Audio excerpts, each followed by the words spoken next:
Hello everybody, hello, and welcome. Good morning. I cannot sleep for my life, so here we are.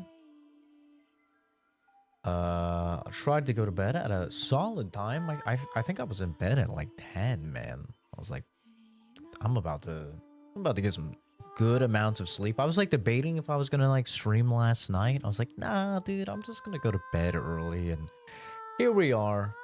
Guess I should have stayed up later, but it is what it is. We are going to be continuing our playthrough of Beast of Reincarnation. This is, of course, Gamefreak's new game. Has received some pretty mixed reviews. I think it came out about a week ago. It came out on like Tuesday, I want to say. So I think it's been about a week.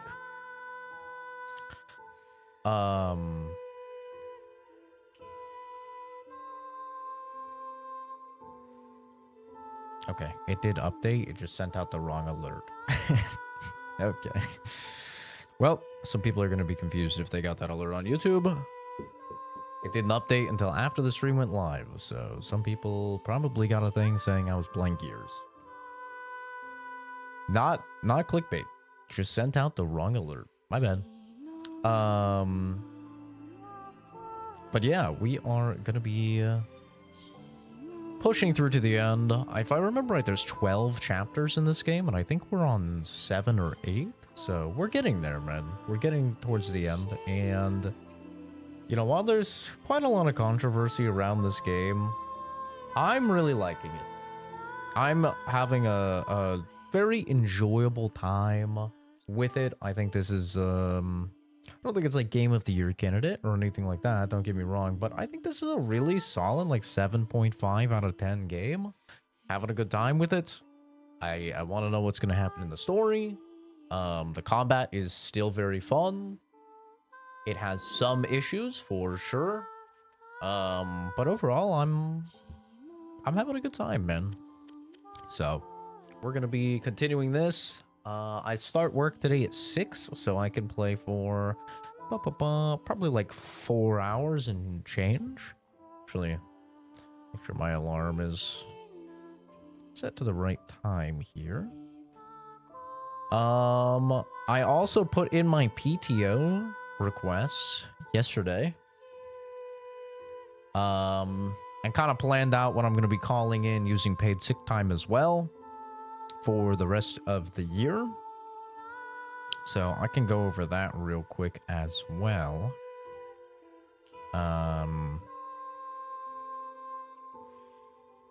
So for August, I'm taking off the 27th and the 28th. So in like 2 weeks and some change here, that's Thursday and Friday. Most notably what comes out on the 27th is the new Plague Tale game, which I'm super excited for, but also the new Star Wars XCOM. So I'll have a nice 4-day weekend to deal with those. Then the following week, I'm taking off the 3rd and the 4th of September. Give me another nice 4-day weekend.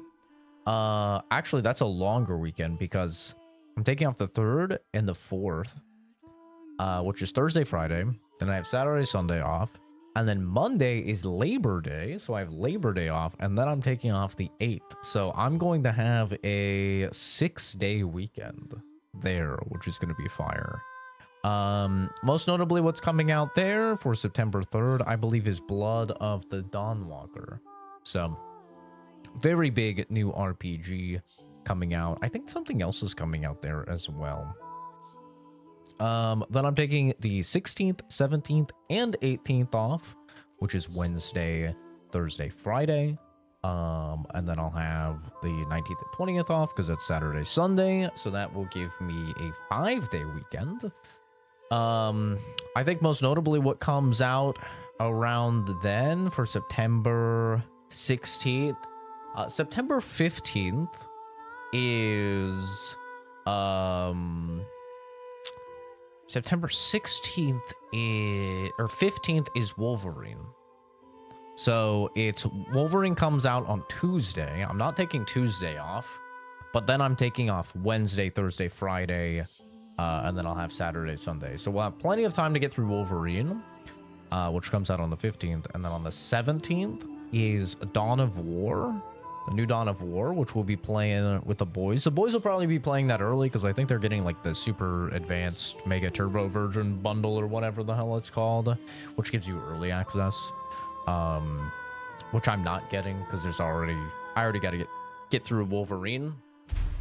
But yeah, Dawn of War 4 will be out, so be playing that. And then I think the new Fire Emblem also comes out on the 17th, so we'll be starting that also. Then I took off the 24th and the 25th of September. That's towards the end of September. I want to say that is... I know it's the new Silent Hill. It's something else as well. It's the new Silent Hill and something else comes out right around there. Going into October, I took off the 8th and the 9th. I know the Dragon's Dogma 2 expansion comes out on the 9th. I think there's some other stuff that comes out there. But that'll be nice because then Columbus Day is on the 12th, that Monday. So I'll have Thursday, Friday, Saturday, Sunday, Monday off. Another 5-day weekend, which will be fire. Then I am taking off the 16th of October, which is that Friday. So I'll have Friday, Saturday, Sunday off. I don't remember what comes out there. Basically, I went through the entire releases for everything that's confirmed this year, and anything that I thought I might want to have like an extra day or something for, I took off. So like basically all of these correlate with some pretty large release. Then that's a whole lot of days off. Yeah, I had 18 days of PTO because I get 3 weeks of paid time off. So I get 15 days of paid time off, and then I get 5 days. It's 5 or 6 days of paid sick leave. I think it's 5 days of paid sick leave. So I get essentially an entire month of paid time off. And if I don't use it by the end of the year, it doesn't carry over, sadly. They just give me a check with however much it is. So I'd rather use it, personally. And yeah, I still have 18 days. Because obviously last year, I used almost all of it up because I took a 23-day trip to Japan. So that used up a ton of it. And I didn't go anywhere this year. So...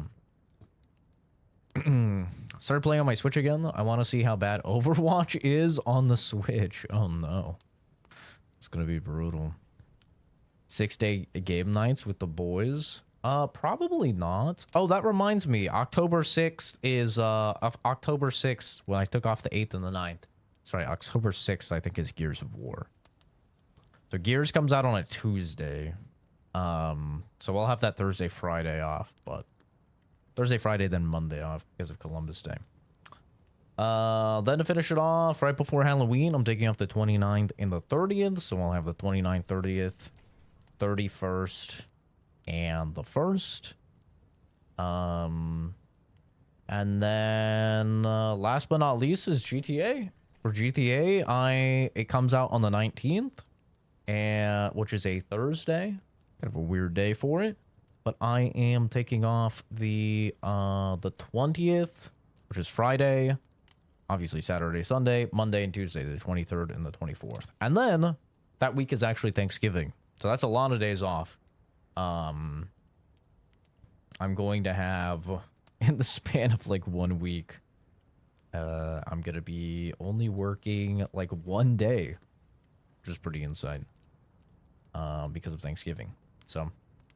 yeah, those are during basically for September. A lot of September is just going to be a lot of streaming. I don't have any real plans. But we're just going to be streaming, man. I'm going to be trying to get through all of these games coming out, and it's going to be a good time. You get paid during days off. It's insane. Yeah. Yeah, no, I'm paid full. I'm paid fully. It's full paid time off. So basically all that means, since I'm salary, I get paid per month, and it means that my pay for the month is just going to be the exact same as if I worked every single day.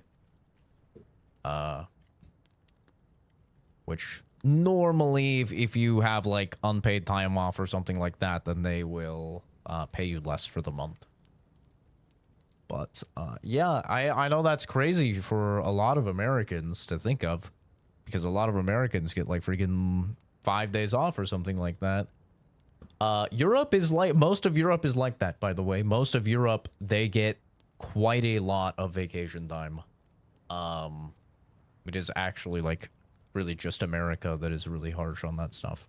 But a cool thing about working in Arizona is that we have a law to where companies are legally mandated to give you 5 days. I think it's 5 days of paid sick time to all of their employees.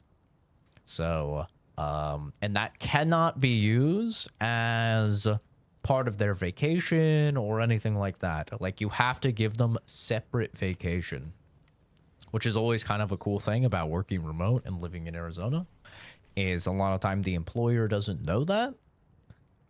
So, you know, I never bring it up until after I'm hired for a position, and then I bring it up of like when we're talking about, you know, paid time off and stuff like that. I'm like, okay, I mean, just so you know, I'm in Arizona. They're like, yeah, we know. I'm like, Arizona has a law where all employees have to have 5 days paid sick leave.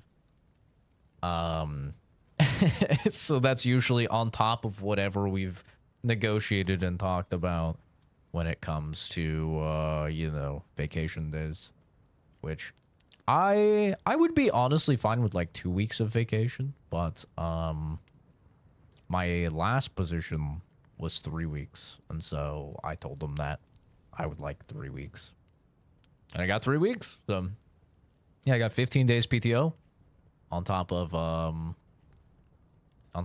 the 5 days of paid sick time. So pretty good, man. Pretty good. I can't complain. Did your homework and what state you'll be moving to? No, I'm sure there's better states. I'm sure there are better states that have better regulations and stuff, but Arizona is a pretty good one for that, at least. But yeah, so like September, a lot of streaming. A lot of stuff coming out in September, a lot of streaming, and people are going to be thinking I got laid off or something, that I'm unemployed. It's funny, my friends already joke and say that I'm unemployed, because I was unemployed for a very long time when I was in school. So, yeah, we'll just be, you know, lending more credence to the joke, to the rumor. I've actually been unemployed this entire time. What a plot twist. Yeah, that'll be nice, man. Now, who knows? Maybe they just freaking... Maybe they fire my ass when they... see how much I'm using on my PTO or whatever. I don't know. He finally got what he deserved. Yep. True. Why does this game sound loud again?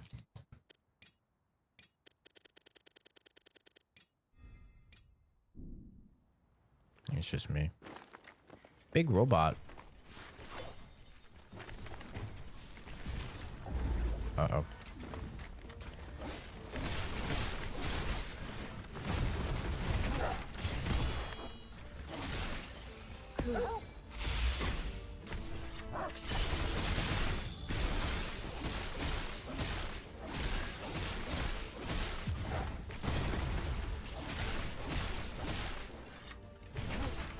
Oh.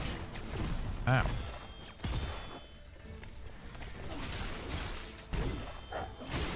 Oh! Bro's punching me in the goddamn face. Wait, he's weak to fire? Really? Oh, that was not our guy's set. Gotcha. Ow.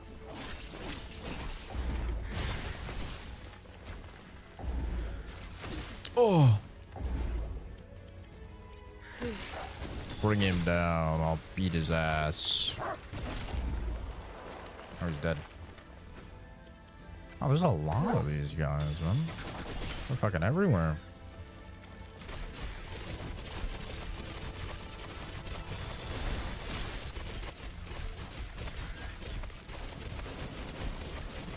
don't mind me. Just, Ow.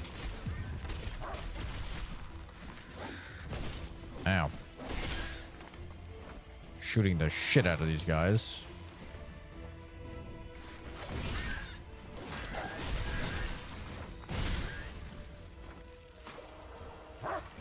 Bro, why is there so many of them?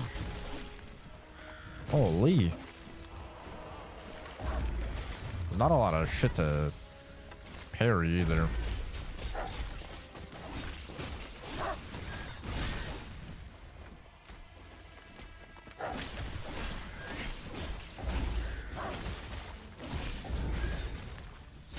There's so many.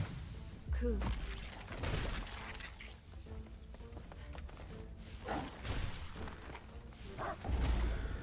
This seems to work, actually. Actually does hit.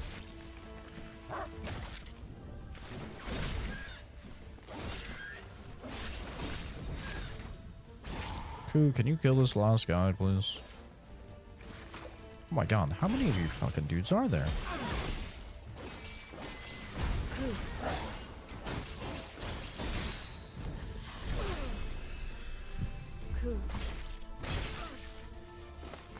Good thing my boss hasn't discovered my channel yet. There's basically no way to discover my YouTube channel. I mean, you have to be a real tech geek, like hacker man levels.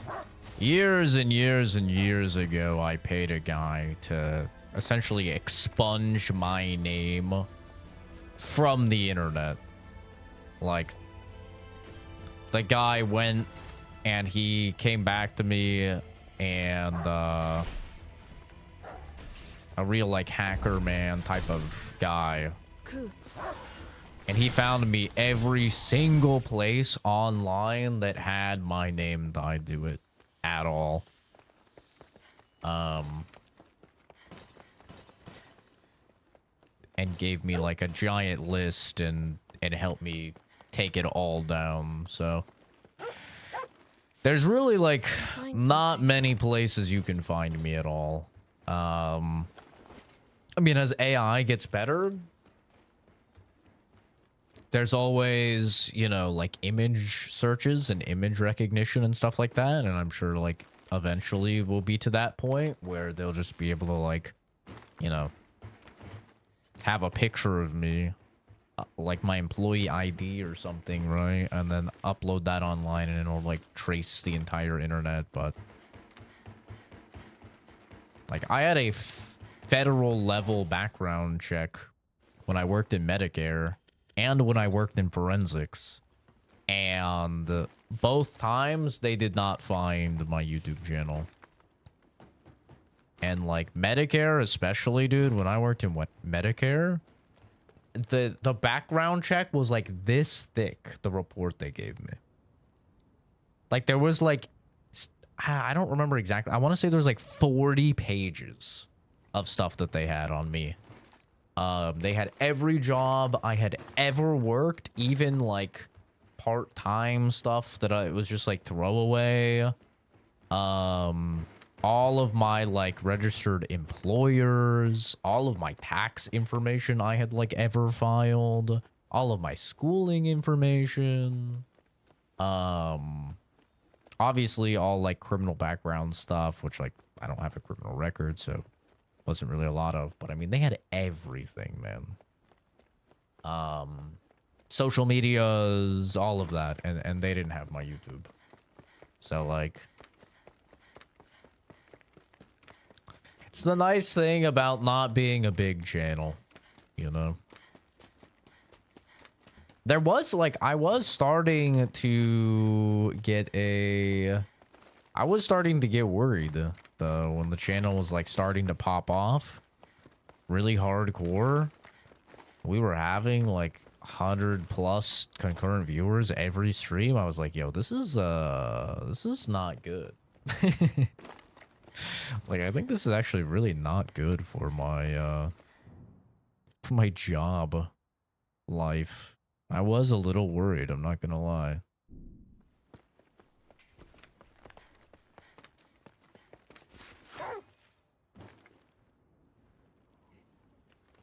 300 or like 400 was the max.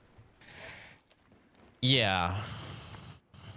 Yeah, but you have to remember as well that it's like, it's not just concurrent viewers. It was like unique viewers was the important thing, because it's like all it takes is one coworker or one, you know, a person that like knows one of my coworkers that coincidentally like shows them a clip or something, like anything, right? That's all it takes. And then it's like, wait, I know that guy. And then they start perusing the channel and shit. And it's just like, oh.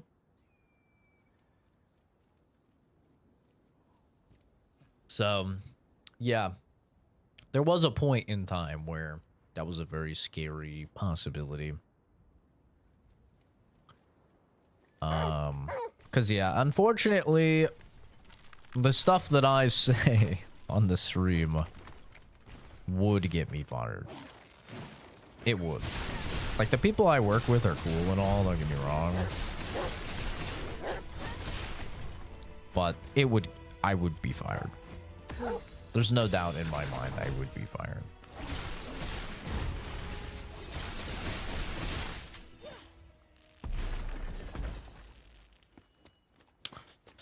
And, you know, honestly, I don't hold it against my job at all or anything. Like, if that were to happen, I understand.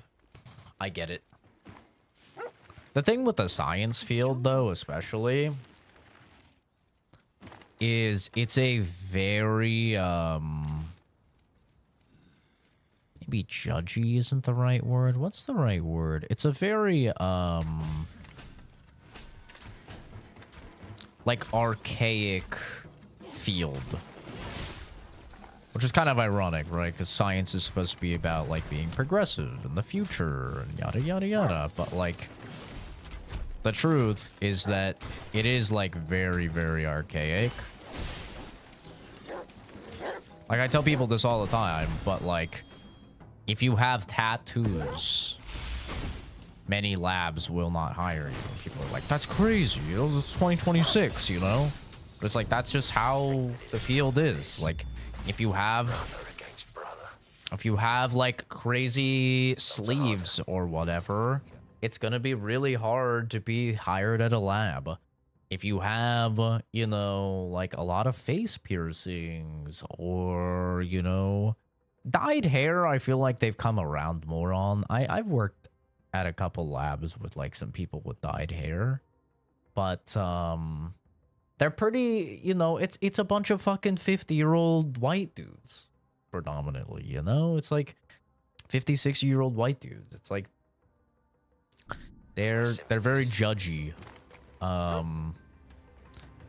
And as a result, like, you kinda do have to be really boring.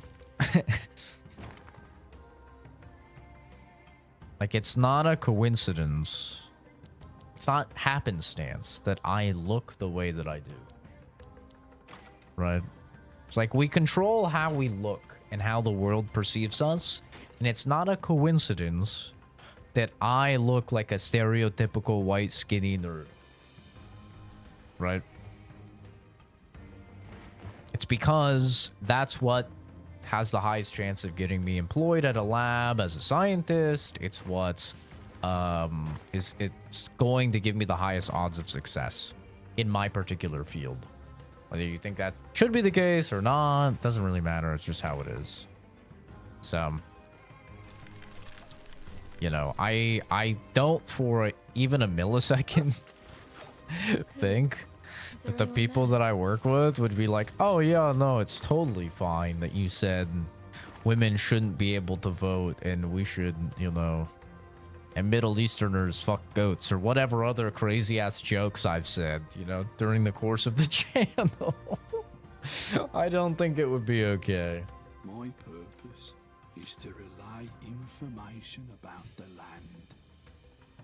Now, the scary thing would be if I got blacklisted. That's what scares me the most. Because blacklisting is very, very real in the scientific community.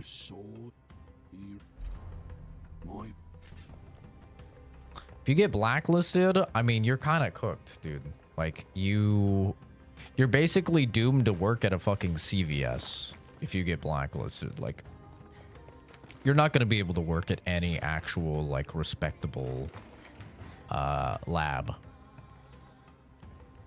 And it does happen.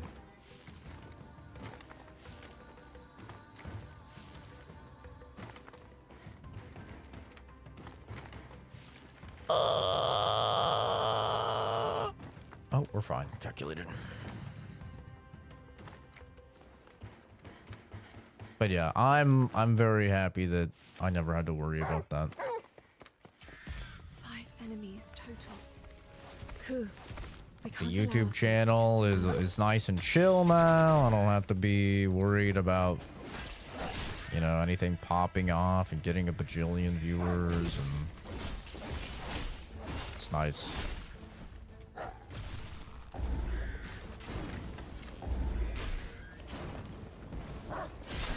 Oh, I'm on fucking fire. It burns.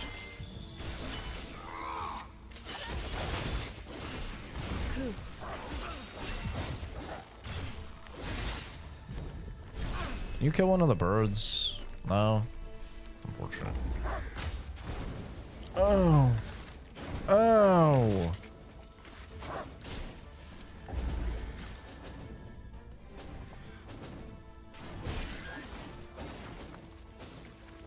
Yo, the fire on the ground is actually doing so much damage. It's criminal. Oh! Jesus. Cool. Cool.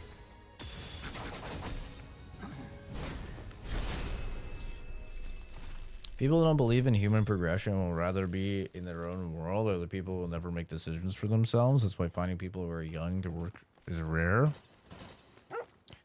I mean, some fields are just, you know, dominated by elderly individuals, and you know, science is unfortunately one of those fields, and as a result,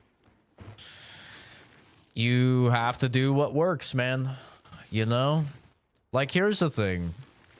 I've got a lot of respect to people out there who are like, my beliefs are my beliefs, and you know, I follow them strongly, and I will not bend the knee.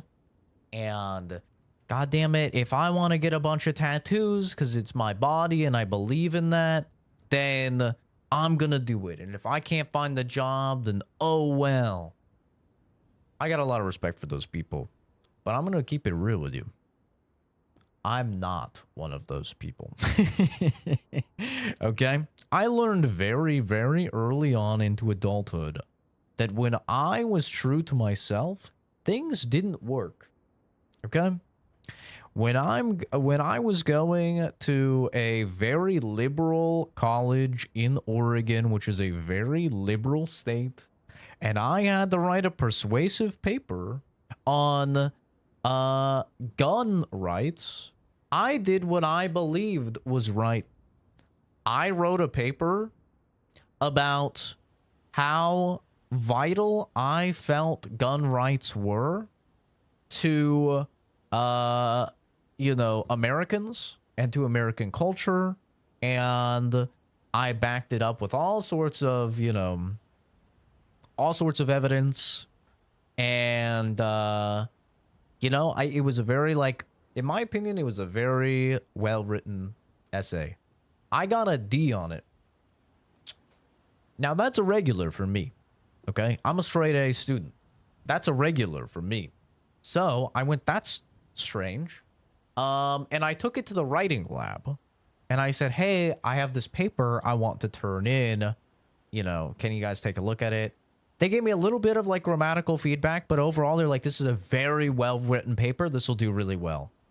And I said, it's funny you should say that. Let me show you. I actually turned this paper in, and I got a D for it. Let me show you the rubric that my professor had given me and the markdowns. And they looked at it, and they said, this is ridiculous. I would take this up with the dean. Because, like, there's clearly more going on here. This is a very well-written paper. I didn't take it up with the dean. You know what I did? I realized what was actually happening here. Because I'm a smart cookie. I realized my professor was anti-gun. I wrote a paper pro-gun. She didn't like that. So, for every future prompt given, I wrote, even if I didn't believe in it, a liberal-sided argumentative essay, and every single one got an A. And I ended up getting an A in the course. And that's when I realized I will change my beliefs to whatever is necessary in order to succeed. I will not go to the dean. I will not fight a fight. I will not do that. And once again, if you're the type of person that will do that, props to you. But I'm not. I'm a person that I believe I have one life. I wish I believed in resurrection or something. That would be sick. But I have one life, and I want that life to fucking rock. So I'm going to do whatever is necessary in order to be successful. And in my field, it means no piercings, no tattoos that are, like, readily visible, no colored hair, look like a little nerdy boy, and that's what's going to cause me to be successful. Be very plain Jane, boring, goody two-shoes at work with little to no personality, and that is what's gonna do well for me, and so that's what I do. You know? And in my personal life and stuff like that, I'll be myself, right? On my stream, I'll be myself. But when it comes to the things that are making me money, the things that are determining my success in life, I'm gonna lie on resumes.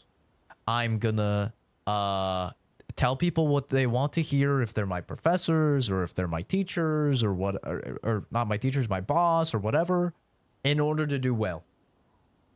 And some people can't do that. You know, some people can't do that. Like, I tell that story to some people that are like friends or family that are very opinionated, and they go, dude, I could never do college then. I would go straight to the dean. I would have made this such a big deal. I'd have them apologizing to me, or I'd drop out. There's no way I could do it. I'm just not that guy. I'm not. I'm just gonna realize what I need to do in order to succeed, and I'm gonna do that.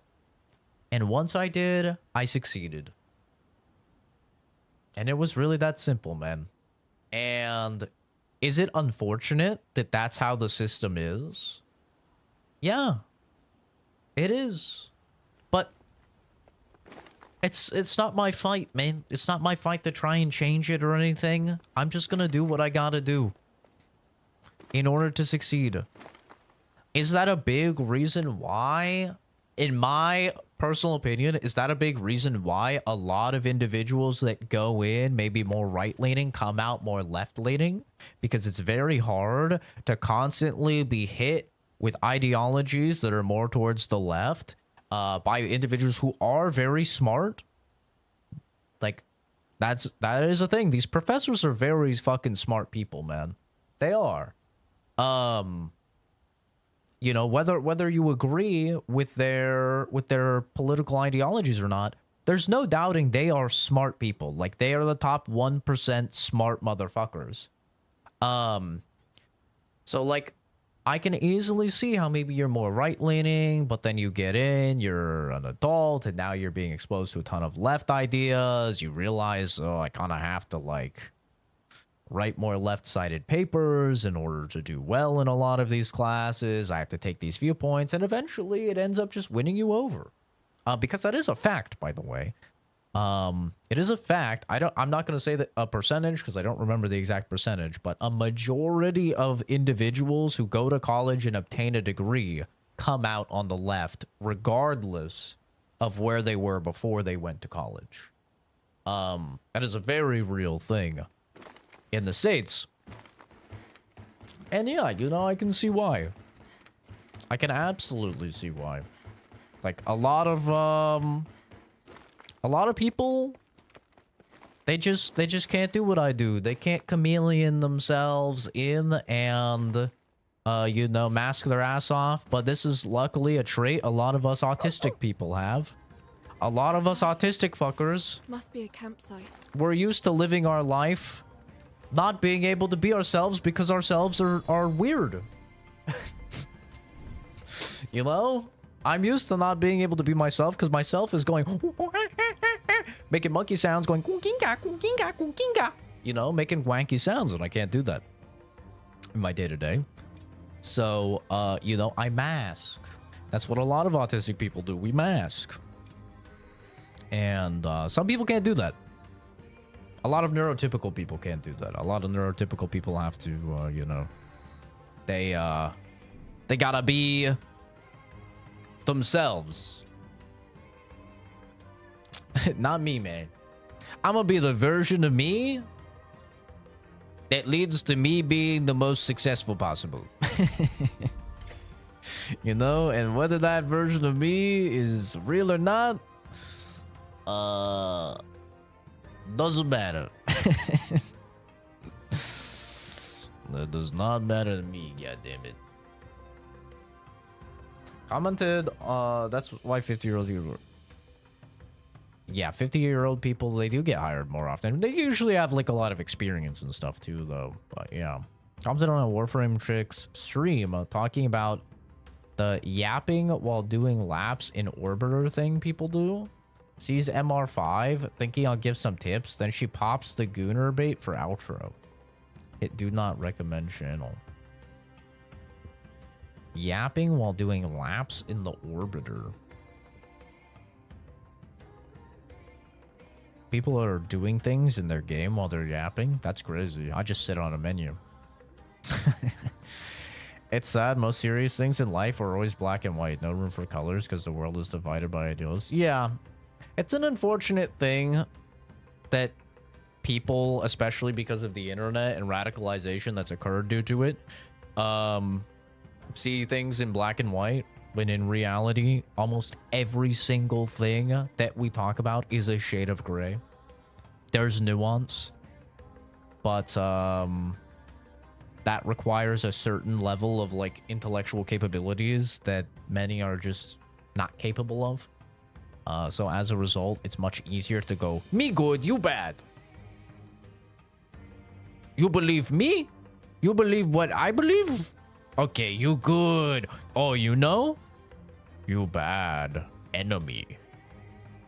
Dehumanize you. You no human no more. You know? That's way easier. Made hard choices and you should be proud. College is won by integrity and deception. Unfortunately, most of life is won by deception. It's a thing where, like, I don't lie in my personal life, but I understand why people do. I understand it. Because it's kind of meta. Like, lying is actually kind of OP. It's kind of meta. If you think about it as, like, a tactic. It's basically like cheating in a game. It really is. I mean, you're cheating. You're cheating reality. You're bending reality to whatever you can convince another person that reality is. And that's kind of fucking OP, bro.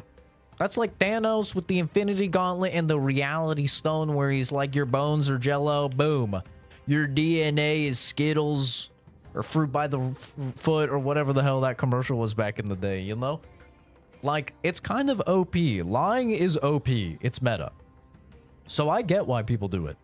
And unfortunately, it's so meta that, like, deception can directly make you far more successful in life than if you try and be honest. You know?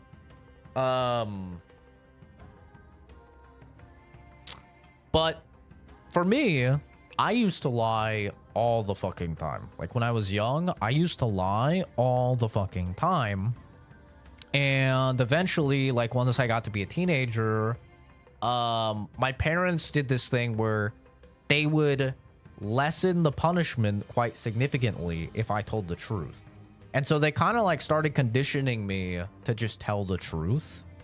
And eventually, like, once me and my sister were later in our teenage years, we were just always honest with our parents because we knew they would probably find out anyway, whatever it was, and we would be in like significantly more trouble. Like I remember one time I lied about something and I got grounded from all they found out and they grounded me from all electronics for the entire summer break. And I was like, well, Mom, what am I supposed to do? I'm dating a girl. What am I supposed to do? Like, how I can't text her, I can't call her, I can't use my phone. And she's like, I'll tell you what you're gonna do. You're gonna break up. And that was like one of the last times where I was like, okay, so like I need to like stop lying to my parents. And so I just started being honest to my parents. If I was gonna skip school, I would text my parents being like, oh, I'm skipping school, I'm walking over to fucking Dairy Queen or whatever. There's an assembly, me and my friends don't want to go to the assembly or whatever. And my parents would be like, okay, text me when you get there and that you're safe and stuff like that or whatever. Or they'd like ask questions about the assembly, what it was about or whatever, right? And then like they talk to me afterwards. And like as long as my grades didn't drop, they didn't really care.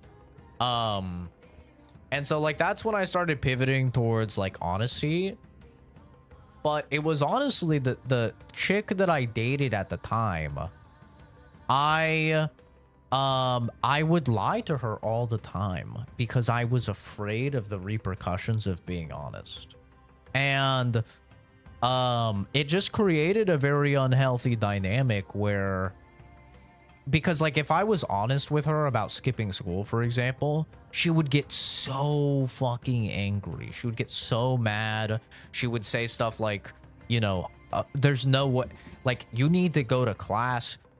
You're gonna be a fucking loser if you skip school, and I'm gonna dump you and get with this person because like there's no possible way I'm gonna date a loser, yada yada, you know. And I would just get the whole fucking verbal beratement, and that like conditioned me to lie to her because I was like, I'm just gonna lie, and then she doesn't know, and then I don't get the verbal beating, and then I don't have to, you know. But then she would fucking catch me because she'd be like, you know, you can't hide lies like that for very long. If I'm skipping school and she's like, hey, like I'm outside of your class, where are you? You know, and I'm just like, shit, like you know. So it ended up going bad. And it was really once I moved from Oregon to Vegas to Nevada, I remember very clearly, I was like, I got myself in a lot of bad situations from lying, specifically in that relationship, but I'd also like lie to teachers and stuff like that too. And so I said like, because this is kind of the cool thing about moving states, right? Nobody knows you. You can just restart. You can be a different person, right? Like nobody will have any idea. But I was like, this is gonna be a fresh start, and I'm just like not going to lie at all to anybody that matters to me. And once I started doing that, like my relationships were healthier. My friendships were, I'll be honest, I didn't really lie to my friends very much. Like, I don't know. I think it's just a thing with guys. Like, we don't really have a lot of drama, so there's not really a lot of reason to lie to each other. But like, my work relationships were healthier. Like work friends, I guess you could say. But especially like romantic relationships and stuff like that were just so much healthier. And I've adopted that ever since. It's like in my own time, like I'll lie to my fucking boss for sure. You know, like I'll lie to like my boss. But ultimately, like if someone actually matters to me, that's my thing, is like I'm not gonna lie to them. So like I make it a thing to not lie on my YouTube channel. If I say something that's wrong, I try and be like upfront and be honest about how I was wrong. Don't lie to friends, don't lie to family, and don't lie in any romantic relationships. And other than that, it's like if I need to use deceit, if I need to lie on a resume or something like that to get a position, I will, you know. But I think like making that delineation has really improved my life. But like the thing is, I don't lie to people who matter. But I understand why people do. Because like I said, lying is OP. Like, it is OP to be able to do whatever the fuck you want and then just, like, be able to talk your way out. And here's another thing. This is going to sound like I'm tooting my own horn. I am unfortunately blessed with a high-ass charisma skill, bro. So, I can talk myself out of many, many, many, many situations.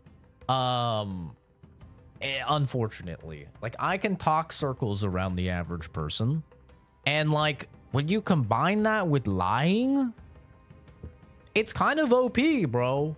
Like, if you guys have ever seen, there's content on the channel of like me playing like Among Us style games or Gmod Murder or Trouble in Terrorist Town or whatever, bro.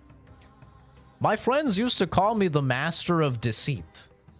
That is actually true. Like, if you could look it up on the channel and probably see a couple videos from back in the day on it when we used to play games.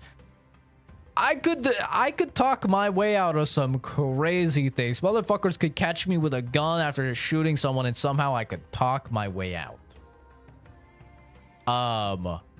So it's I get it, bro. I get it. Lying is OP, and it's like a type up. It's almost like you're like invoking a power over the other person, right? It's like you're winning something against them. But it's a slippery slope, bro. Like, once you start lying, eventually, even if you're a good ass liar, I feel like you get caught. You're gonna get caught.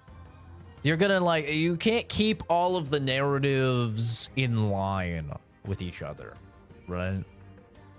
Which is why I always laugh when people think I'm lying about stuff on my channel, and I'm like, brother, do you know how hard it would be to keep a lie going from IRL friends, IRL family, anybody watching the channel for like 14 fucking years, bro, where I've documented like high school and going into college and getting my internship and stuff? Do you know how hard that would be to keep all of that in line? I mean, that's like fucking impossible, bro. That is, it's impossible. There's no way. So, yeah, no. Hey, but I get it. It's OP, bro. My commitment to Jesus Christ is the absolute foundation of my life, and nothing could ever force me to compromise it. Those are my strongest beliefs. I tried to make it to the point that I didn't offend anyone. Yeah, see, I respect that. But me, even if I was religious and I really believed in Jesus, I would be throwing Jesus under the fucking bus if it meant me keeping a job. Because I've been homeless, and I know how much that sucks ass. And like, if I really needed a job and I had to fucking say Jesus sucks butt or whatever, I would do it. I would. Like, you know, even if I don't believe it, I would say it. Because, like, I only got one life, man. I'm trying to live the best life possible. I wouldn't hurt somebody or anything. I wouldn't go that far. I wouldn't hurt somebody. But if it comes down to saying something, bro, I'll say whatever. Want me to write the paper about Jesus bad? I'll write the paper about Jesus bad, bro.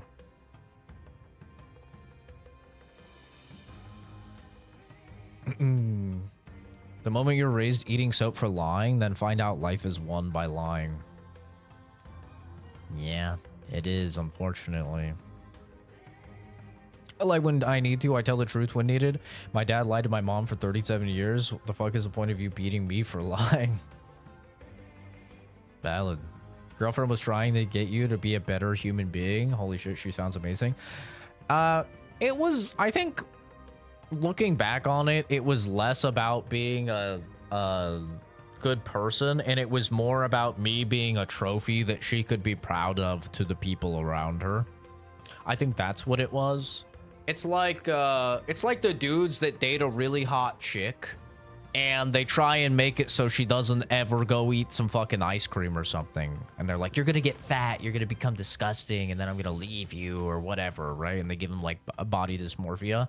I think it was more like that, where She wanted me to be like this academic that was like worthy of like showing off to her whole family, and they'd be proud of like the person she was with and yada yada. I think it was more of that. There was also a bit of just like controlling aspect, like she, you know, wanted to like control me, but honestly, like I was just done with high school. I just didn't like high school. It was really that simple for me. I didn't like it. I didn't want to be there. I went there less and less until eventually I was skipping more than I was going, and I dropped out. And I don't blame anybody for thinking that I was going to be a fucking failure for dropping out. You know? Because, like, obviously that's a thing that happens frequently, is like people who drop out end up not doing anything with their lives. But, like, I wasn't dropping out because I couldn't do high school or because it was too hard for me. I was taking 11 AP courses my senior year, brother. Which is insane. Like, for anyone that doesn't go to school in the States or whatever, AP classes are essentially college level courses. I was taking an absurd amount of and by that point I had already taken like 10 or 12 or something like that, freshman through junior year, you know? So like I just burnt myself out in high school. I burnt myself out and I was just fucking over it. And then add on top of that my level of conceitedness, where I thought I was smarter than all of my teachers. Probably a lot of them I was smarter than, to be fair. But, you know, I thought I was smarter than all my teachers. I looked down on them. I felt like they'd look down on me because of various reasons. A lot of them did look down on me.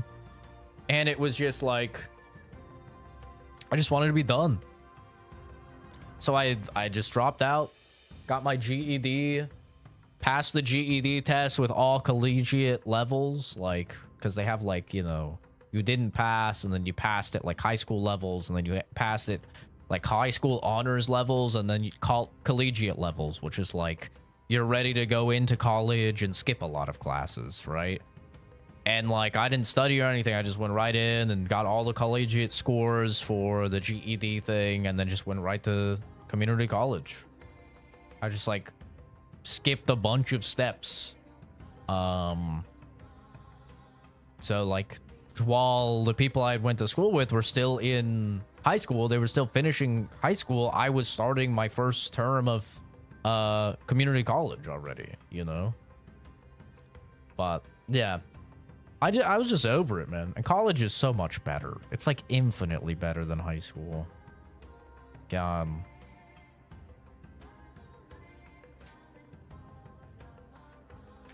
I got to the point of verbal, physical, mental abuse that when I finally just stopped reacting, giving a fuck, it didn't get easier, but patience won. Lying became second nature, and if I got caught, then fuck it. What's worse than being forced to sit in the middle of a furniture, less room in the dark until you're given permission to sleep? Permission to sleep is crazy. Yeah, that's the problem, though. The problem is, like, man, if you, especially as a parent, if you punish too hard, then it does encourage lying because the kids don't want to go through it. That's why my parents kind of did it in an interesting way, where they're like, if you lie and we find out, you're fucked. But if you're honest, you know, you're going to get a severely reduced sentence, right? Instead of 3 months with no electronics, maybe it's like 2 weeks of no video games, you know, or something like that. Which helped a lot. And eventually when you know that what you're gonna do, you need to be honest with your parents. If you're about to do something bad, it makes you go, maybe I don't do something bad, because then I have to be honest and then I'm gonna be in trouble. Like, it then frames things in like, is me skipping right now worth 2 weeks of no games or whatever, right? And it kind of forces you to like make those, and sometimes it is. Like sometimes it was like, yo, me and my girlfriend going back to her place and no one's there, I'll take a couple weeks of no video games. You know, but most of the time it wasn't. I was a trophy boyfriend. the thing is, that chick that I was dating, she didn't really have any friends. She didn't have any friends. She didn't have any, like, anyone really in school. So she did like brag about me a lot, and I was like kind of her only friend, you know. So I don't know. I don't think I wasn't like a major catch, but like I had a lot of friends and I was funny and outgoing and very smart and confident. So, you know, that kind of worked for me. I was ugly. I was ugly as all hell, man. Got forced to move 3 cords of woods because I snuck a book into my room, tried reading one of those little mini Bibles. That's a 5-foot by 5-foot by 8-foot of firewood. Jesus Christ, it's brutal. It's like, fuck this grind. I'm playing life on hard mode. I'm dropping out of high school. GG's, guys. It was just like, I don't know. I just had enough. Teachers were rude to me all the time, and I just felt like everyone at school was fake as shit because they were fake as shit. Everyone in high school is fake as shit, right? Everyone's trying to be cool. Everyone's trying to be popular. I think the big thing for me was there was this kid that was a fucking asshole in school. His name was Alex, and he was a fucking asshole. I mean, he was a real piece of shit. I wasn't bullied in school or anything, but he was like routinely an asshole to me. I saw him be an asshole to a lot of other people. And he was like kind of a weird womanizer as well. And the kid died. And it was a sad death. Don't get me wrong. It was a sad death. He drowned to death. I think saving his little brother. Like, his little brother was drowning in like the rapids or something like that. You saved his little brother, but he drowned to death. That's a sad death, especially for somebody so young. I want to say he was like 16 or something like that. But after that, maybe 17. But after that, all of a sudden everyone in school was like, oh man, this is so sad. He was such a great guy. Like, he was the best of us. And I was just like, huh? Since when? Huh? Did you guys know this guy? Like, this guy was a fucking asshole. What do we mean? Like, it's sad that he's dead. And, you know, it's awesome he saved his little brother or whatever. Like, that's a real G move for your final move and stuff. That's fucking great. But, like, why are we gonna lie and, like, try and rewrite history now and then be like, this guy was the fucking best? No, he was an asshole. He was an asshole. Like, he was an asshole. He was weird, like, womanizer and, like, kind of creepy a lot of the times. What are we talking about? And, like, I just realized, like, everyone was just so fucking fake. Like, everyone knew that this kid was an asshole. Everyone. Right? Maybe not everyone. Maybe he was nice to some people. I mean, he had some friends, you know. But, like, most people, like, talking to people now, they're like, yeah, he was an asshole. Right? So I'm like, why are we all being so fake here? You know? Like, why are we being so fake? This guy was an asshole, and everyone's, like, treating him like he's the fucking second coming of Jesus Christ or something. Yeah. He saved his little brother. Cool, bro. W. I was a fucking asshole back then, and I would have saved my little sister, and I wouldn't have expected people to be like, oh man, Zach was such a fucking pariah. No, bro, I wasn't. I was an asshole. Just because I died saving my little sister doesn't mean I wasn't an asshole. No, I was an asshole, bro. Let's keep it $150. You know? So I was just confused, man. And, like, after that, I just started really realizing, like, everyone was fucking fake. I didn't like the teachers. So teachers didn't like me. A lot of the teachers told me they'd see me. Oh, I can't wait to see you filling up my gas. yo, don't bother going to college. It'll be a waste of your money. You're gonna, you know, fail out or whatever. And like, I just wanted out of there, bro. I wanted out of there. And so, yeah, I dropped out. And guess what? I turned out fine. I mean, was I homeless for a little while there? Yes. Was I working dog shit jobs for a long time? Yes. But guess what? I'm doing good now. I figured it out. It may have taken me 7 years to get my 4-year degree, but I got it, motherfucker. I did it eventually. So, nana boo boo. They were. I was little as a weirdo for being myself. Like, I didn't give a fuck about anyone in high school outside of my friends and teachers. I won at the end. Yeah. Yeah. I pushed one of them lurking in the bushes near the river. Okay. Here's how I know that you are wrong and you didn't think about this. That would require me going outside in nature. Also near water, and this is when I didn't know how to swim and I was terrified of water, okay?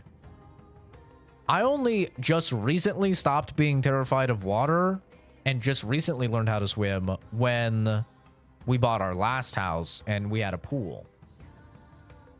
Okay, and I exposure therapied my ass to not being afraid of water as much. It's still like, the ocean's still terrifying. And learning how to swim, okay? But back then, you wouldn't catch me fucking dead near a river. Hell no. My corpse would fucking get up and walk away.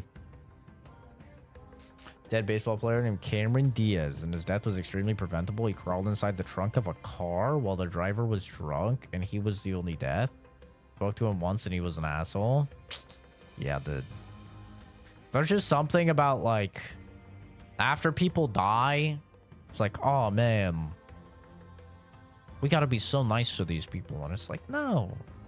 Like, I give everyone full authority to clown on my ass after I die and talk about how I was an asshole, and I talk down to people and yada yada yada yada. 100%. I wouldn't want it any other way. Okay? I don't want to be like glazed after I'm dead, bro. You could be like, you know, he said some things that made me laugh sometimes or whatever. Sure. But like, let's not make me out to be some fucking pariah or something. I'm not a good person. I've never been a good person. I'll probably never be a good person. And I don't need people to fucking lie about that. Like, you can acknowledge that somebody did something good without being like, dude, they were a goddamn the best of us. Come on, though.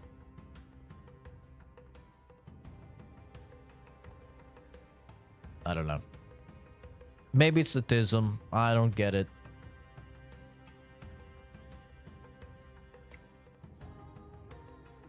People were so offended when I said that, too. He got a whole ass assembly and shit, bro. I was like, what are we doing here? This kid's getting a fucking assembly?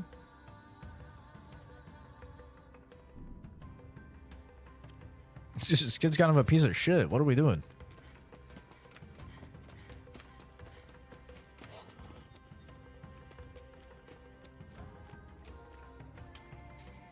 You want to enter that bulkhead, right? You need to get to the control panel. Seek out a yellow roof. It should be in that building. I can't see The yellow. buds of those bright yellow flowers she loved could never bloom in this wasteland. Bench with a plaque. You get offended by everything now. Yeah, but this was like back in the day, man.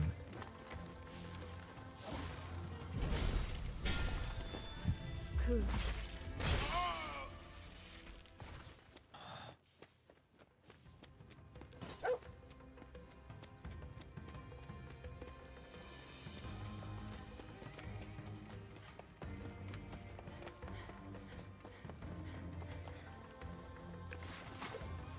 Yeah, I don't know. My mom is a pathological liar. She hasn't been like officially diagnosed by a psychiatrist, but I have a very strong understanding of psychology. I've almost finished up my bachelor's in it, especially with the focus on the abnormal psychology, and like I can like 99.99% guarantee you she has OCD and she's a obsessive compulsive liar. And she just lies about the weirdest shit. Like the weirdest shit that it makes no sense, bro. You'll be talking to her over the phone and she'll be like, yeah, man, it's been so rainy out. It's crazy how rainy it's been. And you're like, wow, really? It's really sunny over here. She's like, yeah, no, it's been absolutely insane. Rain everywhere. I've had to wear all my rain clothes. And then you'll look up her city and you'll look up the weather for the past fucking month and there hasn't been a drop of rain. Like, what's the point of lying about that? You think I give a fuck about the weather? I don't give a fuck about the weather. I don't give a shit. Why are you gonna lie to me about that? It's just weird shit, bro. That's the weirdest shit. And she'll like tell me that my little sister has said things. And then I'll ask my dad about it. And my dad, next time he talks to my little sister, will tell her about it. And she'll be like, I never said that. Like, what the fuck are you talking about? It's like, dude. It's so weird, man. This campsite. It's absolute. It's so weird. I don't get it. How's the game? It's really good. It's like a very solid like 7.5 out of 10 for me. It has a few issues for sure, but overall, it's very enjoyable. It's got a pretty interesting world, the narrative. The combat is super fun, and it just gets more and more fun the further that you get into the game. They just keep giving you more and more tools to go wacky with, which is awesome. The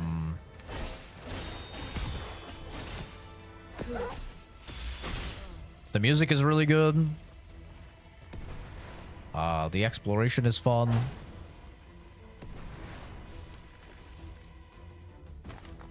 Yeah, I'm having a really good time with it.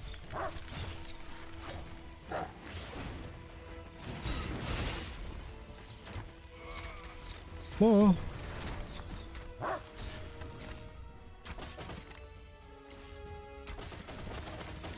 Holy hell, that arrow upgrade is insane.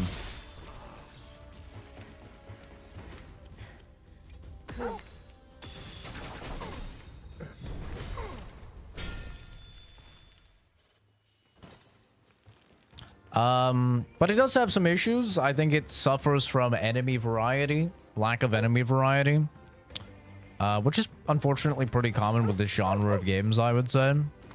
The dialogue, Must be a campsite. like the open world dialogue and stuff with the chick talking to her dog and stuff, can get kind of repetitive because it's the same over and over and over.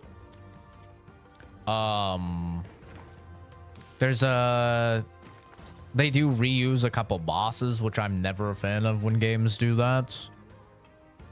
And there's not enough move variety with the enemies, I would say, is another negative. But overall, especially when you consider this like a day one Game Pass title, I mean, it's really enjoyable.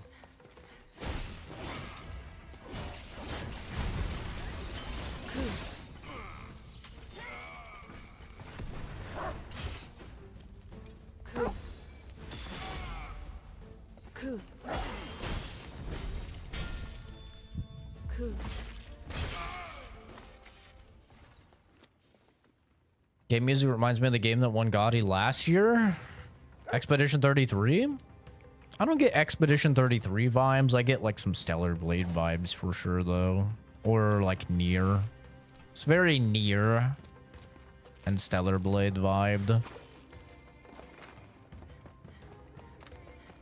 But here's the thing, like, opinions vary widely on this game. I was talking to a guy and he's like, dude, I could only play for 2 hours. And I was like, what? Why? And he's like, the fact that the music never stops and it just keeps playing, like, drove me insane. And I'm like, really? I like the music. But also, I listen to Spotify like 24/7. So, you know, makes sense why I don't mind it. I'm always listening to music. But yeah, that's a good example of like something that's a positive for me, but for someone else is a negative. Just like a differing of opinions. Some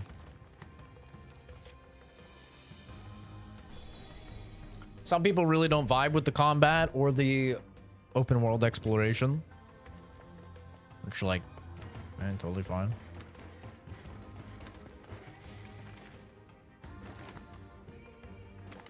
But I think most people are like agreeing on it being like a 7 out of 10. Like, that was a lot of the reviews I saw. A lot of the reviews were like 7 out of 10, which I think is valid. Like, it's probably like a 7.5 for me.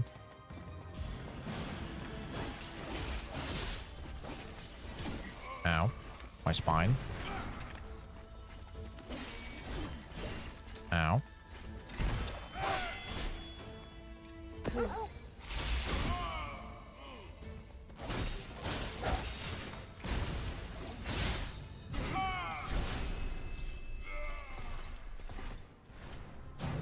Get used to open world games. It's the future of gaming. I think it depends on what there is to do in the open world. Like, from what I've seen people say, they just don't think that the rewards for exploring the open world are good. Which, you know?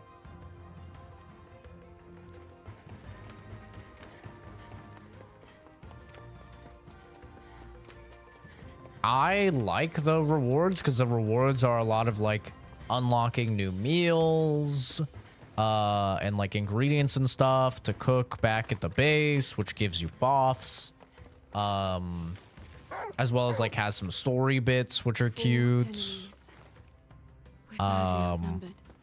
Be cautious, Ku. It's a lot of like, you know, weapons that have different abilities, which I personally enjoy finding. I think that's like compelling loot for me personally as like a fan of ARPGs.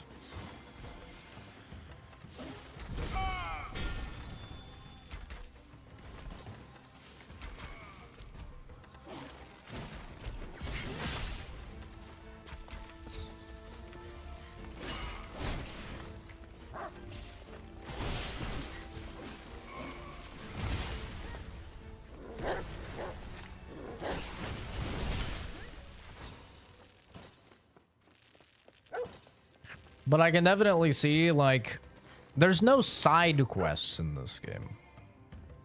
Right? So if you're the type of person that, like, in your open world game, you like a lot of side quests, that doesn't exist in this game. The open world of this game is purely like getting lore about the world and like what happened and what's going on. It's finding loot. It's upgrading your base of operations so you can upgrade your gear more. Ku, Right? It's not any like, oh, I need you to go fetch my 3 cattle or whatever, you know? Like a lot of games are.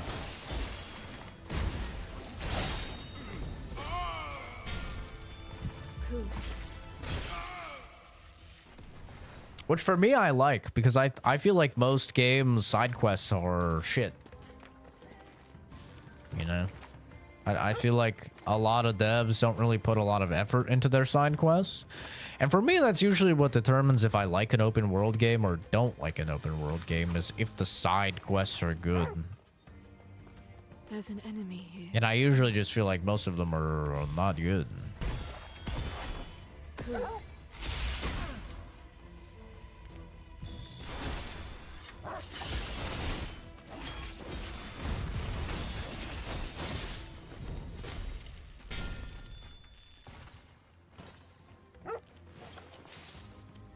But, you know, I think a lot of people are hard on the game because it's like, oh, it's Game Freak and they have very high expectations because they have a bajillion dollars because of Pokemon. Which I don't think those people are wrong to think, but also it's their first game of this style, so I'm more lenient on them. Whenever I see like full transparency, if I see a game dev and they normally make racing games and now they're making Fable, because we love to tie things back to Fable on this channel, I'm gonna go in thinking it's probably not gonna be as good. Honestly. Like, I see that Fable is being made by the Forza guys.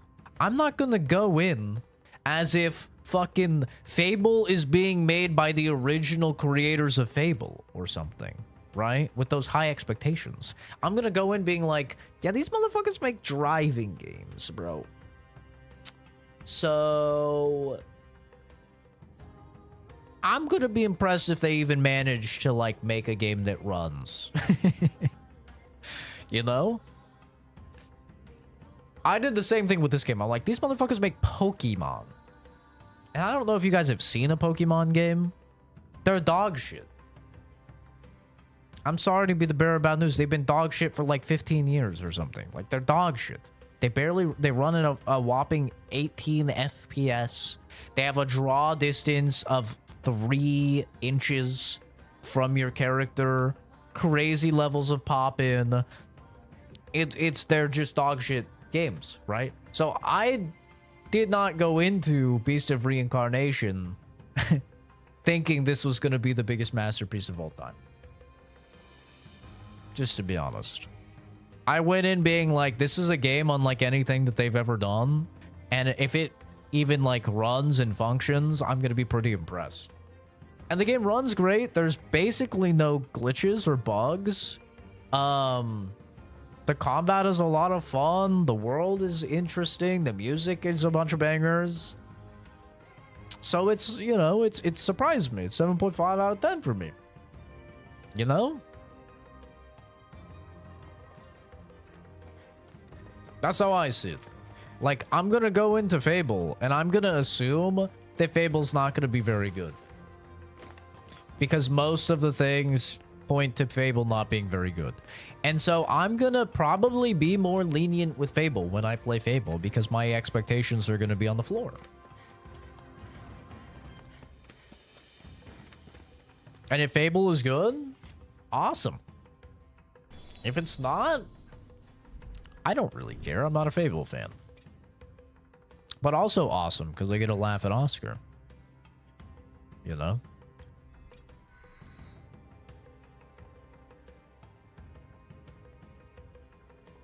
On Black Ops 2, there's a hacker running rampant, resetting people's stats. He got me just now. I closed app fast AF, and I'm afraid to go look. I mean, listen, man, I hate to be the bearer of bad news. This one's attacking you too. But why? I think that's kind of on you for picking up that game, bro. That's rough, man.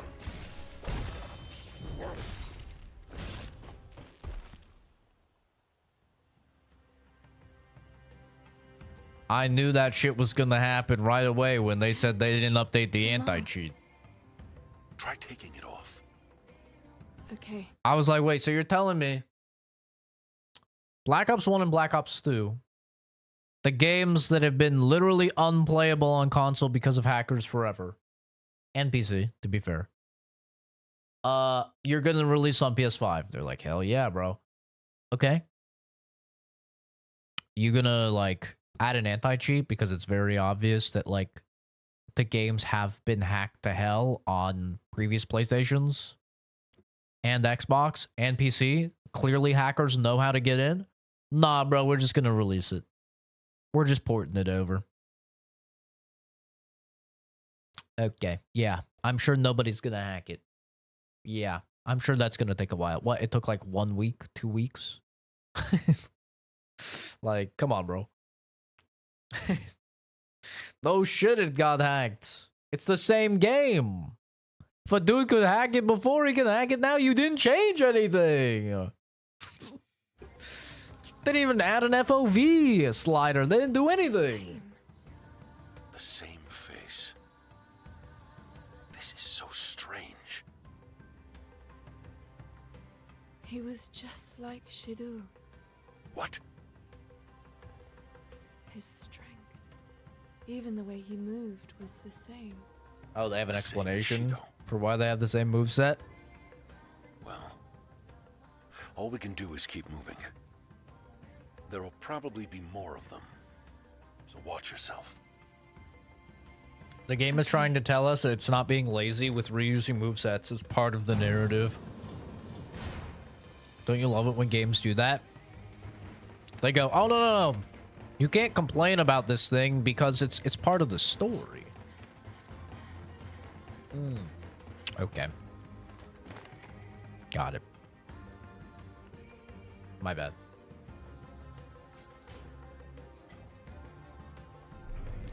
And to answer your question why they didn't remaster the game, it's because that takes effort. Yeah, hopefully that clears that up for you. We're talking about the AI slop company. Yeah. They haven't put an effort into a Call of Duty since maybe you could say Modern Warfare 2019.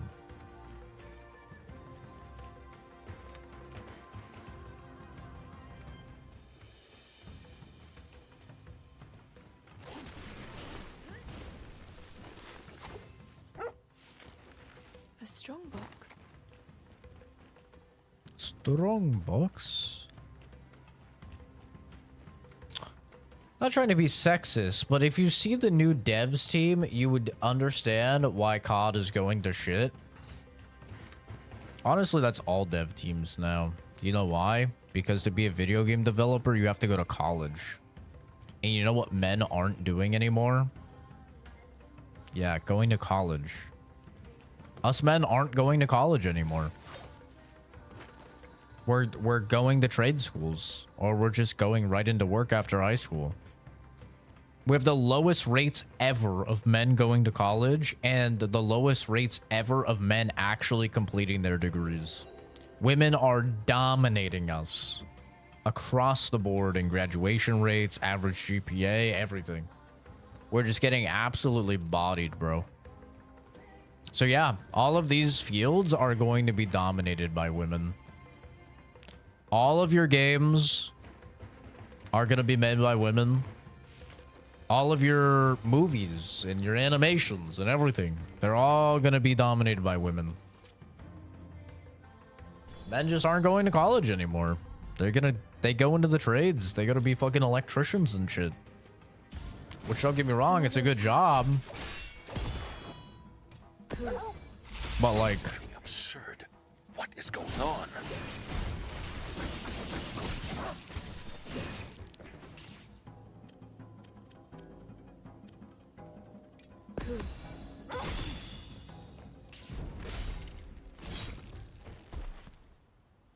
yeah, you see the same thing when you look at Bethesda, bro. Like when they did the Starfield Direct or whatever, it was like all women. I'll remove the mask. That's just how it is now. That's the gaming sphere.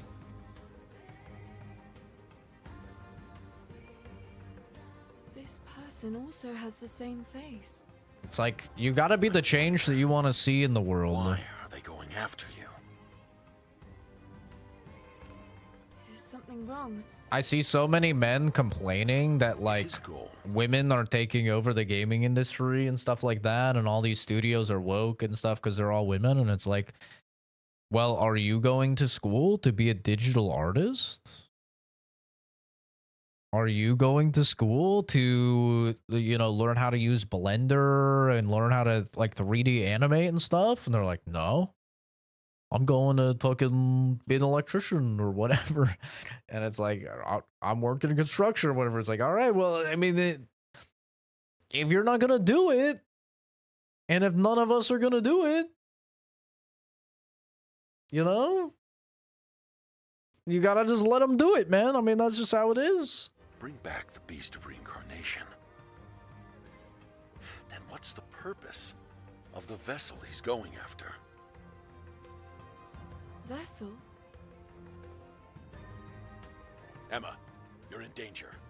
Shido himself is likely to make a move. Yeah. True. Shido. Bring down that Nushi, and let's get to the next zone. Quickly. I have 5k with my snipers. 5k Okay. kills with my snipers. I'm gonna look. You had 5,000 kills on your sniper rifles? Didn't the game just come out like a month ago? You already have 5,000 kills with your snipers? Oh my god, brother.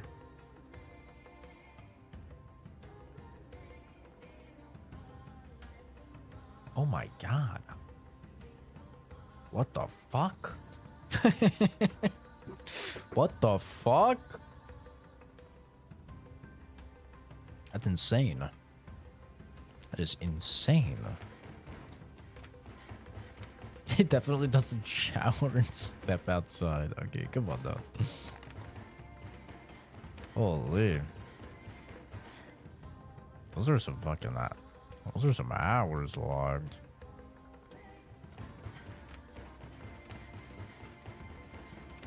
On Ground War playlist, you played 3 days and 5 hours. What was that? 7 hours? It's a lot of kills. Holy shit. I guess it's because I don't play COD, so I don't understand like how many kills you get in a match. But I felt like getting like 30 kills in a match was like a lot. A match is like what, like 10 minutes?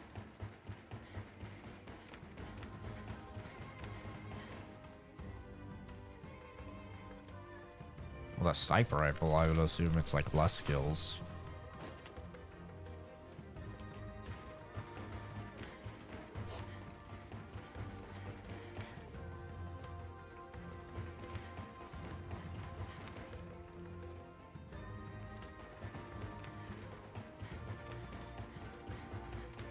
What is this fucking fog inside the building, my brother in Christ? What is this?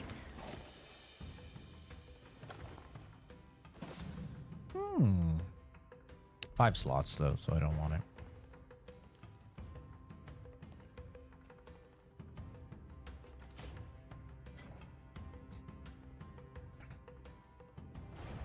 But yeah, that's the thing is like, I've been telling people this for years, by the way, that gaming, American shows, all of that is going to be dominated by women and gays. There's a large open chamber toward the rear of the cavern. I've been saying That's this for likely its forever. lair. Make your way to that cave, Emma. On my way. It's because like the people who are the most artsy are often gay. Right? There's so many gays that are like incredibly talented in the arts. And so those are the ones that are, those are the people that are pursuing, you know, these careers. And also, those are the people that like probably grew up playing video games and watching anime and watching shows and stuff. So it's like, I've been saying this for years that gaming and shows and all of that is just going to be dominated by women and gays. And guess what, man?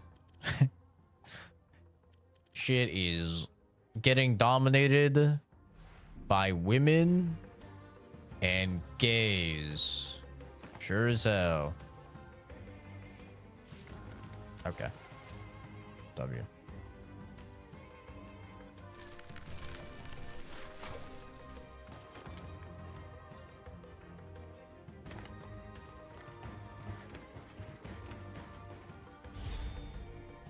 You swinging the blade, gushes water. Huh. Get a straight squirt on him. Did you find something out of the ordinary?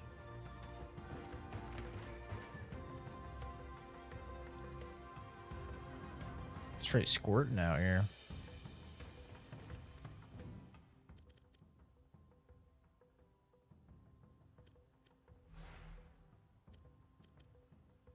I still don't know how to fight this guy. I'm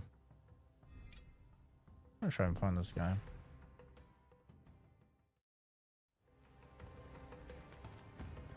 I don't know how you do it, Hotshot. I honestly do not know how you do it, man. You and Fuzz both. I don't know how either of you guys do it.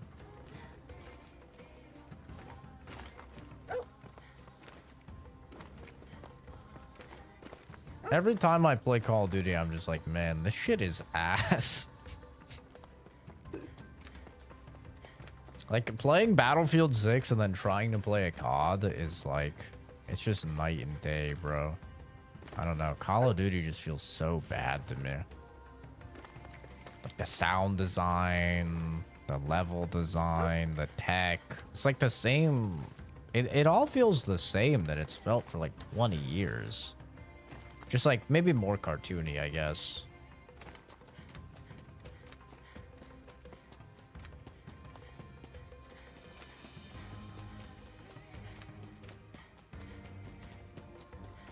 Like the fact that there's still not destruction and shit in Call of Duty is like actually so insane to me. Ow, my face. Okay.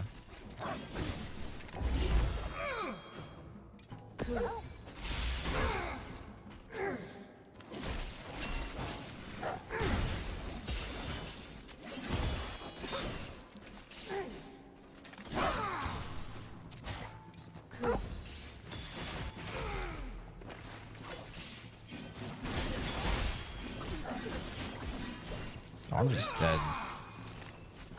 Oh, maybe I'm not actually.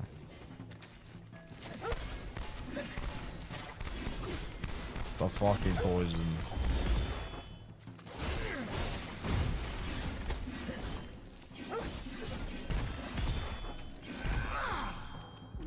Ow.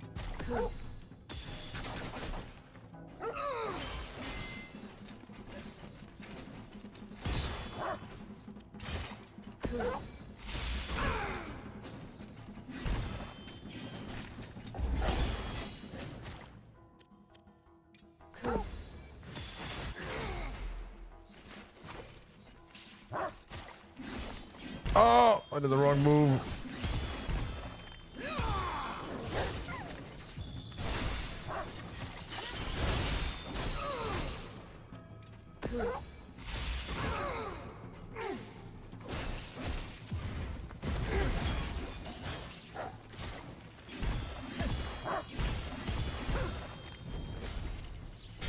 One down.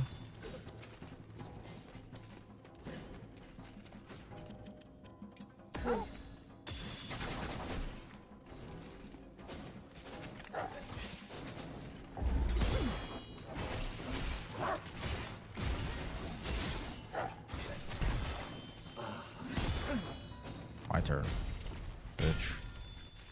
Ooh, nearly. It's kinda hard. Play figure.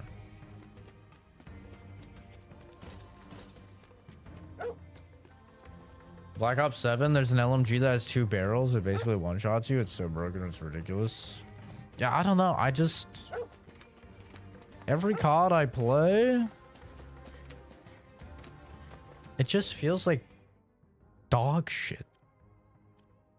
Like, it feels like it's full of the most unemployed motherfuckers ever that are just, like, slide canceling around, jumping around fucking corners, YYing and fucking, like, I don't know, man. They all have, like, the meta setup that they saw on a YouTube video or something, and, like, the guns just feel like little pea guns that just have like no actual recoil or kick.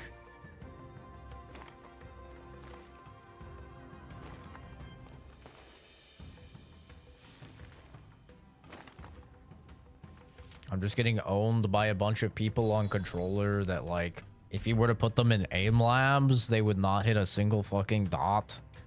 But because Call of Duty gives them such insane literal aimbot levels of aim assist, they just like go wacky mode.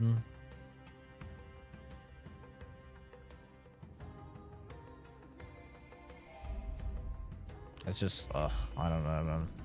I just can't. Love of the game, I guess. I'm a gamer my whole life, and the teamwork and strategies in COD are amazing when I meet cool players. And I fight against the racists and bullies that are toxic. That's another thing, bro. The game is so toxic. It's like a bunch of bums all fighting.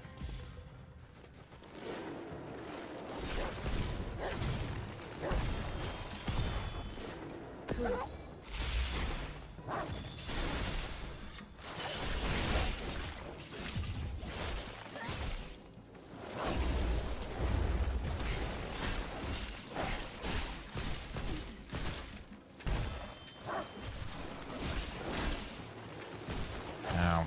Ow.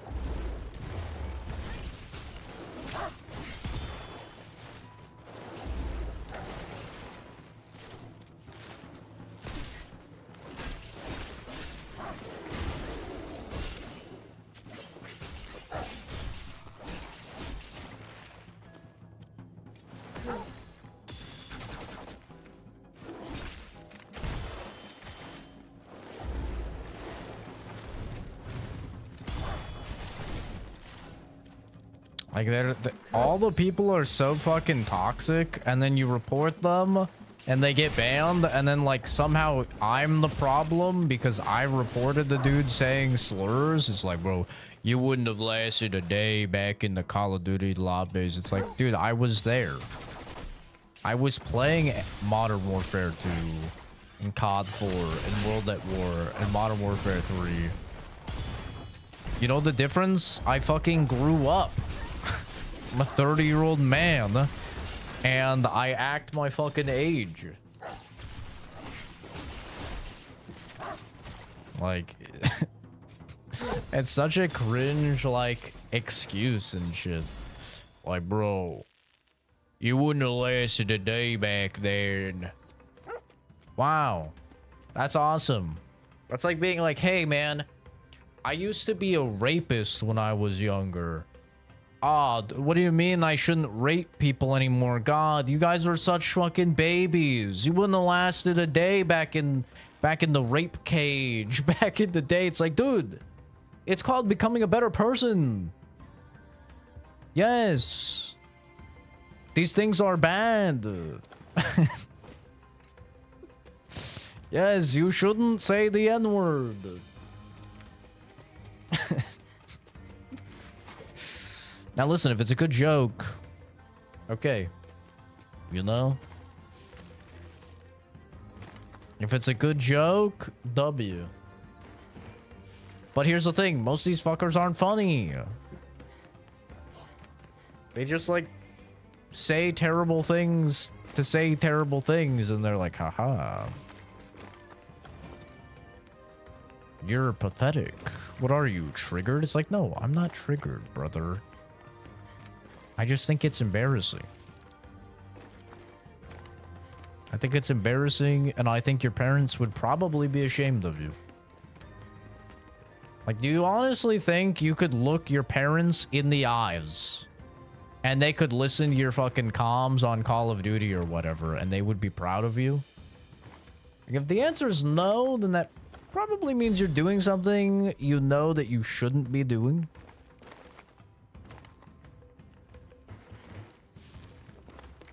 Maybe they don't have parents in their lives. I don't know, man.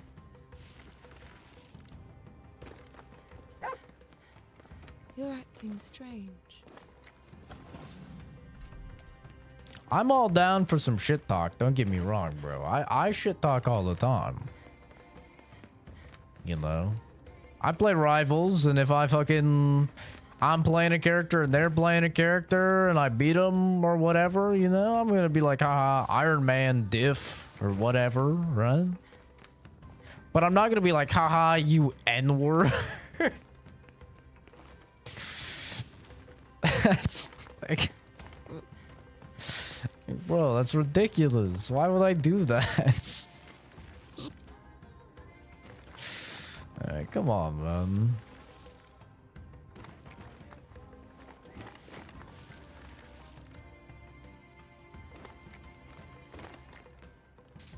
I'll sound like broken robots with their trash talk. It's awful. N-word, hard R every lobby. I'm a fat whore. Get in the kitchen, make a sandwich, etc. The usual. Yeah.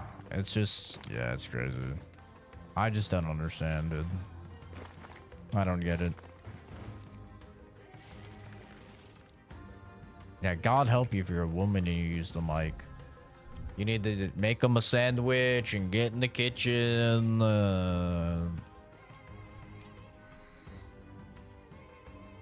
You're used up, or an OnlyFans chick, or God knows what else. It's like, come on, brother. What are we doing here? Come on, what are we doing here, man?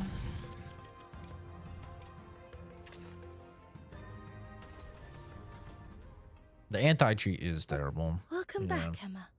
At least Are if you're you on okay? console, though, you can do like Hello, no Kagura. crossplay, I think. Yes, I'm fine. Here are today's spoils. COD lobbies are funny. Impressive. You found something pretty rare. Here's the thing with me. I'm gonna be honest. I don't remember anyone saying N-word hard R back then. Like, I've been online gaming since like Counter-Strike 1.6.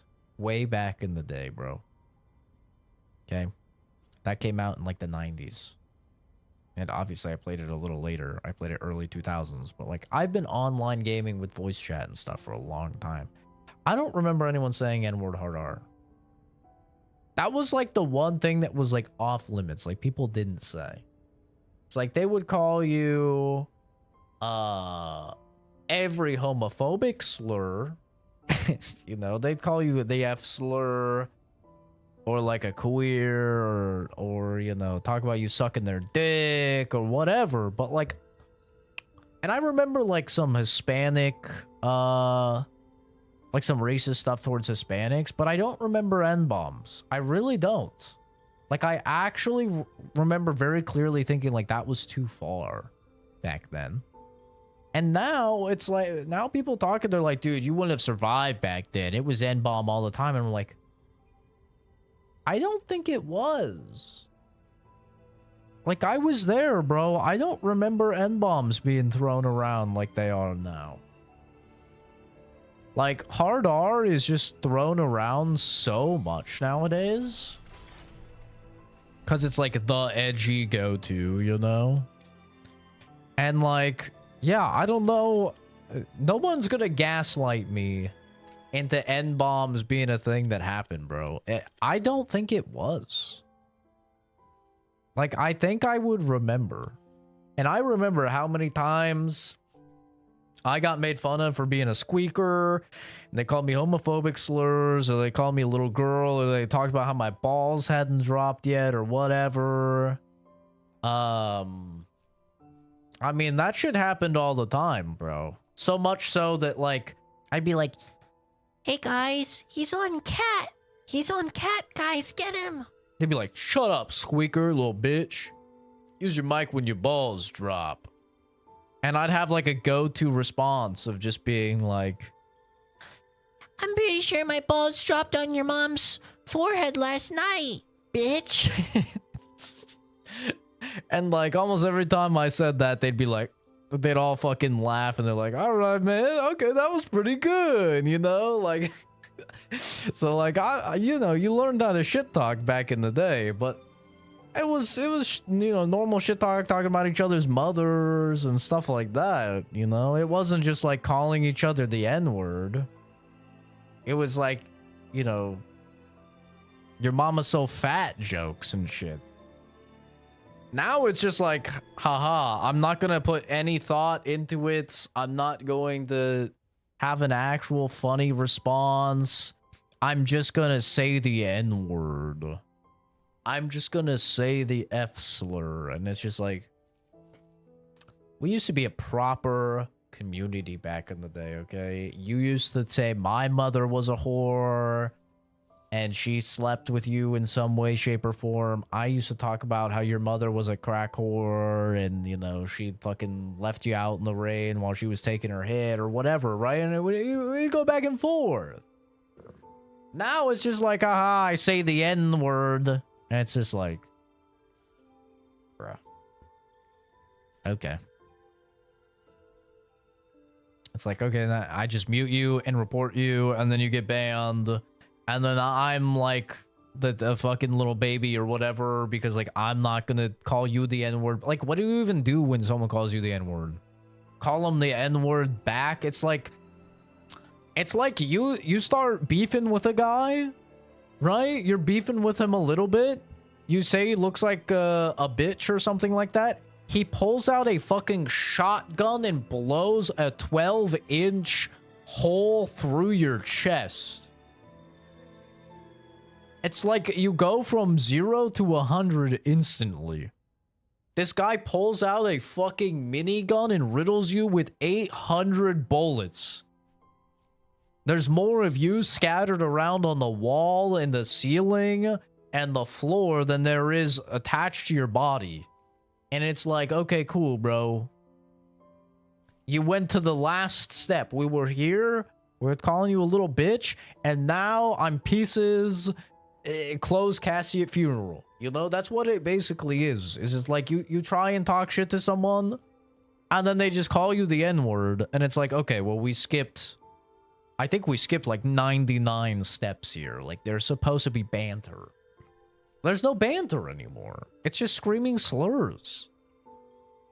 And it's like, I'm not going to scream slurs at you, bro. I'm a 30-year-old man. I'm not going to scream the N-word at you. You know? It's not going to happen. Now, will I do a little bit of shit talk? Absolutely. Like, if we're going to keep things above board, right? We're going to have a little fun with it. We're going to... Hey, bro. I diffed you, you know, maybe I shoot your body a little or something. You're like, oh yeah, you're gonna shoot my body, little bitch. You know? That happens, like, I do that all the time in Marvel Rivals. Huh? I fucking talk shit. A dude has the Lord icon, which means he's played like at least 20 hours of the character. I'll swap to the character and own him. I'm like, dude, this is some pretty pathetic performance for a Lord. Like, you're getting diffed by a guy that's only played this character a couple times, you know? And he's like, oh, yeah? Beats my ass or whatever. He wins. He's just like, oh, yeah? Hold that L or whatever. You know, normal banter. It's not just like, oh, yeah, you fucking N-bomb, F-slur, blah, blah, blah. It's just like, okay, bro. All right. Cool. Hi, Buzz. Can't do shit anymore. I got champ banned for a day after some dude sneezed down his mic 8 times and I said some shit that wasn't even bad. I've never been chat banned. I've literally never been chat banned. And I shit talk all the time, but I shit talk like normally. I got a warning in Rivals because they use an AI system and I called a guy a retard. And I guess retard is one of their like flagged words. Because I had this guy just like sitting in spawn. And I was like, hey, retard, are you gonna play the game or what? Like, we could kind of use you a little bit. Are you done drooling all over your controller? Like, could you play a little? And then I guess he reported me and I got a warning like, hey, you said this word you're not allowed to say. But I've never been banned. And Rivals is apparently pretty strict about it.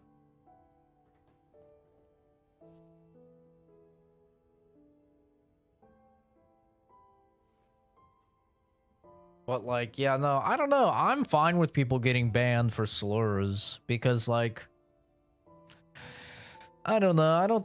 I just don't think there's a place for it, to be honest. Like, between friends, like, I'll call my gay friends the F slur. 100%. You know? And like, I've said the N-word with black friends and like my black ex-girlfriend and stuff like that. I've said the N-word 100%. Obviously with like having permission and all of that. And most of the time when it's funny. That's the thing. It's funny, right? It's gotta be funny. It's never like, you know, hate-filled or anything. But, you know, you go online, it's people you don't know, people are angry, so it's probably hate-filled. And N-bomb just hits different, bro, when you're, like, angry. You know, you see a dude with a fucking Ku Klux Klan outfit and he's throwing an N-bomb. That's gonna hit a little bit different than you see me looking like fucking Pee Wee Herman saying, "What's up, my N-bomb?" You know, that's fucking funny. That's funny. That makes black people laugh. So they're like, what the fuck did this cracker just say? That's funny, you know? But just like, saying hard R or whatever, I don't know. It's different, man. That's another thing, though. I think it circles back to like, a lot of things are okay if they're funny. And most people aren't funny. Most people think they're funny, and they're not funny. And so they say things and they think that they're gonna be funny, and they're not funny.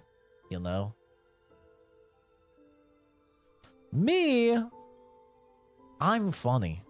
Okay? I know when I can say something that's gonna be fucking crazy, but it's gonna be funny. I know. And I can say it, and it's funny, and it's not a big deal. But, like, you know, most people, they're not like that. Most people just aren't funny. So they say a slur, and it's just like, alright, man, I mean, you sound like my fucking grandpa that grew up with segregation, brother. It's not a good look. They're people now, grandpa. You can't say that. Like, that's what most people, you know, sound like when they try and say shit. It's like, oh, dude. Yikes. But it's like, you know, people be like, oh, man. You're getting so offended. Like, I'm not offended. I don't care. It's not hurting my feelings or anything. Most of the time, I'm just like, it just comes off as a little sad. You know? It usually just comes off as a little sad because, like, I think about this, like, fucking 36-year-old man or something. Like, scream. That's another thing, bro. They never calmly say it. You ever realize that? They, like, scream. Like, if you ever go into a COD lobby, they're not talking. It's like 12 it's like you just stepped onto the short bus after they took a fucking field trip to the chocolate factory or something. They're all hyped up on sugar. They're bouncing off a wall, and you have a bunch of these like Down syndrome kids just screaming and grunting and you know? That's what a COD lobby is like. It's like just a bunch of retards, and they're just screaming. They're just screaming slurs and stuff like that, and it's like, brother, what on earth are you talking about? Like, you gotta relax, man. Why are you screaming? Or you have the classic, like, dude just starts, like, breathing into his microphone really hard. Like, guy with shitty microphone, and he's just, like, breathing in his mic, and it's like, brother, shut the fuck up. Please. Oh, God, man. It's crazy. That's gotta be PC lobbies? No, it's not, brother. It's all console people. That was Black Ops 7. Playing that shit on Game Pass with Chris. That was the fucking lobbies, man.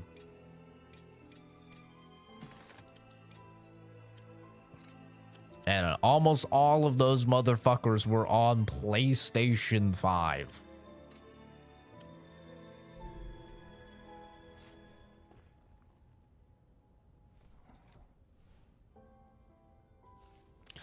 Honestly, what I think it is I think it's like therapy for poor people. That's what I think it is. I know that sounds fucked up, but hear me out.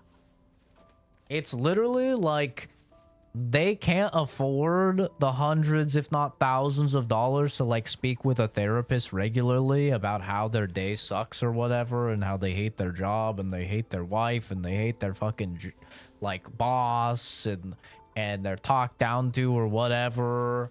And so what do? They boot up COD and they have all this frustration from like all the shit that they hate in their life, and they just like fucking explode on like just innocent bystanders. Like fucking slur. And the whole time it's like shit that they wish that they could scream while they're working at fucking McDonald's or whatever, you know? Like And listen, there's nothing wrong with working at McDonald's. Other than the fact that McDonald's is ass. Work somewhere great like Taco Bell, okay? That's the worst thing about working at McDonald's. Why are you working at McDonald's, bro? Work at fucking Taco Bell or something.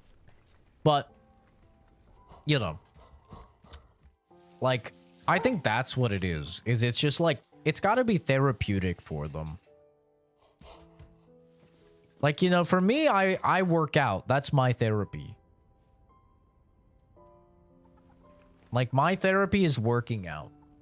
Like, I get really fucking angry, and what do? I go grab some fucking dumbbells and bing bong, you know, I'm feeling better. Or I jump on the elliptical, I max that fucking elevation out, I max that fucking resistance out, so my quads are burning like a motherfucker, and I just...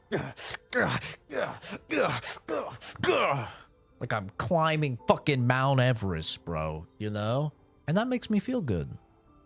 Or, I haven't done this in a while, but I'd boot up some fucking VR games. I would just brutally murder people in VR, you know? That made me feel good. I'd boot up some fucking Walking Dead, Saints and Sinners, and just walk up to a body, a zombie, grab his fucking head, have a screwdriver, just...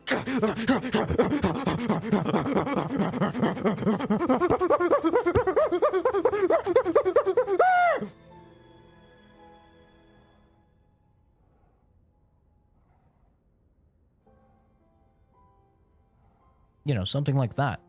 And, you know, you just really, you let it out and you feel good. You feel good.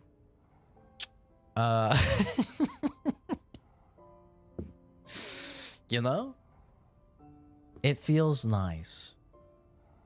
So like that's what I do. I don't boot up Call of Duty and scream the N-word. But I think I draw my controller doing that, but I think that's probably what they do. You know? Is like, that's their version of like, I'm booting it up. My boss was such a fucking asshole. I wish I could call him the F slur, but I can't because I'll get fired. So I'm gonna boot up Call of Duty and scream at an 11-year-old boy and call him the F slur.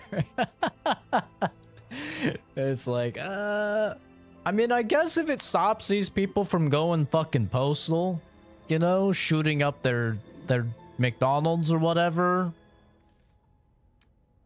who am I to hate? I think there's healthier outlets, like I said. The gym. It's a big W. But, you know, what do I know? What do I know? I'm just a fucking dweeb.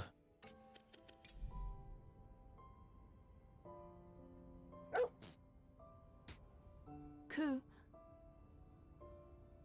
Since Ogochi, I murder homeless fought people, by by the my way. side.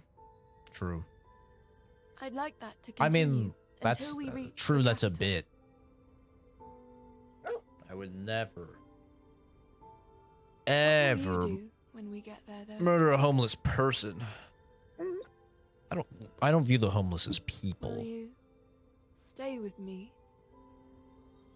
I view them as kind of like an interactive exercise.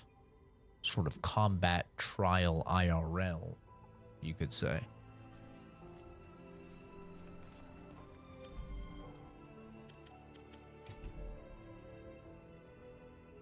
True. Who looks for fucking Emma. homeless people? That's Are true. you free now? Hey, I Carla, guess. try to give Emma some space, all right? I'm sorry, Brad. It's okay. I'm not angry. Fuck you, Brad. I'll talk to Kagura okay. if I want to. At any rate, we're making good time. I figure we'll reach the capital before the beast arrives, at year's end. Once we get there, that'll be our final fight. We need to be prepared. But you'll still have some time to rest. That's my point of view of everything. I'd rather have the retard It make a might be fool the of end himself the line for online all of us. than go into his So a little fucking luxury is Chipotle well job and deserved. blast, ruin my burrito bowl. I'd rather they killed themselves. Hypothetically, of course. I think that would be the best situation, personally. But, you know, what do I know? It'll be the end of the year. Is there anything that you'd like to do once we arrive? Who's gonna make my burrito bowl?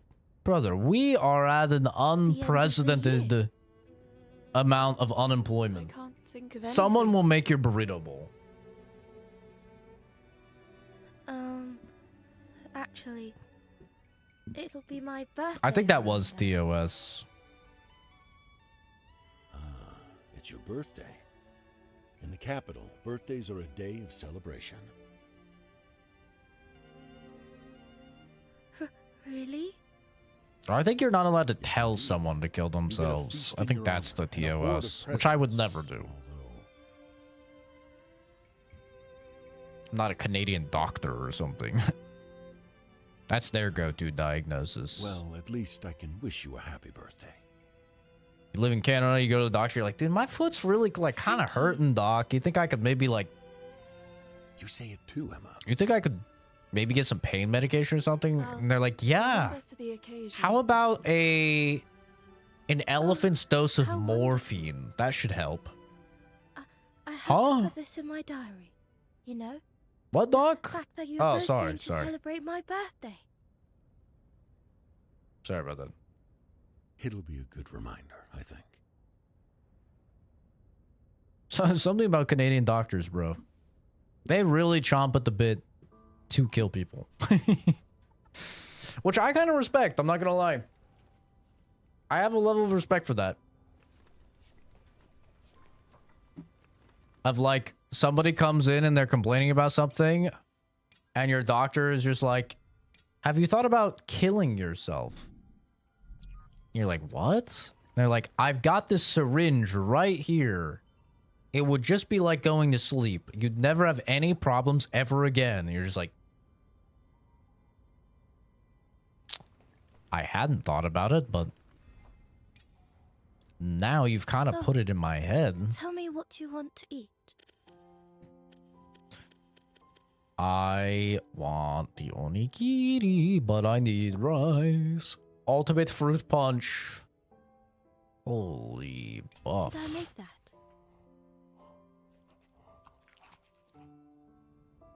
They're like, hey, that's one less person off the list. Honestly, with how backed up they are.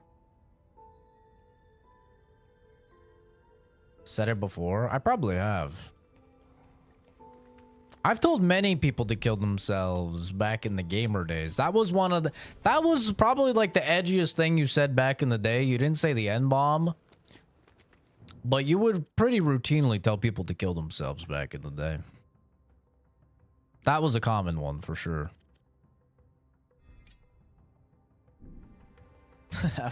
That was a go-to. This was before even KYS. It wasn't even a KYS, bro. You would straight up say that shit. Which I think it makes it hit harder, honestly. I've never liked turning that stuff into like acronyms. You know?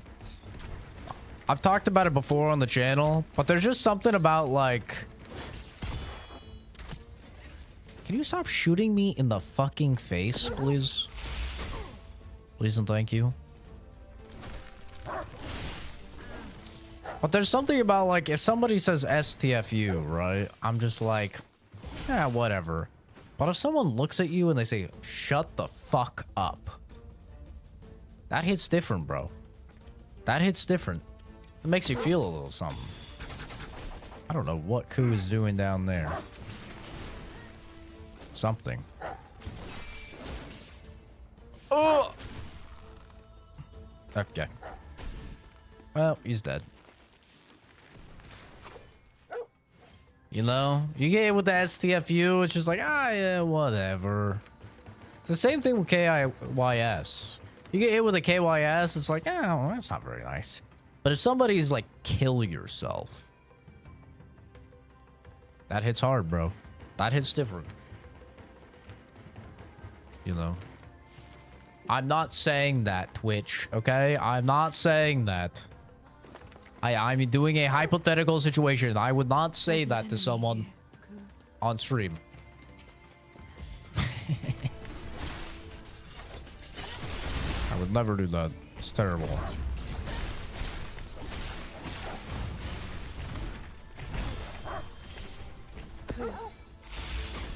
Me get a ban right now. I wouldn't be surprised, honestly.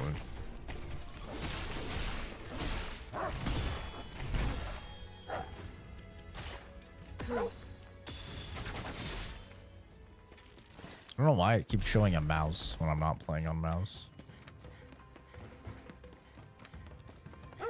I broke my ankle. I mean, I could put this cast on your foot and you'll be immobile for 6 weeks, or I could inject this thing and you'll be immobile forever. Nah, see, they phrase it better. They talk people into it, bro. They talk people into it. They'd be like, you could, but it would be pretty agonizing pain for the next few weeks. However, I could give you this and you would feel no pain whatsoever ever again. Hmm? Like they they love doctor-assisted suicide over there.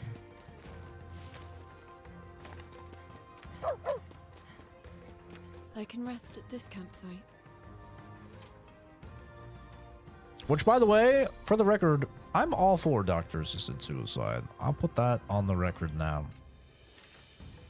I think if someone wants to die, Welcome. and they like, you know, you talk to them, you do a psych eval, you see this isn't like a momentary thing or something like that. I mean, yeah. Why not? You know? Think about how selfish that is. Think about how selfish of a concept it is. That someone doesn't want to go on anymore and you force them to go on. Is that not the most selfish thing you could do? It's pretty selfish. For me, I think if you're allowed any agency over anything in your life, any control over anything in your life, it should be your life. You know? And think about all like hassle it saves as well. You're not like shooting yourself and your family has to find you rotting and scarred for life, or slit your wrists, or overdose on pills and then you like fuck it up or something, right? Like, There's the new sheet, and it's a bit close for comfort. ow, that's unblockable. The color is different from the previous Nushi. It's a unique species. No. Unique species are more aggressive. Don't let your guard down. It's fine, he's missing.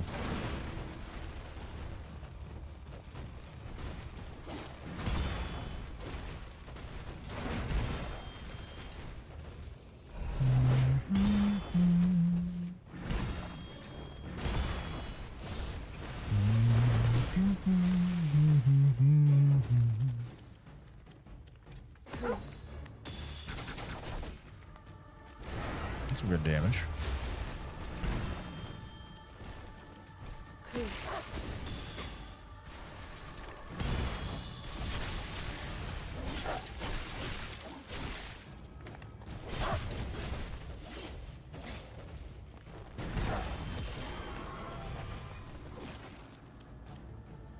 Cool.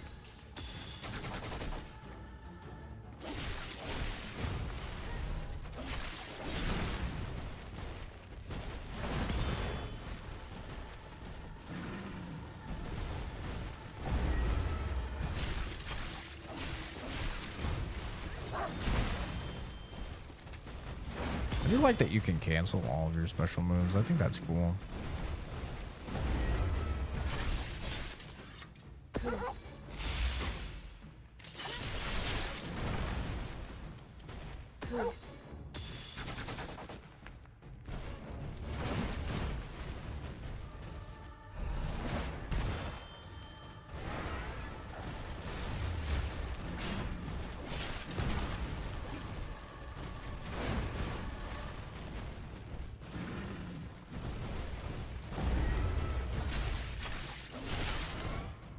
Okay.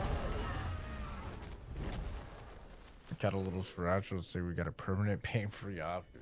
Won't feel the pain anymore. You'll never feel pain again with this real quick, easy trick. It's called a bottle of morphine. Crazy. I think the way I would want to die is by getting like a bunch of insulin injected into me. I hear that's a really good way to die. Like from people who are like diabetic and then they just like inject all of their insulin to kill themselves. I hear it's actually like such a good way to die. It's like entirely painless. You just fall asleep and that's it. And there's like 0 chance of you living. It's kind of OP.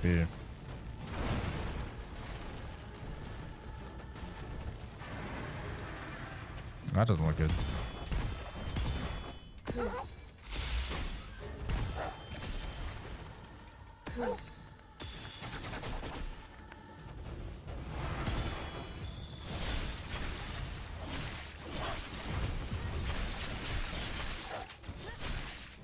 Now that's a lot of damage. The information come from the Ouija board?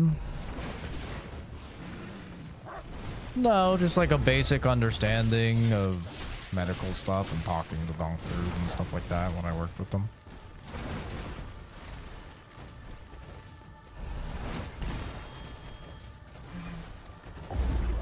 Oh, I did work in the medical field, okay?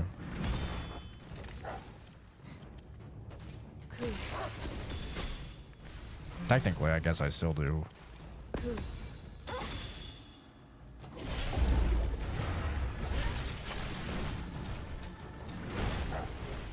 A little different now, but you know.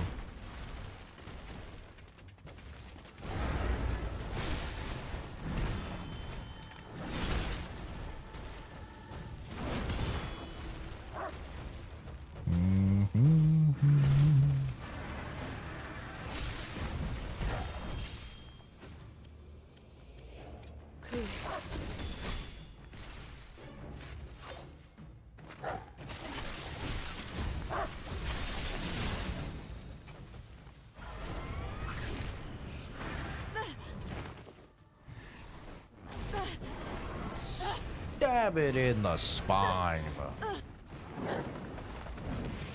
Ooh.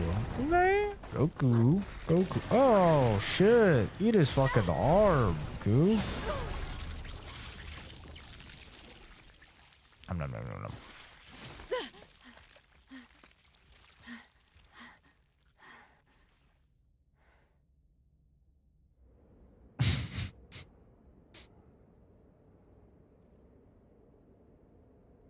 Came in for an ear infection. It's crazy. I'm not reading that message out loud, but it's very funny. But I am not reading that out loud.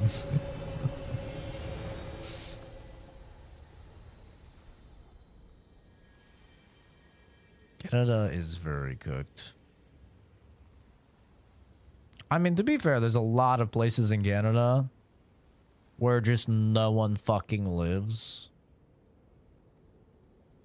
Like, you gotta remember, Canada has, like, way less people than us, and it's massive. There's a lot of places in Canada you could go and, like, being chill. The main issue is the price.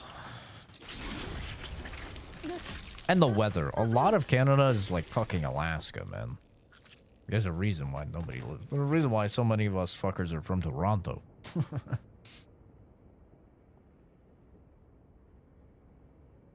Now the price is so bad.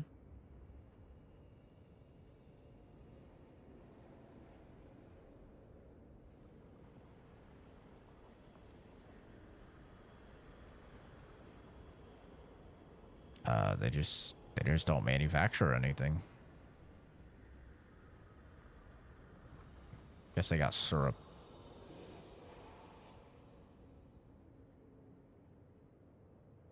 Canada should be the 51st state. That would fix it. Canada's way too big for that, bro.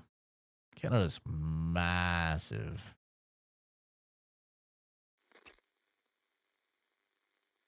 We'd have to have 100 states. Am I coming through? Maybe 85. Say, if you were offered the chance to bring back someone you love, what would you do? Did something happen? My eyes are burning a little. Forget it. It's nothing.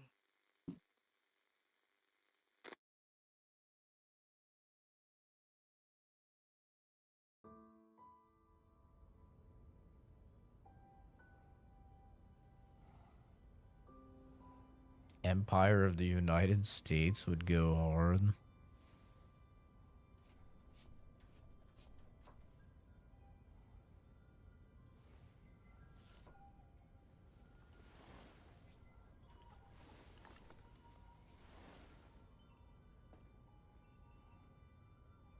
Canadians hate Americans, brother.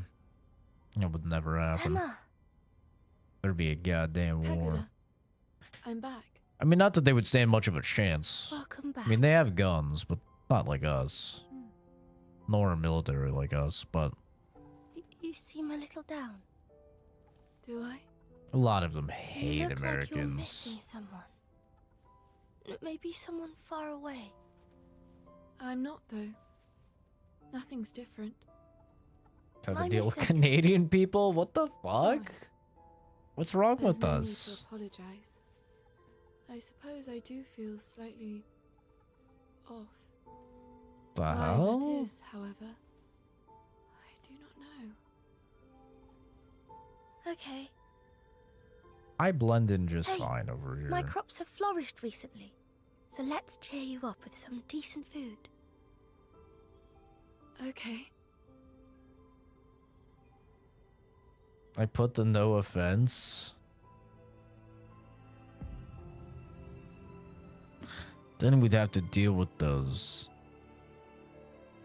disgusting, greasy fucking Italian people. Those balding, fat, Mario Luigi looking fucks. No offense, Fuzz. What the fuck? What the fuck? They're just very liberal. It's probably why people don't like Canadians. I mean, most of the U.S. is liberal as well. Okay, let's not get it twisted here. Let's not get it twisted. Maybe not most of the U.S., but like half of the U.S. is fucking liberal, and half of the U.S. is like how many people are in Canada. So come on, though.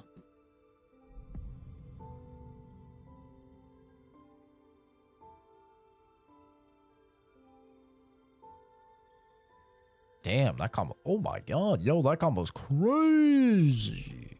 Gotta do that combo. Looks insane.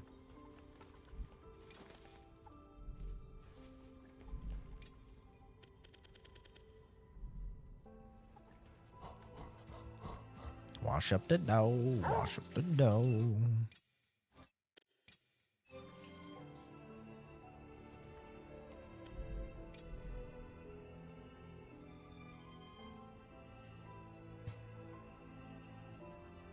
Emma, are you alright?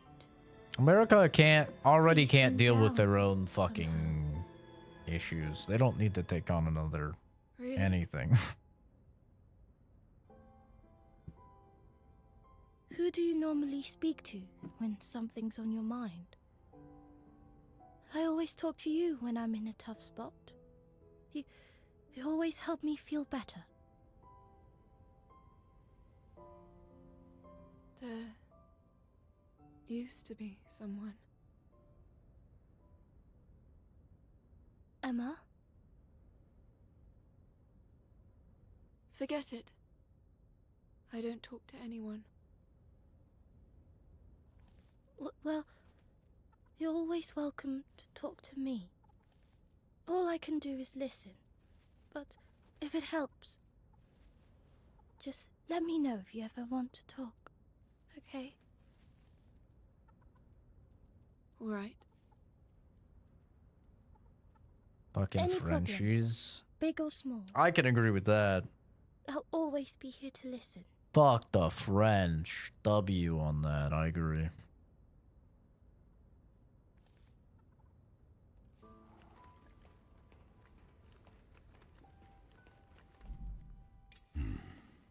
Sorry. I'm fine. I was just lost in thought. We finally arrived at the wasteland. We're making good progress towards the capital. It won't be long now.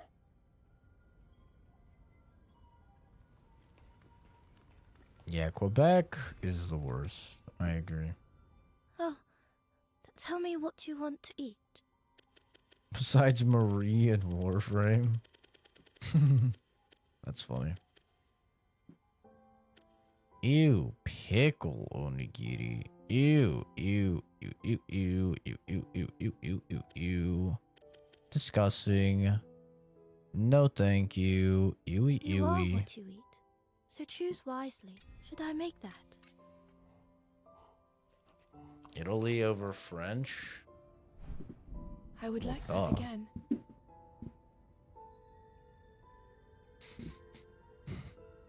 Duh. Well, it's like being punched over being stabbed. It's like, yeah, but I don't want to be punched. And if I gotta choose... We can get through to our destination now. Remember, the Inukami River Colony is the last colony before our final stop. Make sure you're well prepared.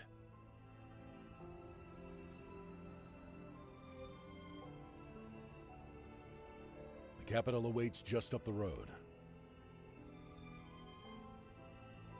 Not long now, until things are settled, once and for all.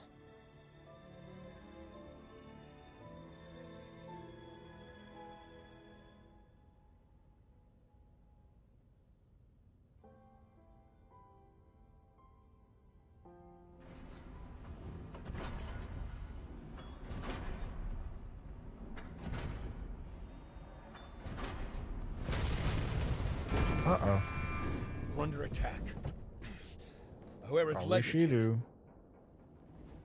These things move like golems, but they're invisible on radar.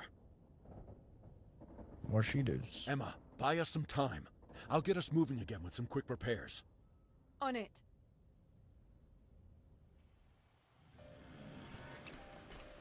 What the fuck is Those things are invisible? invisible to the naked eye. Rely on Ku's senses.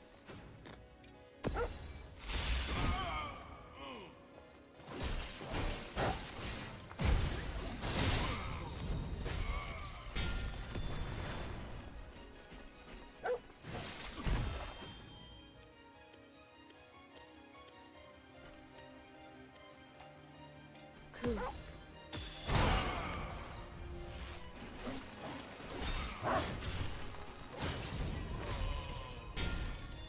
Cool.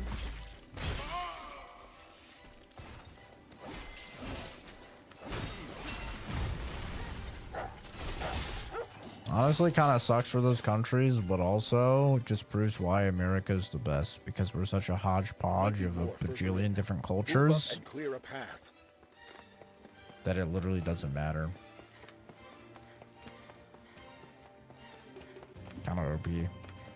We're just kind of the best, you know?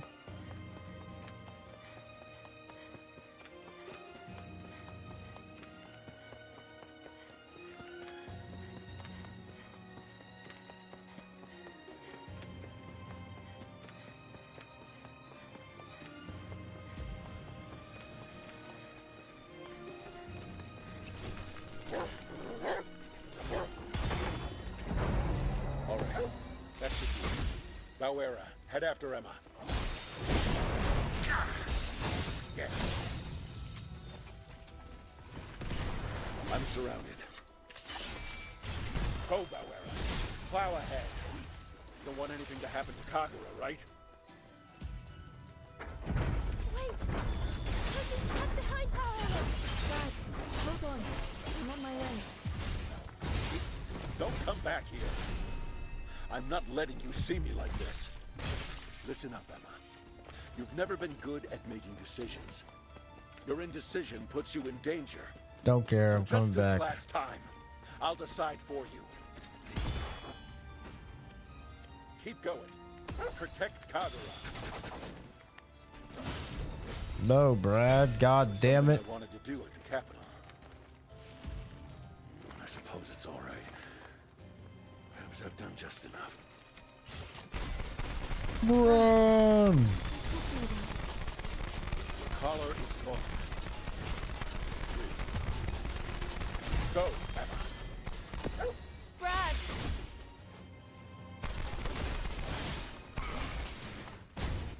Brad!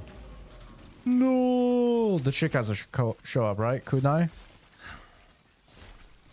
No. Brad cannot be done like this. Come on, Kunai. Hate to waste this on a bunch of runts. But here we are. Bomb. Guess this will have to do. Brad, no. Brad, no.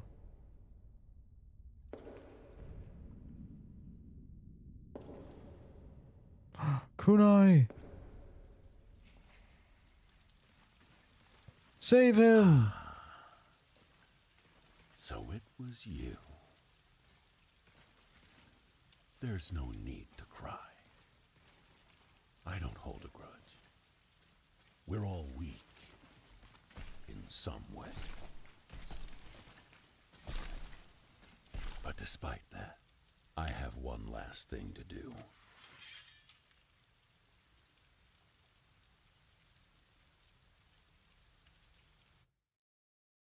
So long.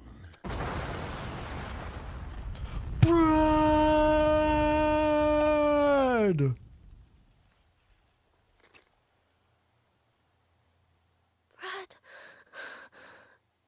Brad! Damn, I didn't expect that, bro. What the fuck? Kunai, you hot bitch! Brad. Let me back! Brad!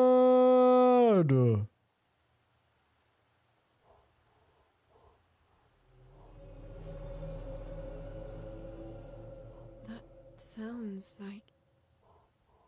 So you've made it, Emma. Fucking Kunai. How are you fine from that explosion? I can tell you've absorbed even more blight. Well, Emma, I cannot let you proceed any further. Fuck you, Kunai. So it was you. You're gonna die for what you Oh, did to yes. Brad. I killed Brad. The administrator promised to give me what I desired. But not until I kill one more person. You. Kunai! How could you do this? Die and become my offering, Emma! She's taken over by the blight.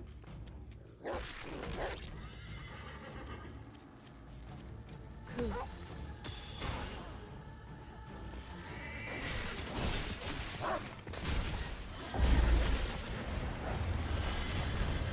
This thing is shooting fucking rockets at my ass.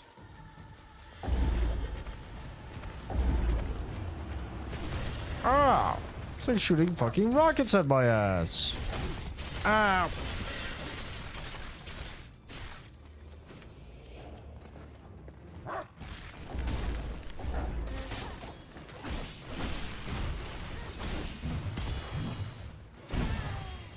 You might have a big sword, and I may have flirted with you and said you were hot. But I've changed my mind now after what you've done to Brad.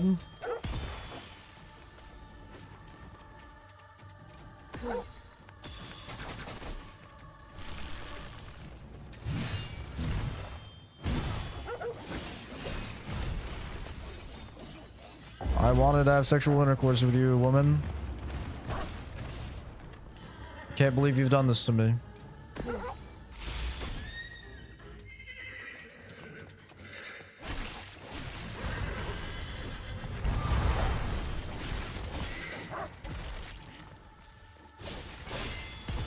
Okay. I'm gonna go out on a limb and say she's probably not weak to lightning. It's unfortunate because that's kind of my motherfucking build.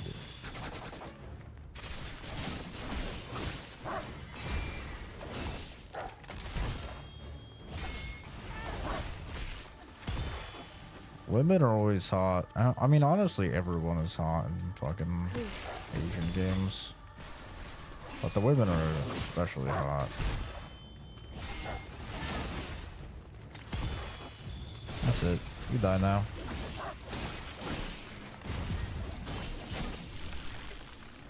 Yeah. Now.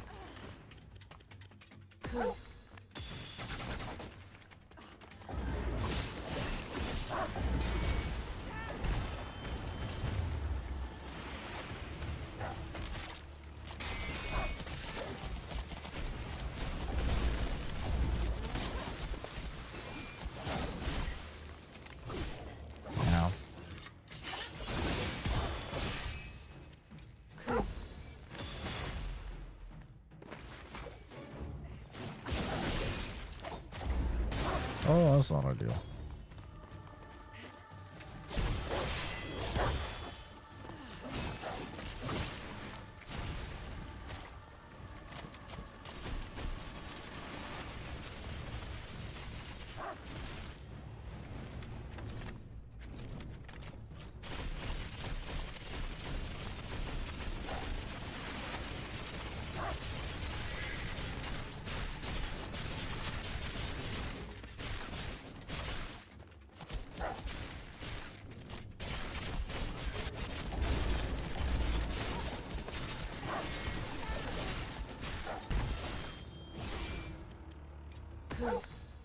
A little burn on her.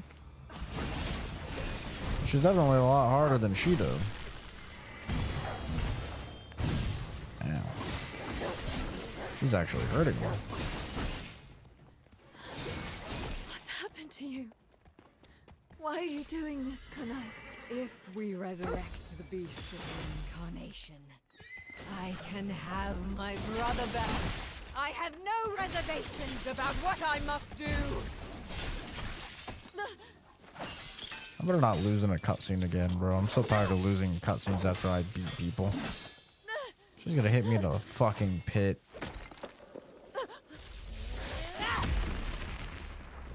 Ah, I'm dead.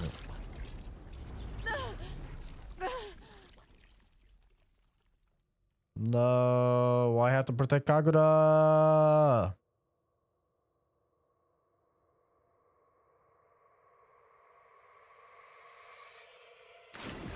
To think I gooned over you, Kunai.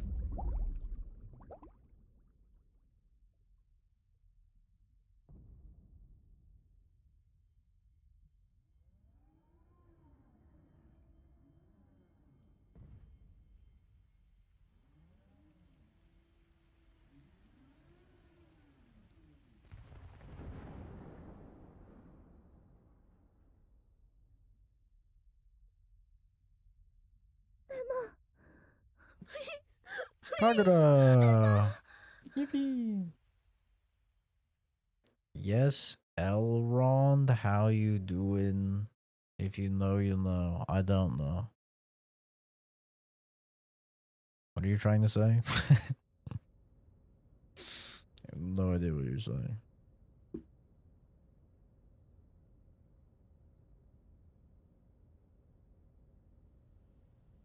no Emma. clue what you're saying.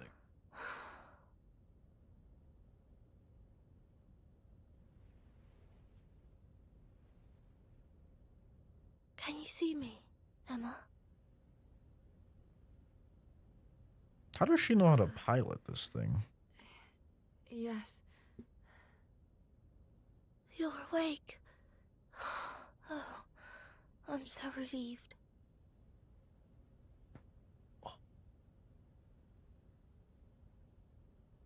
Listen, Emma.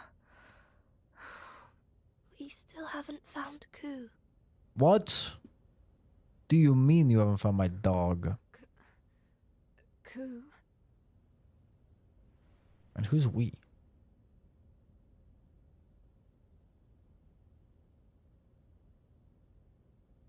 You better fucking find Ku, Kagura. I need my boy. Who are you? Wait a minute. Who are you? Emma.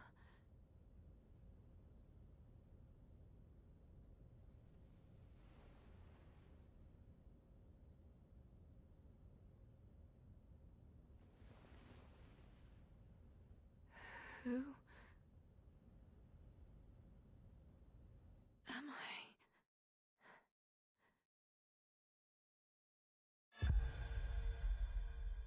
Bum bum.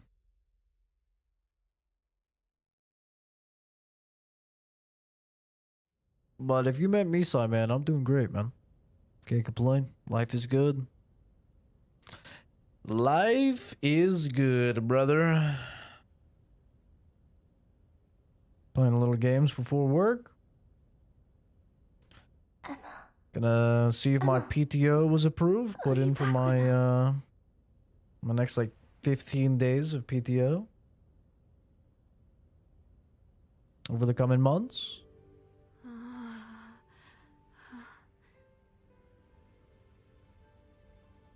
Bauera! Emma's woken up. Understood. I'll perform a diagnostic. Oh, this thing has like a fucking AI. I guess it doesn't have to be piloted.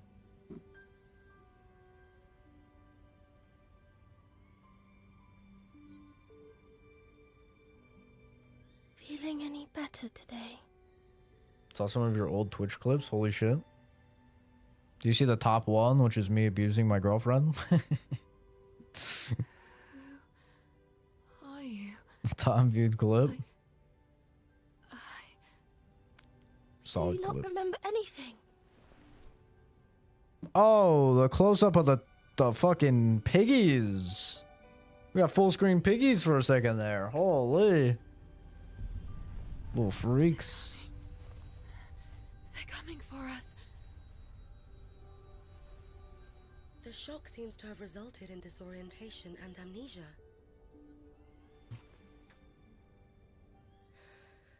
Oh no.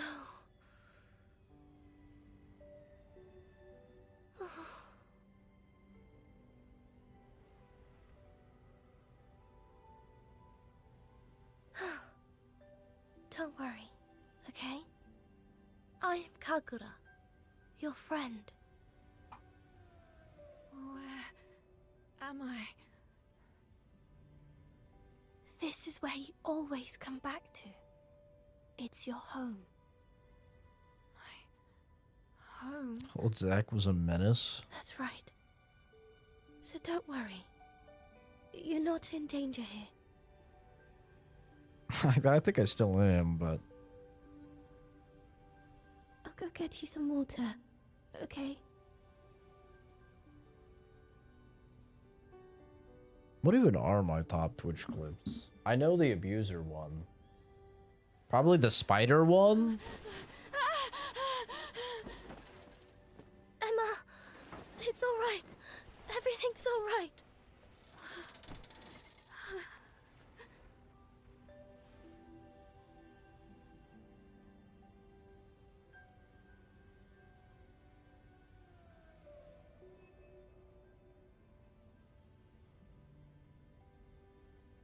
It's a bit chilly outside today. I guess the seasons are changing. Damn, I'm eeping for a while. Let's make a fire and roast some fish. It was nice living together before, wasn't it?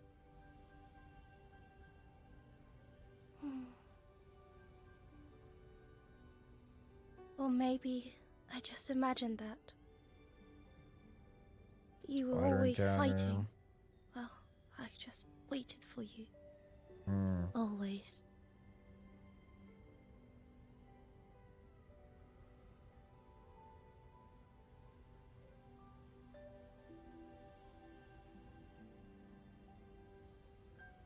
Dude, I can't believe the J clip of him Wouldn't it be talking nice to about fucking a dog is so low on the list.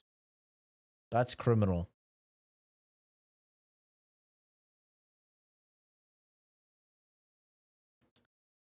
It's 3, 6, 9, 12. It's 13th. 13th most viewed clip is Jay talking about how he'd fuck a dog. Nah, that's criminal, bro. That's actually criminal.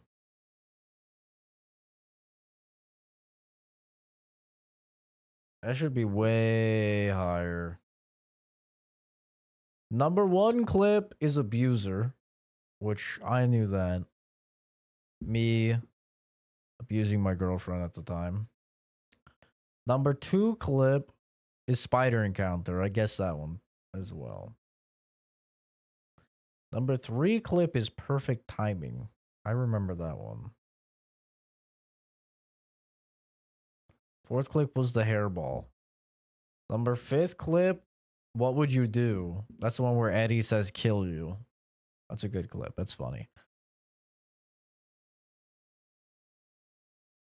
367, I don't remember. What is this clip? What is this clip?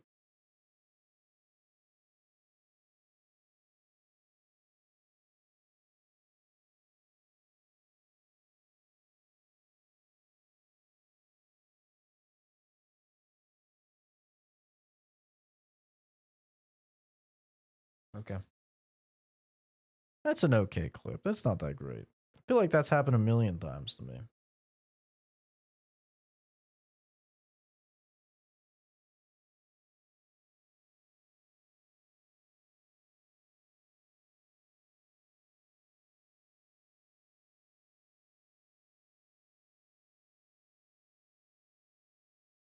Now, some of these are good clips.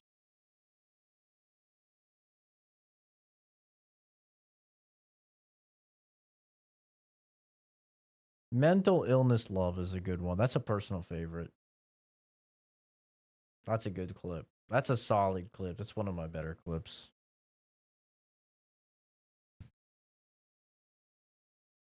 Yeah, it's a W clip. And live out here like this. No more fighting. No more cuts and bruises. Yes? Emma? Good thing we got all that food cultivating. It's been fucking months. Emma. The piggies! Oh this. shit, we got the piggies out.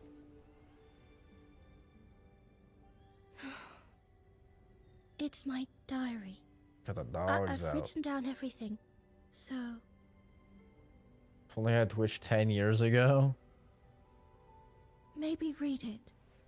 If Yeah, you when have is time. what is my oldest clip? I think my oldest clip is BioShock Minerva's Den, I want to say. The oldest clip on my Twitch channel. Filter by oh, is there no way to filter by age? Not on here. I think my oldest clip. Is the purifier still not awoken? Don't call her that. Emma's done fighting. That will not do. She is bound by Imperial edict. Once she recovers, she fights. it's only a matter of time before the Crimson Malefact attacks the colony. You are only here by the grace of Overseer Gigi. You will need to return the favor.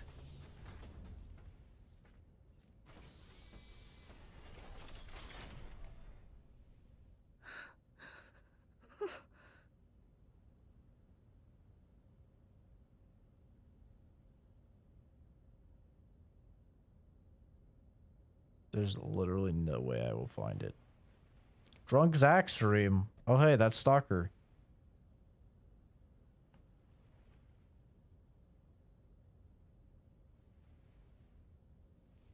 We don't need to see that. We do not need to talk about the Stalker 2 drunk stream. Oh, yeah, I was gonna look up what this Elrond thing is to see if I need to ban this Psyman. I checked his history. He's commented it before.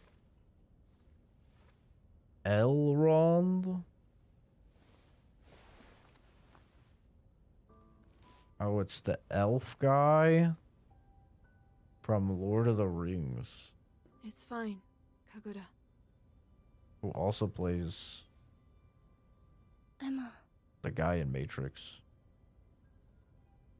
I am here to fight, even without my memories. That much is clear. So, I could see it. fight I will. Let's actually compare Hugo Weaving, right? That's his name? Please, Yeah. once this is over, let's all go live together. You, me, and Ku. How am I supposed to fight without Ku, bro? That would be nice.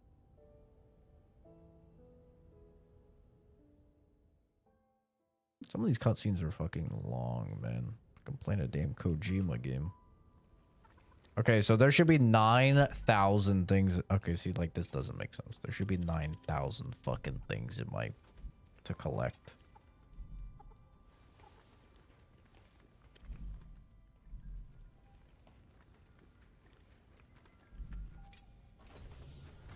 Where's my damn dog, man? Are you heading out? If so, I would advise seeing Gigi first. It was Gigi that allowed us to stay, after seeing your injuries. Whatever her reasons, what would have happened if she hadn't accepted us?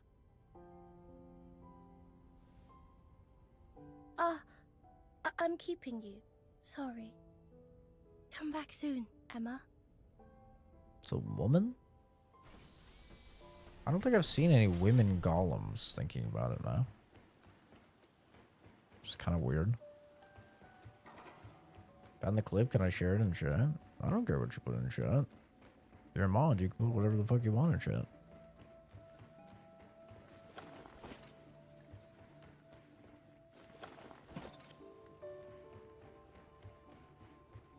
Got all these clinkers and all these books.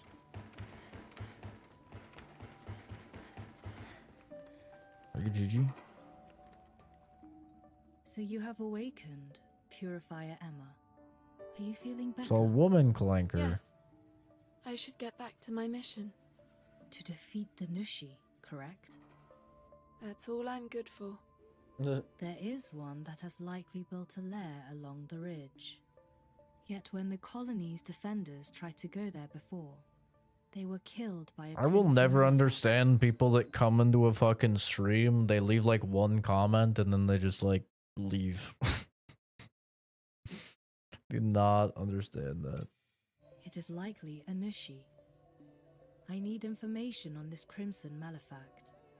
There are some in the colony who say they have seen it. And there are probably traces of it outside the colony as well. Find out what you can and defeat it. Bro's doom scrolling. He finds the stream. Strawberry sandwich. Brother, what the fuck?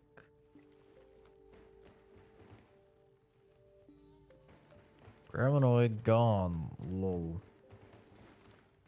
Yeah, exactly.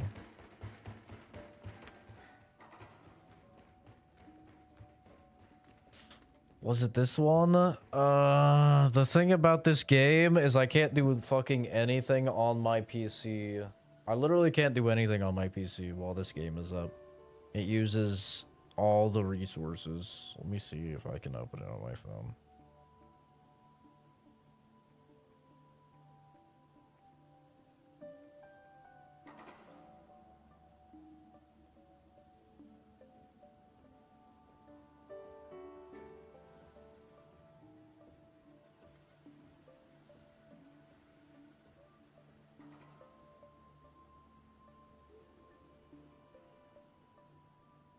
Yes, what did he say? Yes, that's the one. The signature J clip.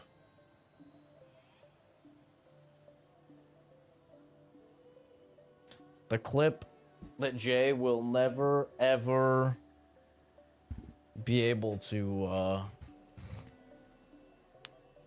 erase. And everyone will know him for. Much to his dismay, I'm sure.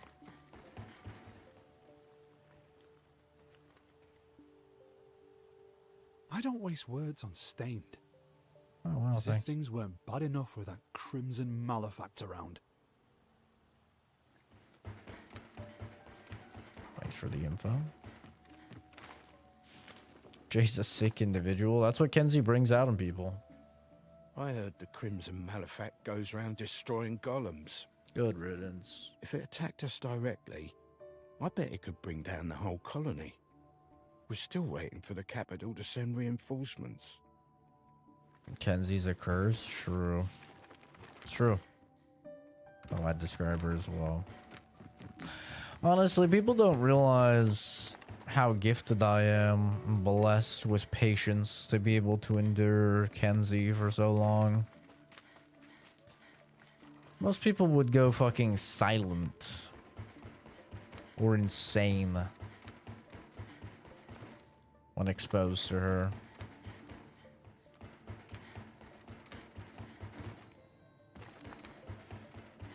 But not me.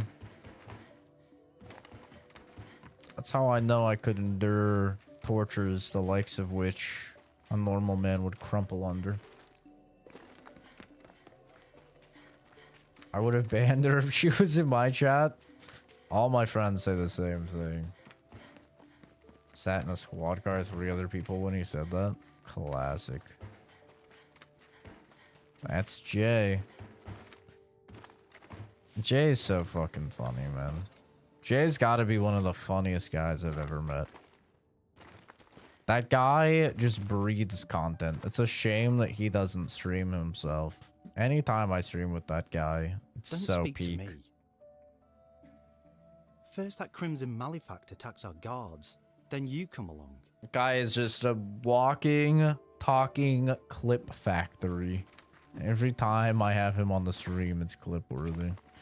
Like when he started going off on the craziest tangent ever about how he could take out a bear with a 9mm.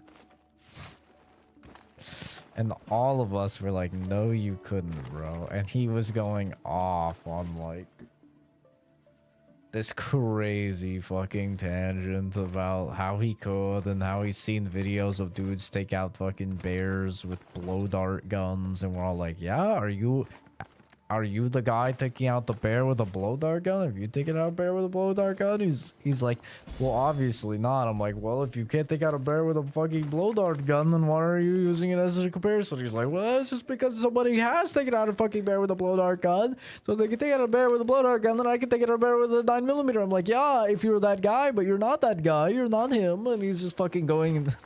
He's just like quadrupling down. So fucking funny, bro. A Crimson Malefact? The Scout Golem must have come across it. Try asking the Scout Golem. A stream That with should all be your friends everyone. would be funny, yeah. Now to see what the I think the scout last knows. time we got all of us together was for Lethal Company. A Crimson... Try... Lethal Company, we had a full group of like our friends, and we were drinking and just like having a fucking grand old time. My purpose is to relay information. Sadly, so many games are like 3 people max and shit now. Like it's always like 3 people, maybe 4 people. And one question alone. They've been playing Mecha Chameleon recently. They've been trying to get like a bunch of people. I think they've had like 6 people for Mecha Chameleon, but I don't want to play Mecha Chameleon because I'm colorblind, and I just don't think it'll be very fun for me.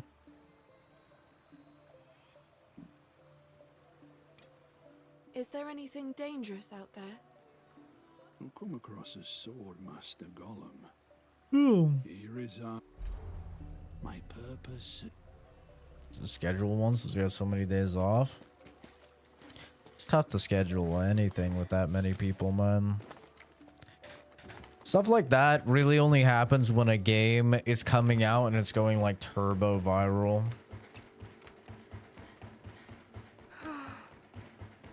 What was the last conversation I had with Brad? Everything happened so suddenly. I hope I didn't upset him somehow. No, I can't be like this. No, it's not the time. And not over open We comms, have bitch. to finish Think these what Brad things. wanted us to.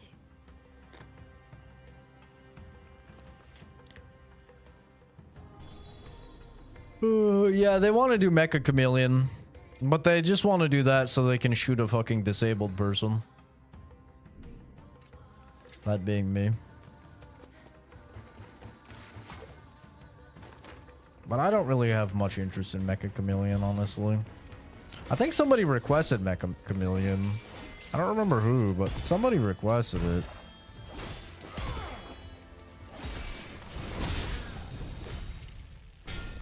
But it's a very color-based game. Which is why I'm like, I don't really want to play it.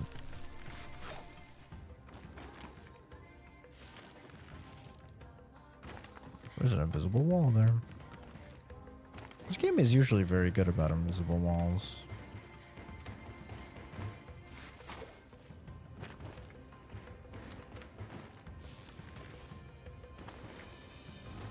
Moderate weird sleep schedule would change your mind. Nah. Nah, I think most people would definitely ban Genzi. She looks like the type of person that takes the Lord's name in vain. Instant ban. The Crimson Malefact is truly terrifying, man. It tore through the village on the outskirts of the colony and went on toward the ridge. Something must be done before it resumes its rampage. Before long, it'll probably start eating people. What is going to become of us?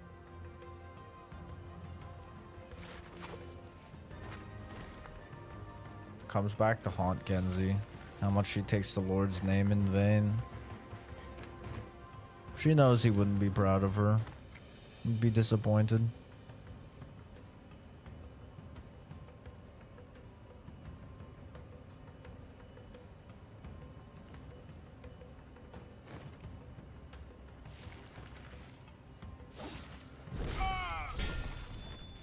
See why Oscar doesn't come in chat anymore?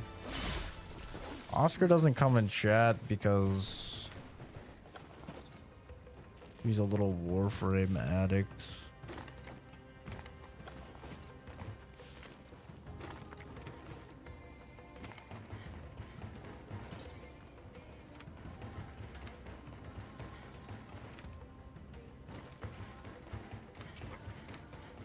Also, I'm pretty sure Oscar is one of those people that, I think he's said it before, is like, he really fucked with the, like, I think he said the reason why he, like, found the stream and stayed on the stream was because he, like, was swiping and he saw me like roasting a dude in chat or something, like roasting a troll, and he like thought it was really funny or whatever.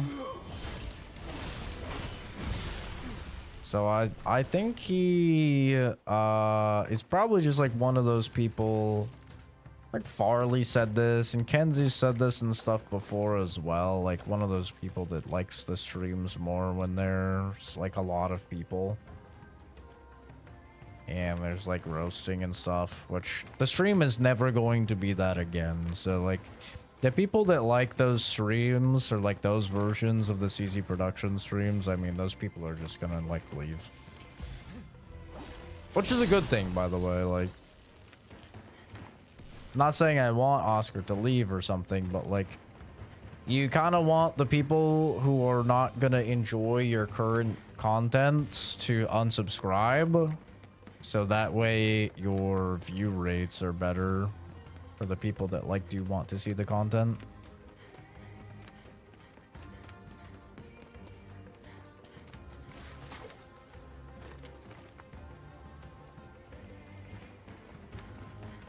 But every now and then Oscar's in the voice chat. He was just in the voice chat not too long ago.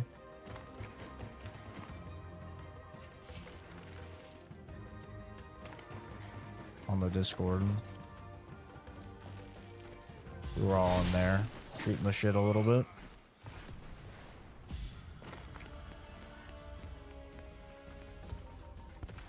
What the hell? Oops. Killed the shit out of that guy. I don't mind these streams. I don't have to be glued to the chat constantly. Yeah, I mean, some people like the more chill streams and some people don't. And it's like, you know, if you don't like the more chill streams, then this is just like not the stream for you. And that's totally fine. Ultimately, and I don't want this to sound mean or anything, but, you know, it's just the truth. So, once again, don't want this to sound mean. Don't take this in a mean way. It's not me being mean. But ultimately, I don't really give a fuck what the viewers want. Because at the end of the day, like, this is how I'm spending my time. And if I'm not enjoying how I'm spending my time, then, like, what am I doing with my life, right? So, it doesn't really matter to me. That's why I don't look at views. It's why I don't try and play things that are trendy or whatever. I just play what I want to play. Because the most important thing to me is not what it's gonna make viewers happy. It's what's gonna make me happy, because I have one life and limited free time. And I want to make sure that in my one life and my limited free time, I'm, you know, doing something I'm enjoying. So, once again, I don't mean it in any mean way. But it's like, you can't live for other people, man. And I get it all the time when people are like, oh, blah, blah, this is like why you don't get a lot of viewers or whatever, you know. People always like to throw out their little comments, but I don't really mind. I've been making content for 14 years, and it's an invisible wall. Kind of a crazy invisible wall, if we're being honest. But I've been making content for 14 years, man. The vast majority of those 14 years, I've gotten little to no views. If that bothered me, I would have stopped 10 years ago, 12 years ago, 13 years ago, you know? I enjoy the content. I enjoy, like, being able to stream stuff and then clip stuff. Like, all of those clips I have on the Twitch channel and stuff that go back 11, 12, 13 years, whatever. I think my oldest clip is like 15 or 16 years on Twitch. I enjoy being able to, like, go down memory lane and see all of those things. I think it's fucking awesome. Right? Like, the only other option would be to record literal terabytes of footage, and then like keep all of those or upload them as YouTube videos or something, and that's like just way more annoying of a process than just streaming, right? And then just clipping whenever something funny happens or whenever something cool happens. So, and I think a lot of people can't really understand it. Like, I've gotten in conversations with people before and they're like, no streamers make content like that they enjoy. They're all doing it for views and they're all doing it for money. And like, which is obviously not true. I'm living proof that that is not true. But I think normal people just are kind of unable to process the concept of just like enjoying something. Like, I just enjoy streaming, bro. That's all. It's not that deep. Like, I enjoy it. I have fun doing it. And as long as I have fun doing it, I'm gonna do it. Like, even when I'm like an 80-year-old man or whatever. I've met cool people. I've, you know, created some awesome memories. And it's really easy to document all of those awesome memories too, which is awesome.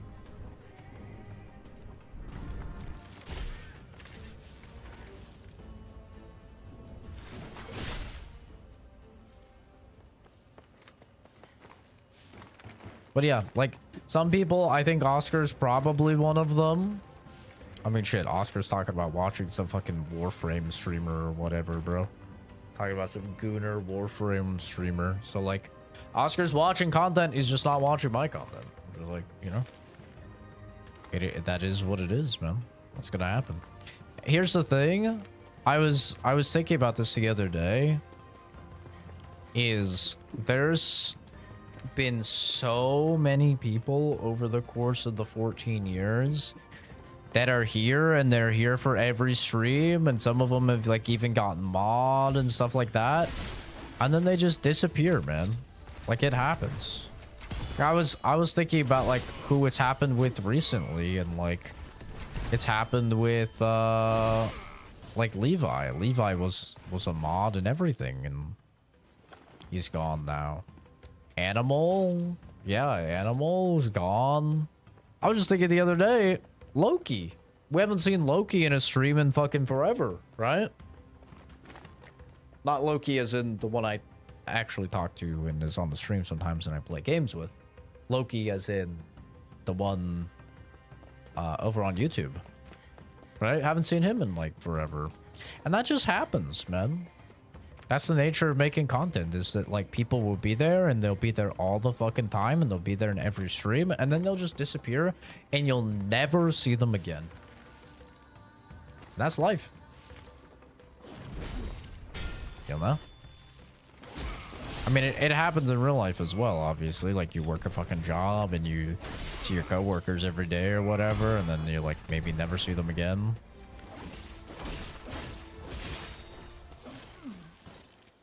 It happens. But yeah, like, Oscar might turn into that. Who knows? I mean, I didn't hear from Eddie for like 2 years or 3 years or something like that. Because he like got with his chick and had a kid and all sorts of stuff happened, you know? Sometimes life happens. Sometimes people just get bored of the content. Sometimes YouTube just stops showing them the content and they completely forget about it. And they forget about you or whatever. I mean, it all happens. So, like, that's why you can't bend your content to viewers. There's no point bending your content to viewers because they come and go. You know? Like, that's the thing. They're infinitely replaceable. Which sounds mean, but it's just true. Like, there's a bajillion viewers, and you'll lose one, and you'll gain one. You'll lose two, and you'll gain two. And, like, sometimes it might take you a while to gain back that person or whatever, but you will, eventually. I've went through so many regulars and stuff like that. The ruins out that way. Purified. You know? That Will you happens. defeat it? I beg you, please save Inukami River Colony. Dang PUBG streams. Me and Josh or Fuzz disappear randomly. It's probably a UFO. I mean, I'm sure one of these days you guys will disappear. Like, I'm fully aware that that will happen. Like, one of these days will be the last time Kenzie or Fuzz ever talks in chat. It could be today, it could be tomorrow, it could be years from now, who knows? But it'll happen eventually. You know, I think it would be crazy for me to assume that that like any of my viewers will be around for forever. You know? I don't think that's realistic at all. I don't think any like content creator does that. I don't think any content creator is like, yep, this viewer's gonna be around forever.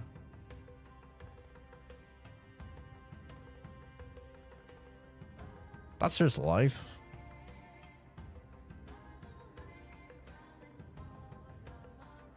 Doesn't bother me. I think you just have to have like you have to have a healthy relationship with the thought of like disappearing. You know, whether it's like you're disappearing out of people's schedules or they're disappearing out of your life. Like, it's something that you can't be afraid of because it's a natural thing that happens. So for me, I you know, I don't fear it, I don't dread it. It's gonna happen.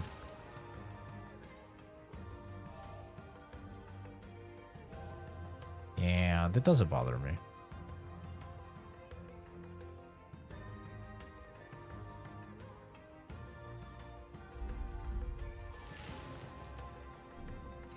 People come and go, you know. I think it also helps that I've moved so many times that I've been that guy that was like a pivotal pillar in someone's life and we were really good friends, and then I have to move and I never see them again and I have no fucking idea what they're doing. I have so many friends growing up that were like that. It's like we're best friends, talking on the phone every day, hanging out every single day, and then it's like, you know, we just don't see each other anymore. Like, that's life. It happens.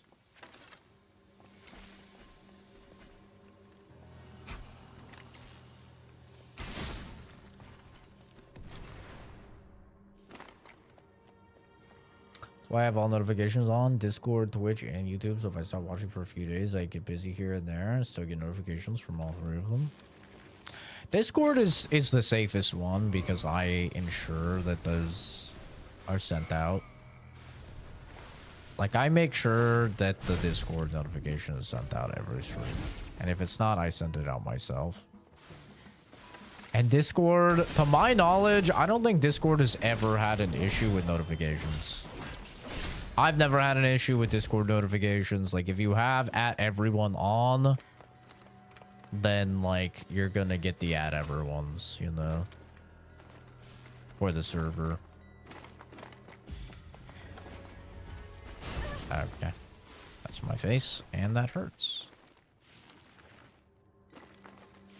But yeah, you know, people come and go. It's like, I don't get attached to viewers or anything like that. For that very reason. And like,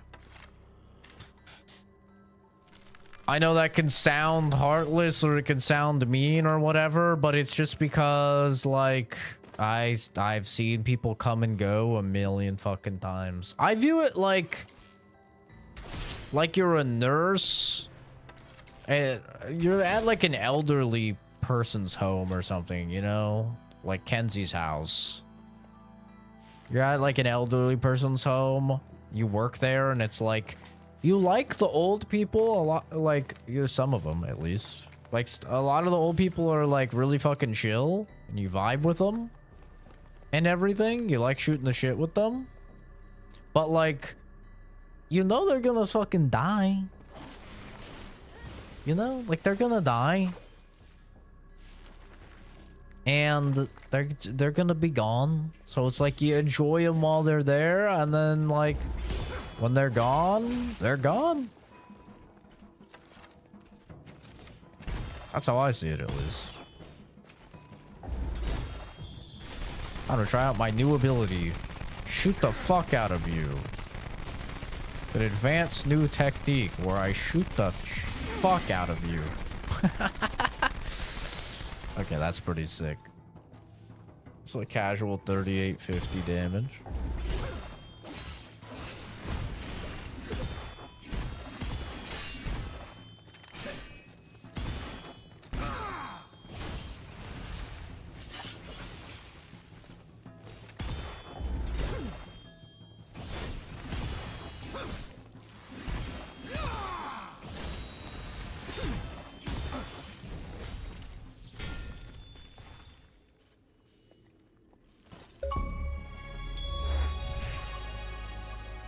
Wandering Duelist. Defeated every elite golem. 0.38% of the population is that. Wow, I must be nearing the end of the game then, eh? It's kind of cool. Probably won't be able to beat it this stream, but the next one probably be the end. The hard candies she randomly got doesn't help with the cause in this place being like a fucking retirement home. Yep, sounds like her. But yeah, it's like I just try and enjoy my time with all my viewers, and I assume that they will be gone. You know? I don't have like a parasocial relationship with my viewers or anything like that. Like, don't get me wrong, some of my viewers have transcended to be friends. I used to think of Oscar. I used to think like maybe Oscar could get to that realm, but I don't know. We don't really talk too much anymore, so who knows? But you know, Eddie is a good example. Like, I still consider Eddie a good friend, and even though like he has shit that happens in his life, right? He became a dad and stuff like that, so he's understandably been busy. He's still like comes in, shoots a shit, or texts me or whatever. But yeah, I mean, viewers come and go, man. You can't make content for viewers, because the number of times I've had people be like, "Oh my god, Zach, I'm your biggest fan. I'm gonna watch. I just went and I watched all your videos, and I've seen all of your content, and I'm gonna watch all your content, and like I can't get enough. Oh my god, this is my new favorite channel." And the guy is in every stream and he's on every video and stuff. And then, you know, 4 months go by and he just disappears off the face of the planet and you never see him again. That's happened so many times.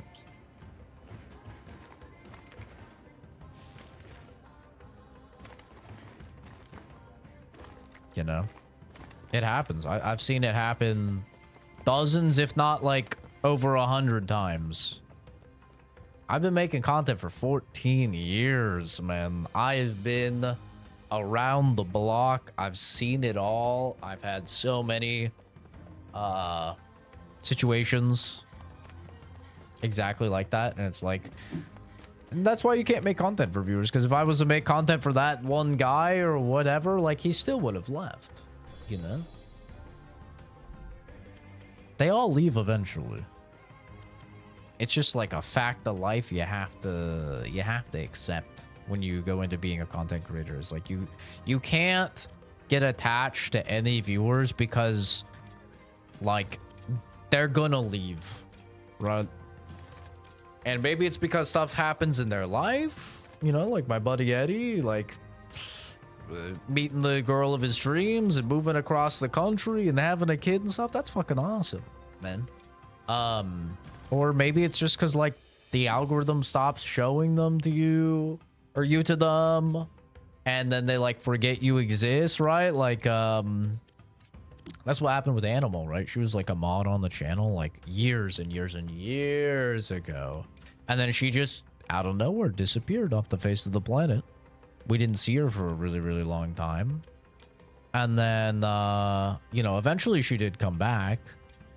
And now she's gone again, you know? But it's like, that happens. And she's like, yo, I,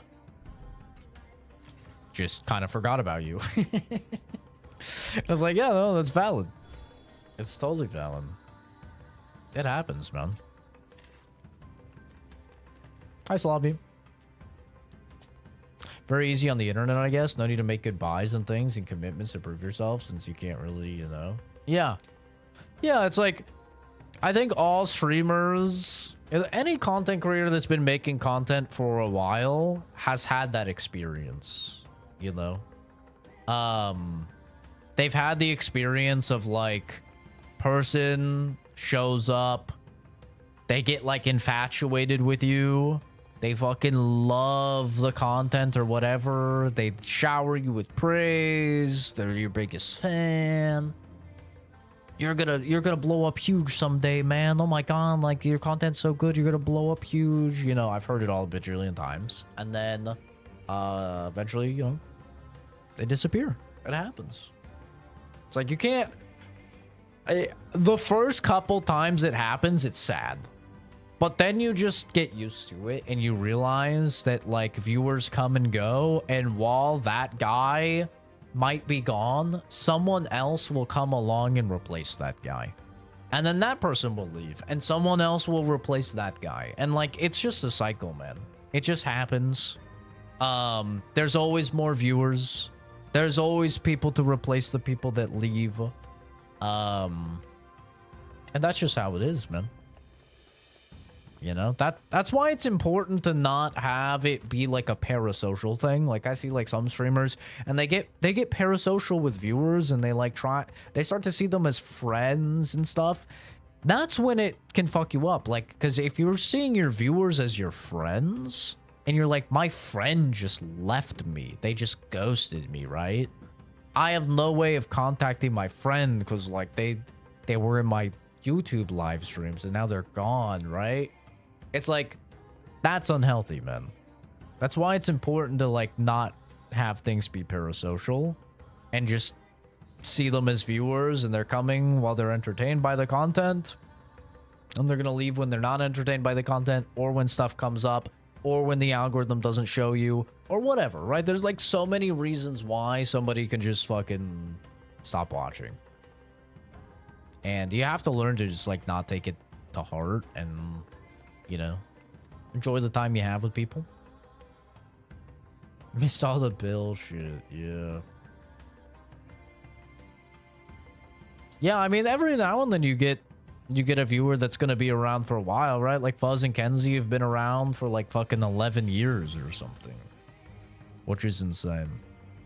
But like, that's so fucking, like, you have to remember, I've had millions, I'm not being dramatic, millions of unique viewers and chatters, right? Millions of unique people have came in and chatted and stuff like that. And two have stayed for that long. Two have stayed for like 11 years. And that's not even the entirety I've been making content, right? I've been making content for like 14 years, 15 years, something like that. So, yeah, you've been around 11 years. She's been around like 8 or 9. Yeah, but like, I think I still knew her, right? Or knew of her at least. Something along those lines. Yeah, Shorts live streams is something else entirely. The amount of people I get that come into Shorts live streams and they're like, dude, I haven't seen you in like forever. And I'm like, bro, I've been streaming like 4 days a week, 5 days a week. Forever. Like, I don't know what you're talking about. I've been here forever. And they're like, oh, dude, you haven't popped up in my feed in forever. And it's like, well, I mean, that's what the sub button is for one. But for two, like, yeah, that's YouTube, bro. Yeah. That do happen.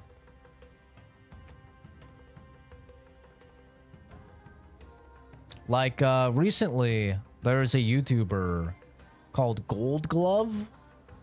And I guess he was really big back in the day. And now that Gears of War E-Day is coming out, I've been watching a lot of, like, Gears of War E-Day content because I'm excited for the game.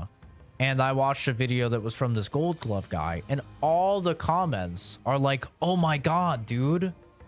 I watched you, like, 14 years ago. It's crazy you're still making content and stuff like that. And, like, thousands, tens of thousands of people are all saying, like, oh my god, Gold Glove, I watched your Gears of War videos back in Gears of War 2 14 years ago or whatever. It's crazy and stuff. And it's like, you check the guy's channel and he, like, this guy has been making videos constantly for like fucking 16 years or whatever. So it's just like they fell out of watching him for whatever reason, you know, and now like they found something that brought them back to his channel. And it's like he didn't go anywhere. They did. And that's the thing with viewers, is that's what I mean, is like, I'm not going anywhere. I'm gonna be streaming, making content in some way, shape, or form, probably until the day I die, because it's something I'm passionate about. It's something I love doing. It's something I've never regretted doing. I've made awesome memories. I continue to make awesome memories. I'm gonna do it until the day I die. But the viewers, they will leave me, right? They will come and they will go. And I think that's like kind of a hard pill for some people to swallow, especially streamers.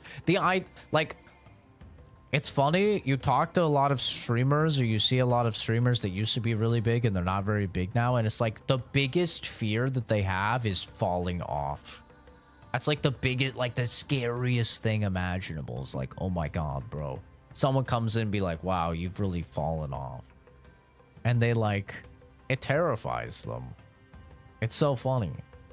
Just the other day, Farley was like, damn, man, you really fell off. You know, you used to have like 300 viewers or whatever. And I'm like, yeah, isn't it awesome? Isn't it great? We can have conversations in the chat now.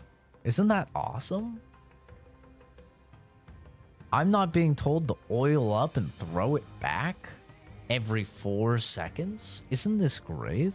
I'm not having behind you spammed in my chat and having to explain what engagement bait is a million times a stream. Isn't it great?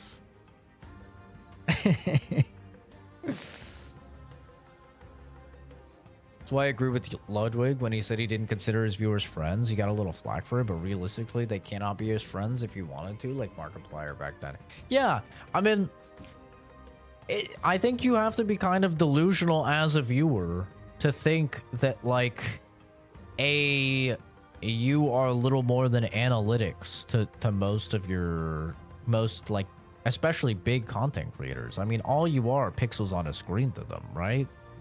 If even that. Like, most of them don't even engage with their chat or with their YouTube comments or whatever. It's impossible. If these people have tens of thousands of people, or even just normal thousands of people, it's like, nobody has that many friends, bro. Like, you're considered fucking wildly socially successful if you have like 6 friends. You got 6 friends in this economy, brother? A post-COVID, introvert-centric, chronically online society, and you got 6 motherfucking IRL friends? Bro, who are you? Hugh Hefner? Party animal extraordinaire? What? Like, that's insane. The number of times I play a co-op game and I have people coming into my stream and it's like a 1-person co-op game. I mean, like, dude, I really wish I could play this, but I have no friends. And it's just like, damn. Some of these motherfuckers don't even have 1 friend. You know? Like, to think that a streamer or a YouTuber or something is like friends with all of his viewers and he has like thousands of viewers or whatever. I mean, that's just insanity. The tricky part about it is that when it comes to streaming, you are financially incentivized to make your viewers feel that way. If you try, especially like, let's say you're a hot chick and you're streaming, if you make your fans think that you are friends with them or you like them or whatever, they're gonna be more inclined to watch for longer, and they're gonna be more inclined to sit through your ad breaks, and they're gonna be more inclined to give you money, right? That's just how it is. So like, you are kind of like, unfortunately, streamers are financially incentivized to create and foster parasocial relationships. And obviously we see all the time with women streamers how that can turn very scary very fast when, you know, you've kind of created these simps, and then you is that still TOS to say simps? I don't know. But like, you've created these simps, and then they find out you're married or something, and then they go fucking buck wild and stalk you and try and wear your skin or whatever, you know? So it's a scary thing, you know?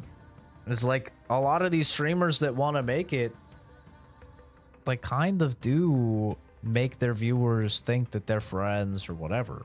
That's why I'm always just very upfront of like, I am a dancing monkey for your entertainment, and I'm a dancing monkey that does have the you know, uncanny ability to read chat and respond. But like, beyond that, you know, I'm here to entertain you, and that's it. You know, that's it. And like, I'm not gonna sit here and say that, you know, none of my viewers have ever became friends or more than that, but because they have. But I mean, it's very rare, you know. It's not impossible, but it's very, very rare. You know, the last chick I dated, I met through streams, and you know, we dated for 3 years and we're good friends now. Like, stuff happens for sure, but it's very rare. First person I told about Caden being a thing, I couldn't find anyone else that Doom typed to. That's funny. Yeah, I think a lot of people have now found my channel from Doom scrolling.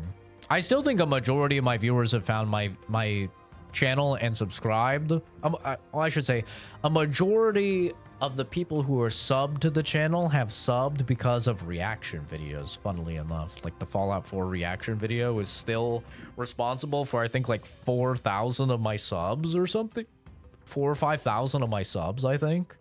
And my reaction to Half-Life Alyx, I think, is responsible for like another couple thousand of my subs. And my YouTube shorts, like a few of my reactions on YouTube shorts are responsible for like a couple thousand subs. Like, most of my subs are actually from videos, funnily enough, not not streams.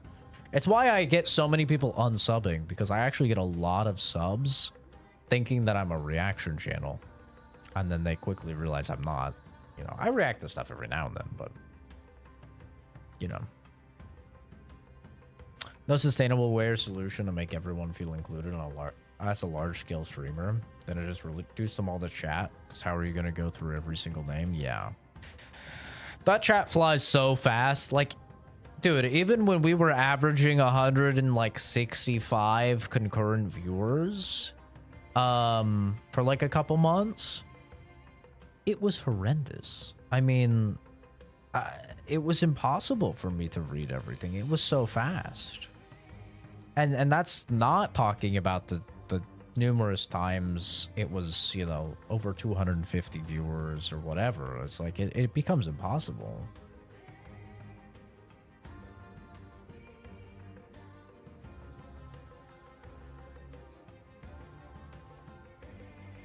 Yeah, it's tough being a chick streamer for sure. Only takes 1 out of millions to turn around, take it to the next level to ruin things. Yeah, it does. What the hell? Is that a cat? What? Is that a cat with a hat? Is that the cat in the hat? What the hell is that? That's so funny. Thank you. Very nice of you. What a little cutie.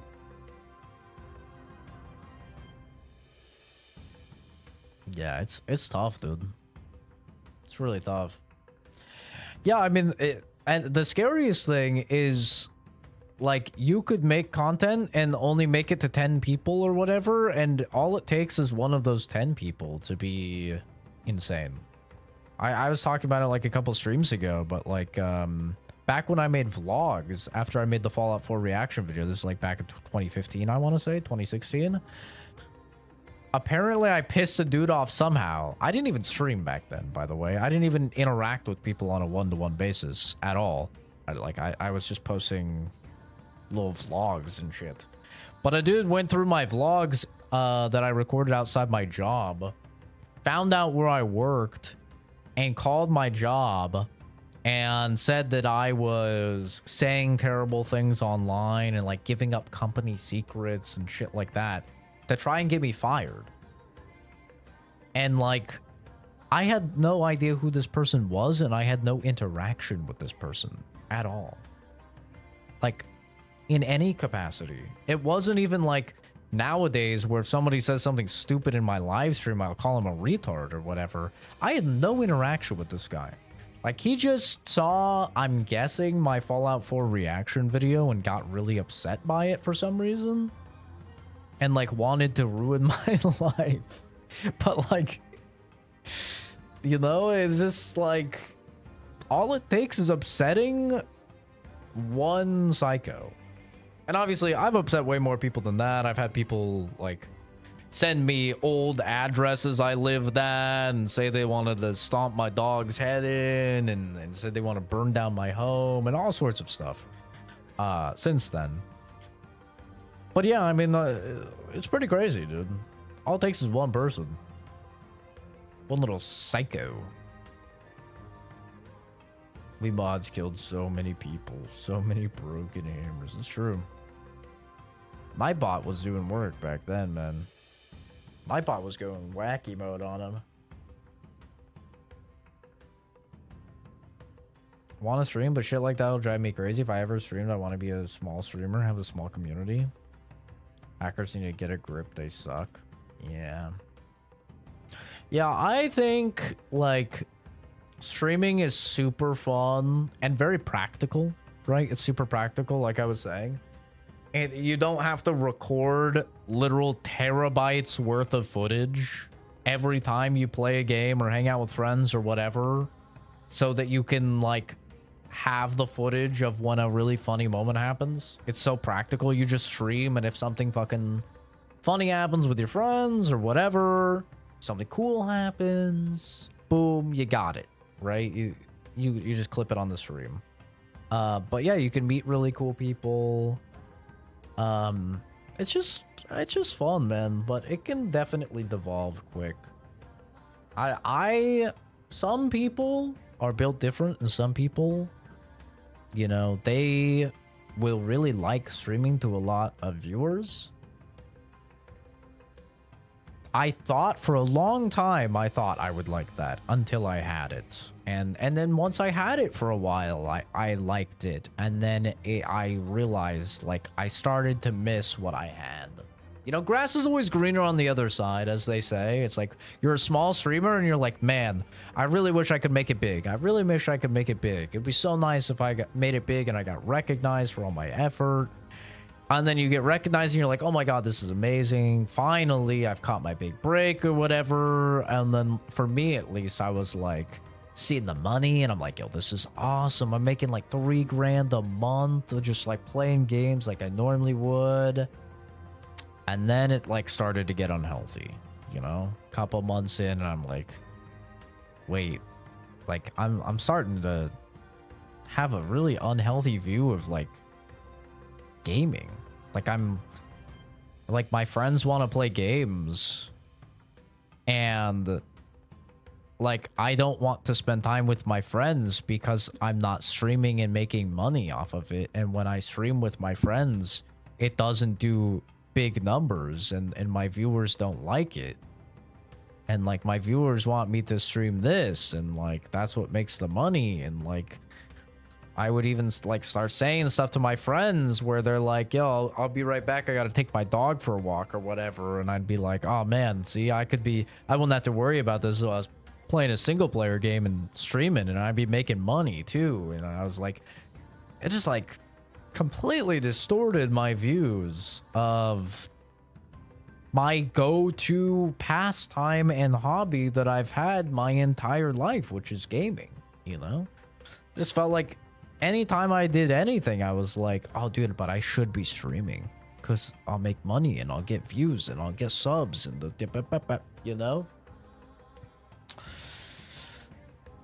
And then, yeah, that's not even adding on top all the trolls and degenerate comments and being unable to read your chat and, you know, just a bajillion things, man.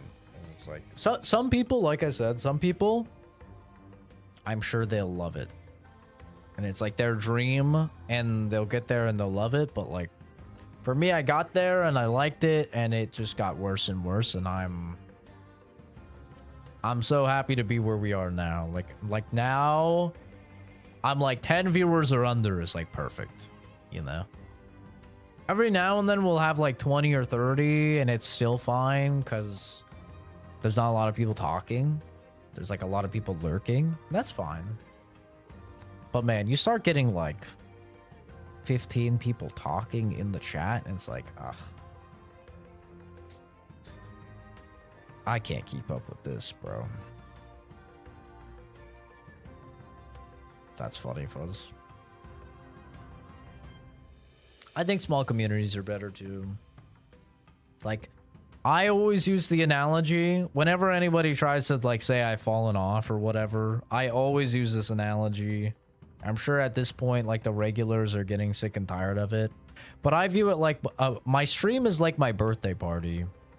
And for a long time, I was being forced, not being forced, but like I was inviting the entire class to the birthday party.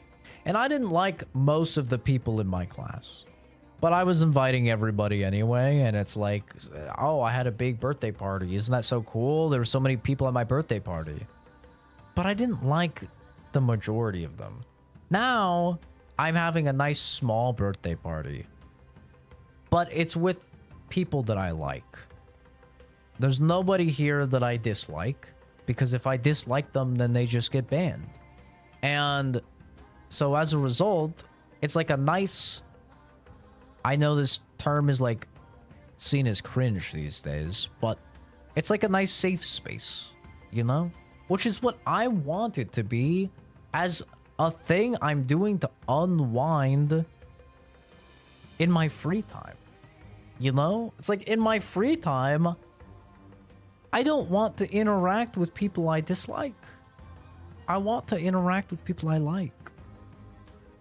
And like that's such a foreign concept to so many people. Like, what do you mean you don't want a bajillion viewers and stuff? It's like, I don't like most of those people.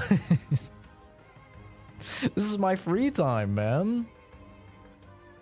I want to interact with the people I like. I want to invite my friends to my birthday party.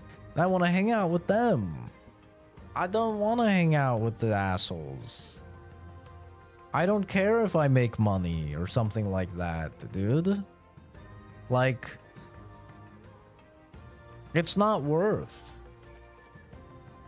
It's really not worth. Like, my go-to hobby becoming something that I dislike is not worth $2 grand a month. It's not. Like, I'm almost 30, man. I've been gaming my whole life. Literally, when I got home from the hospital, my dad would have me as a little baby in his lap holding the controller. You know, while he played Super Nintendo or whatever back in the days. Like, I've been gaming since I've been cognizant. And, you know, it's my go-to. Like, stress reliever, bonding with friends, bonding with girlfriends, you know? It's like, been my go-to for so long.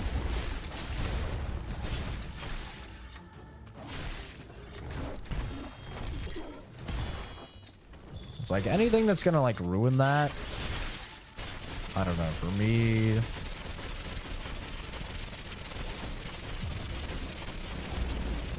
Oh!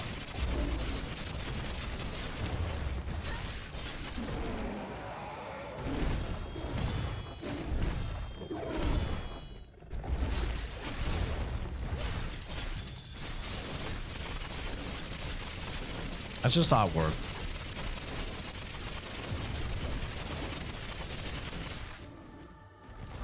Take care, Zachary.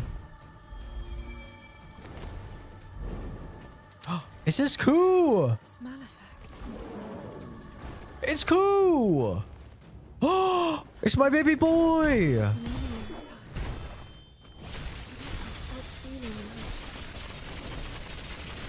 It's my baby boy. It's cool.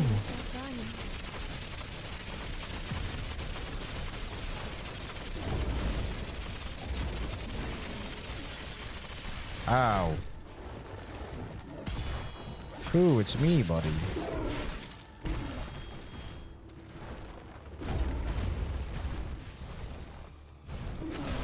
Ow. I missed the healing I got from Koo.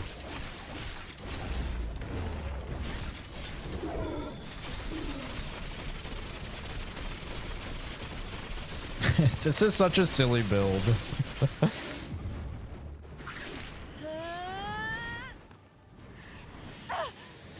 No, don't stab him. He's my baby boy. Don't do it. Don't do it. W. She's remembering.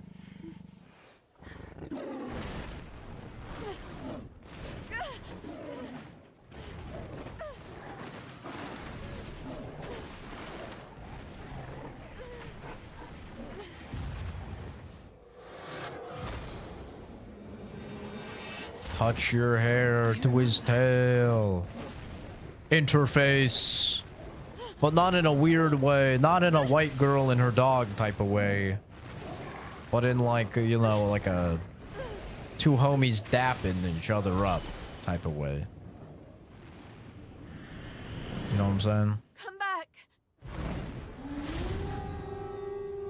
Ooh, and I get high on you tonight. It's like animals, like animals, like animals. Oh.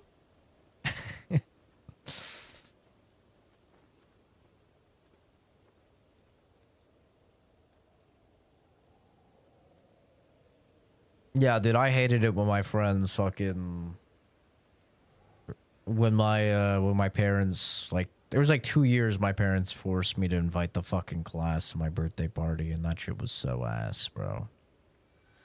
It was terrible. That's why the analogy like rings so true for me. Is that it really is what the streams were like. The streams back when we were at like 165 concurrent viewers, it was like 90% of the comments were from people I wouldn't piss on if they were on fire. You know? It's like, oh, dude, like just people I just despise, man. Bajillion behind these. Bajillion stay still, I'm about to finish. Bajillion oil up, throw it back. Bajillion, are you a guy or a girl? Bajillion, soy boy, beta cuck, libtard, Kamala voter, trans. You know? You've been holding on to my It memories. was just not worth. It's like, it's worse than working in customer service, bro. I have to go see Violet. And go. at least customer service, you're getting Let's go to paid, Violet. you know, pretty decently. I mean, it's your job. Right.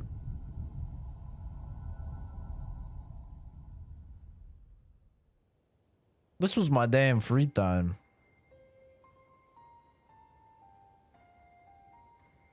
Back here again. Violet.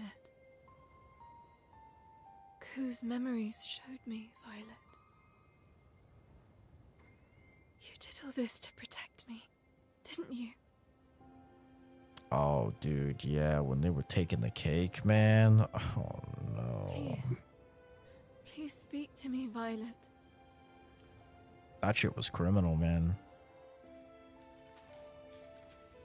By the time I got my slice of cake, I was always last getting the slice of cake, bro, and I always got ice cream cake, and it was already, like, melted. Oh, my...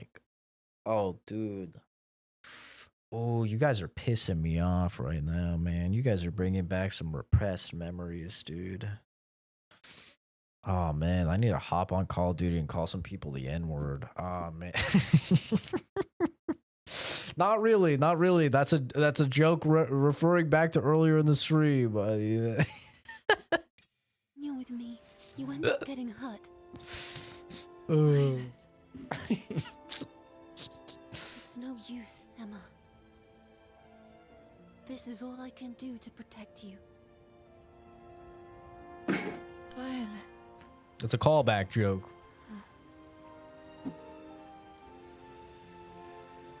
I've made a decision. Hi, This puppy. is what I want to do. Hi, baby boy. I've never had any direction, no will of my own. But now, I decide. I'm not letting you go. I want to live alongside you. Feel pain with you. Face death with you. That was quick. That's what I want. She really turned around on all that and remembered everything that fast. Happy. Come back to me. You're telling me Ku could have helped me remember Violet from the very beginning and he just didn't? It's kind of fucked up. Emma. I've missed you so much.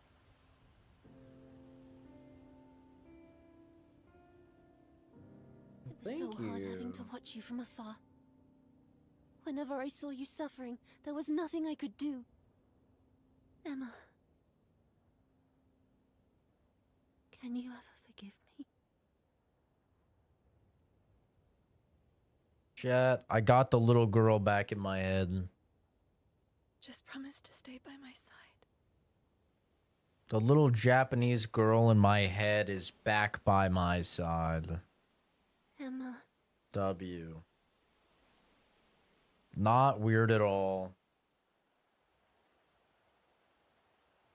No one else can see you, Violet, but that's okay. You're real to me. Totally normal.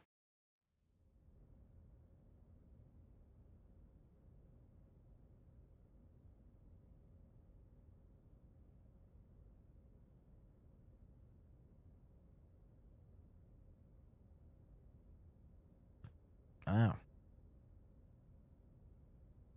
That's colorful, fellas.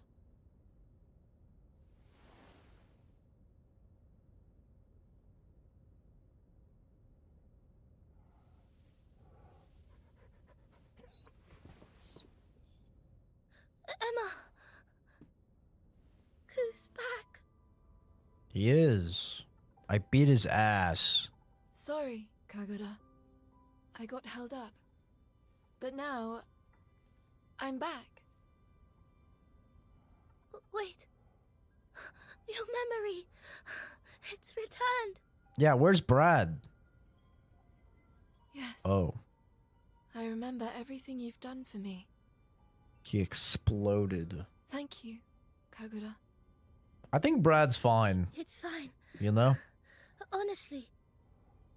It was just a debate. He's fine. I'm just happy to see you.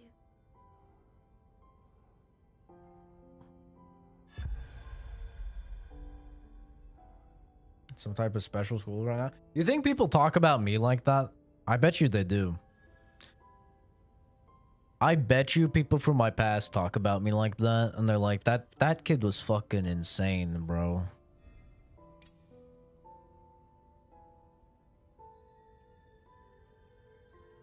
I bet they do. For good reasoning, honestly. They tell stories. They're like, this kid had a swastika switchblade, and he almost stabbed through my hand because I tried to take his colored pencils.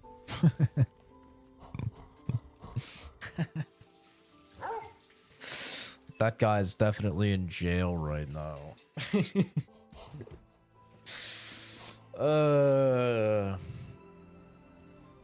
Little do they know, I ran their last blood test.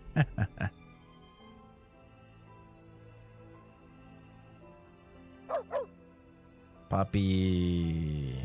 Ku.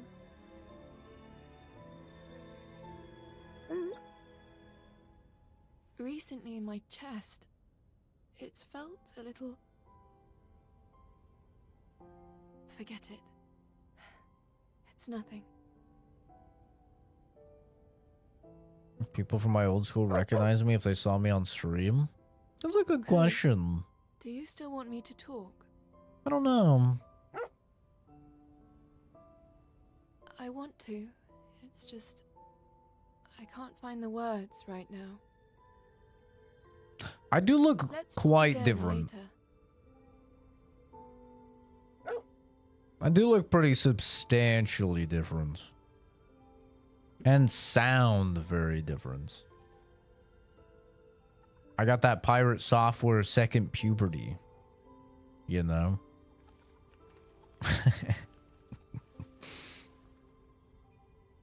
Yeah, I don't know. I remember in Dying Light 2 when that came out and I was streaming that, somebody was in the chat and they said that they went to school with me, and they could have been trolling. But they said enough things to where I think they were probably being genuine.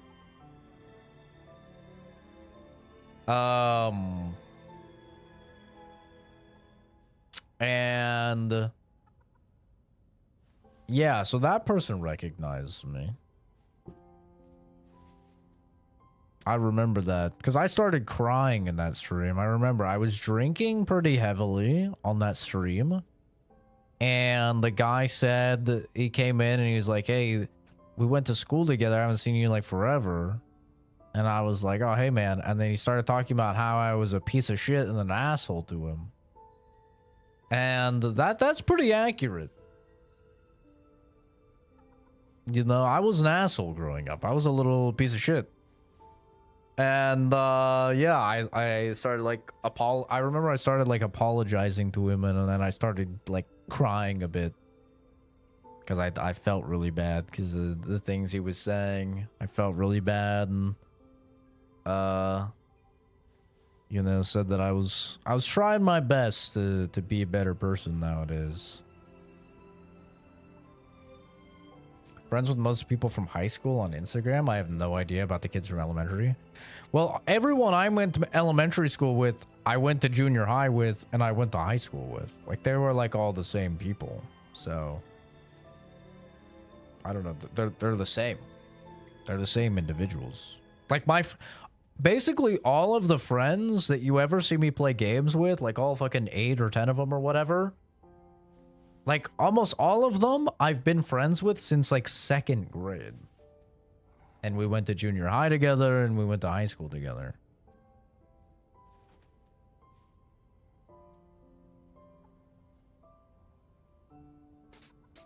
For me, I have a very staying face, but my voice is probably quite different in my demeanor. But like, I'm normal enough now. I used to be quite an angry and loud kid. I would have laughed at him?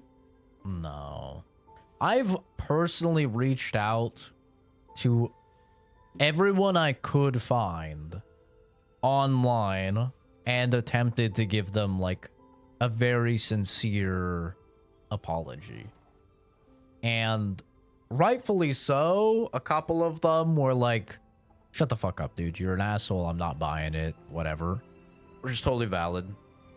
But a couple of them did actually like respond kindly and like say that they appreciated it.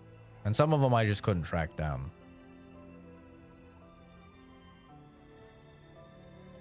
Stories about me when I was a kid, I was like, damn, why was I moving like that? Moving like Tuco Salamanca for what reason? Well, I grew up with, when I was like 13, I want to say, or 14.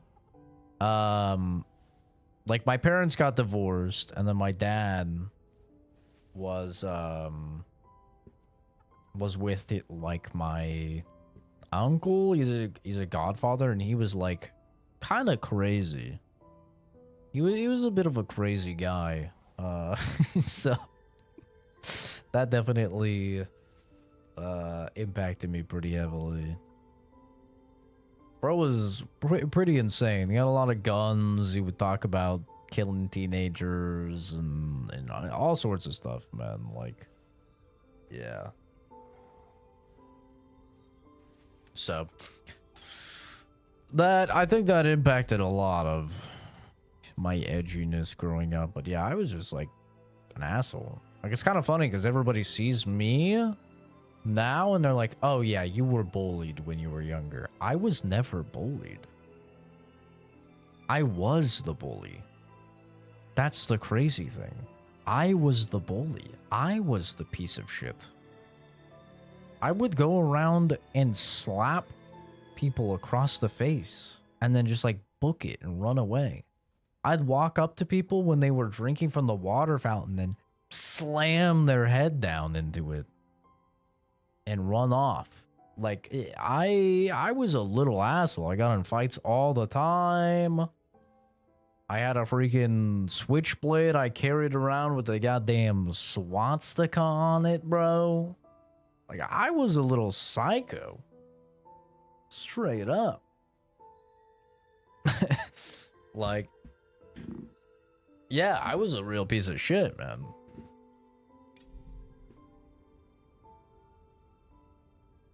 Hey, Emma. How are you feeling? You're still recovering from your injury. If you're ever tired, you have to rest. I'm fine. Oh, okay then. Do you remember anything about what happened?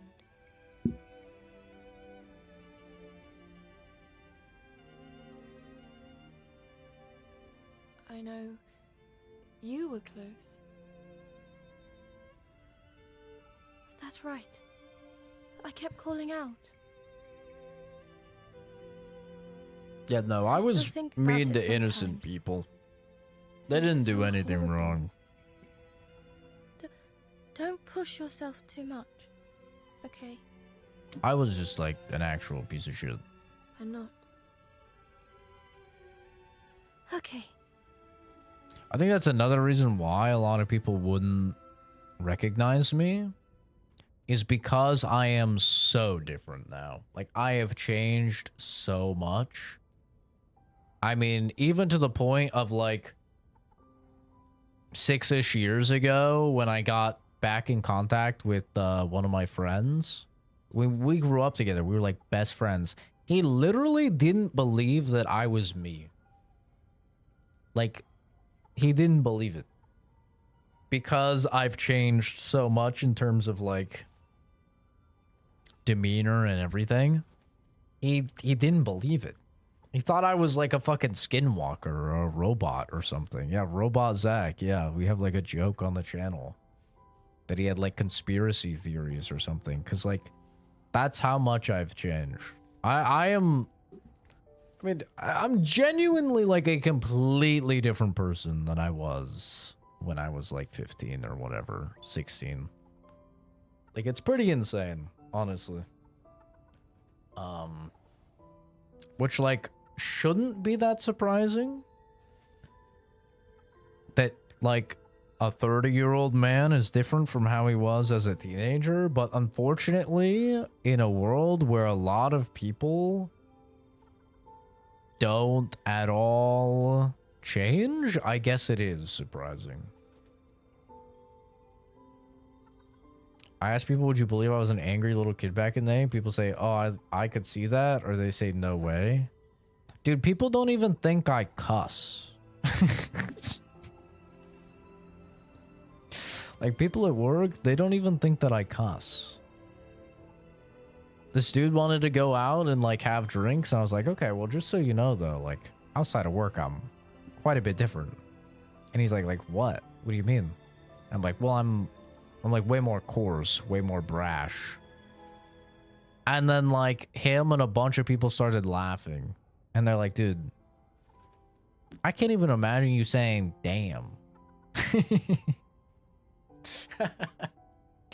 So, yeah, I don't think I could convince people of who I used to be. I actually don't think I could. Like, these guys don't even think I say fuck, but like fuck is probably like my third most used word, if I had to guess. You know? It's kind of funny.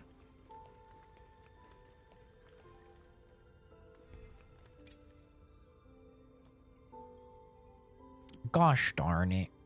Oh, gee willikers. There's someone I want to introduce. Who? Bauera. How can I help, Kagura? That voice. This is Bauera, but Brad had been repairing her all this time. After we arrived at the Inokami River colony, she began speaking. Great, now we got a clanker on jumped out board. of my skin. I thought it was a ghost or something. Anyway, you can rely on her if you ever need anything.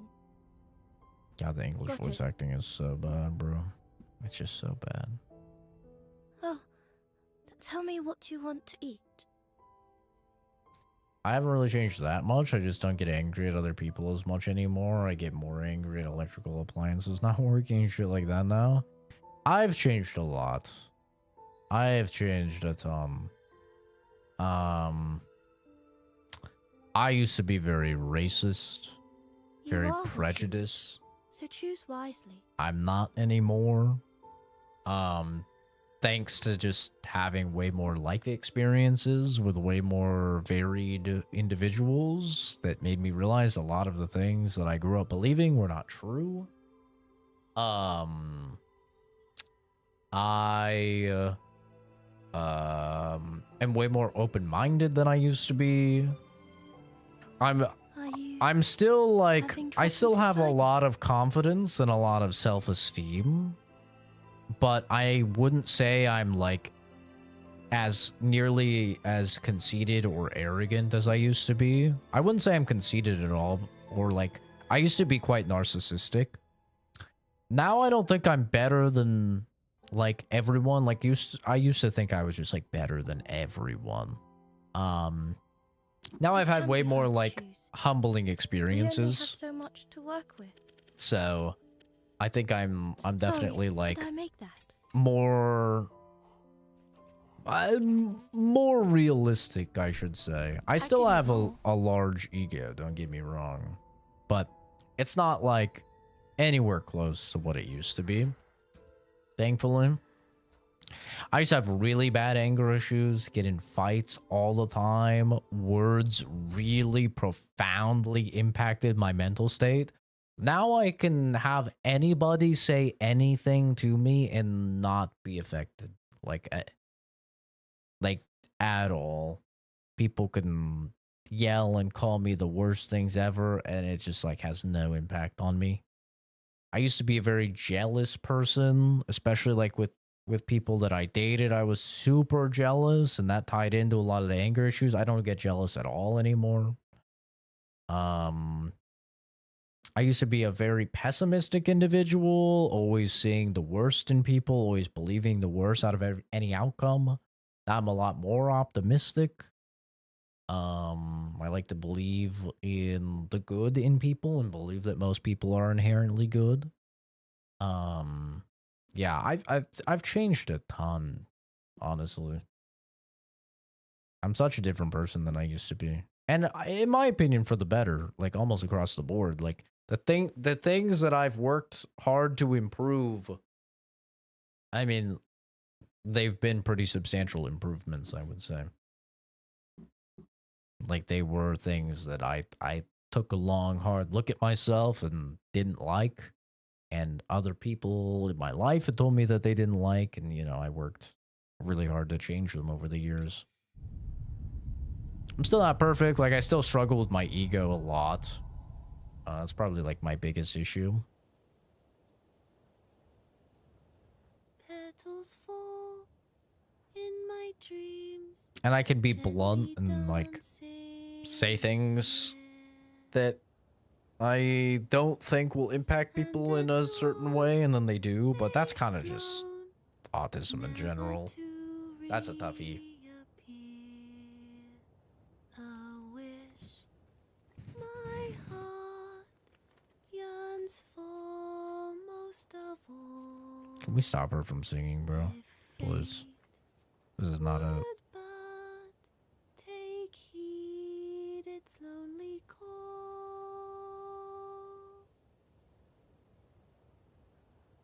Shut up, child. I remember who I am now. And who you are, Emma. What do you mean? I lived in Shambhala. Shambhala. The hell is Before I was Shambhala? with you in Ogorchi, here, in the real world. Puppy, why? My soul was sent down. So it could be received by a physical body that had been readied for me beneath Ogorchi.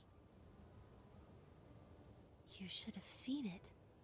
Rows of them, all with my face. The hell? Rose? Yes. There wasn't just one there, but dozens. I knew the second I laid eyes on them that they were backup vessels, each ready to receive my soul. When I arrived, I felt this great longing for someone. Longing? That's right. Though I still don't know why. But I couldn't bring myself to claim one of those bodies as my own. All I could do was stare, for the golems had performed some horrendous experiments on the backups. I knew that I was seeing the core of some terrible scheme. There were only 2 bodies left. Mine. One had ceased to develop. But the other one was changing. What change? Got some titties. It was you. To grow a soul. Am I off today? No, I'm not. I start in 14 minutes. A soul? I'm just gonna finish this cutscene and It should then have been impossible, but I saw it happen. probably An end stream. empty vessel with a new spirit. I start at 6 today because I have a turned meeting my back on later in the place, day. repulsed by what they'd done there. But I started to feel an urge to protect the soul they'd made. So, as the golems tried to perform their usual experiments, I placed myself into the remaining body, nestling by the newborn soul. And that's when it awoke. The golems thought they'd been successful. More surprising to me, however, was that I was not in control. That faint spirit was the master of the body we both inhabited. they were an impossibility. And yet, in that moment, they had been granted life. This bitch's hair never stops shaking. So, Is you, Emma. And ever since it happened, my memories have all been buried. To think, 2 souls in one body. No doubt it's caused some problems of its own. However, I couldn't stop myself from trying to protect you. why? Because I'm the one responsible for bringing you into this dark world. Keeping you safe is my way of atoning. Atoning? And yet, I turned my back on you again. Violet. But I won't turn away any longer. I've decided to stay with you. Yippee! It's okay now. I'll be by your side forever.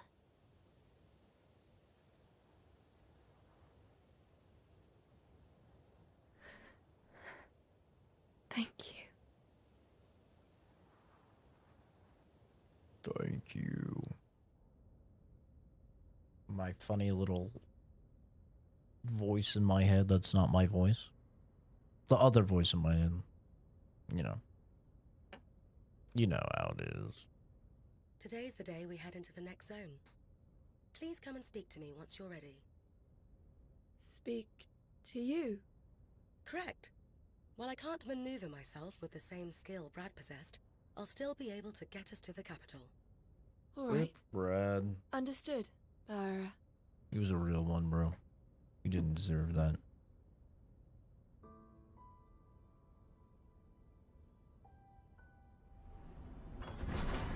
Our next stop is a place called Starfall Tower. I'll keep watch, Emma. Get some rest. That's what Brad used to say. I know. I was with him this entire time. It seems it's had a bit of an effect on me. Does that happen? It does. Influencing the people around you is a part of life. And while I may be just a hunk of metal for all intents and purposes, Brad still treated me like I was human. Yeah, I think that's normal to have, I like, see. But anyway, different personality archetypes depending on the situation. good night.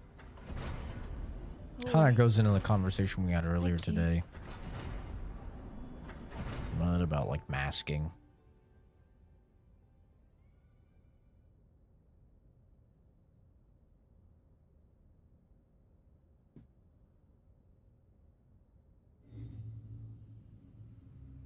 Hey.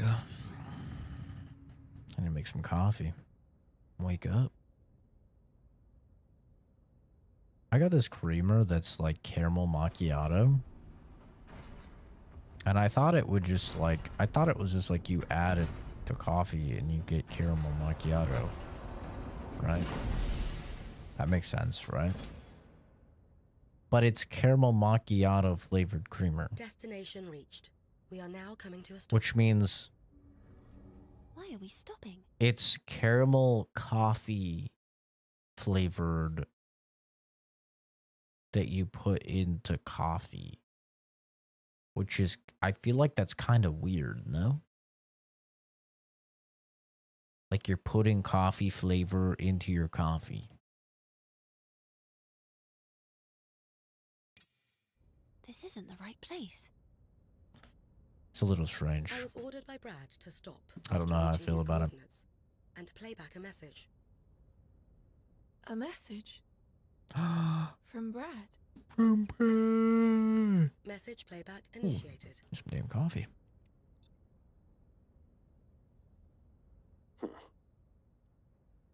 I didn't think I'd be leaving you a message. You need to assassinate the president. Strange doing this, but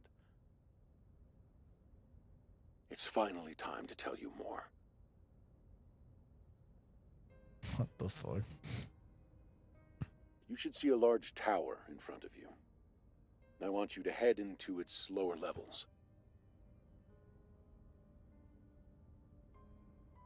Headed into your mother's lower levels. Got This 'em. isn't an order, nor is it a personal request. Take it more as a suggestion. The choice is yours. Although, Yeah, if you that's still valid, wish to Slavi. fight the beast, you haven't got much of a choice. The key to defeating it lies down there. You may be wondering why I know this. Well, you'll find out once you're there.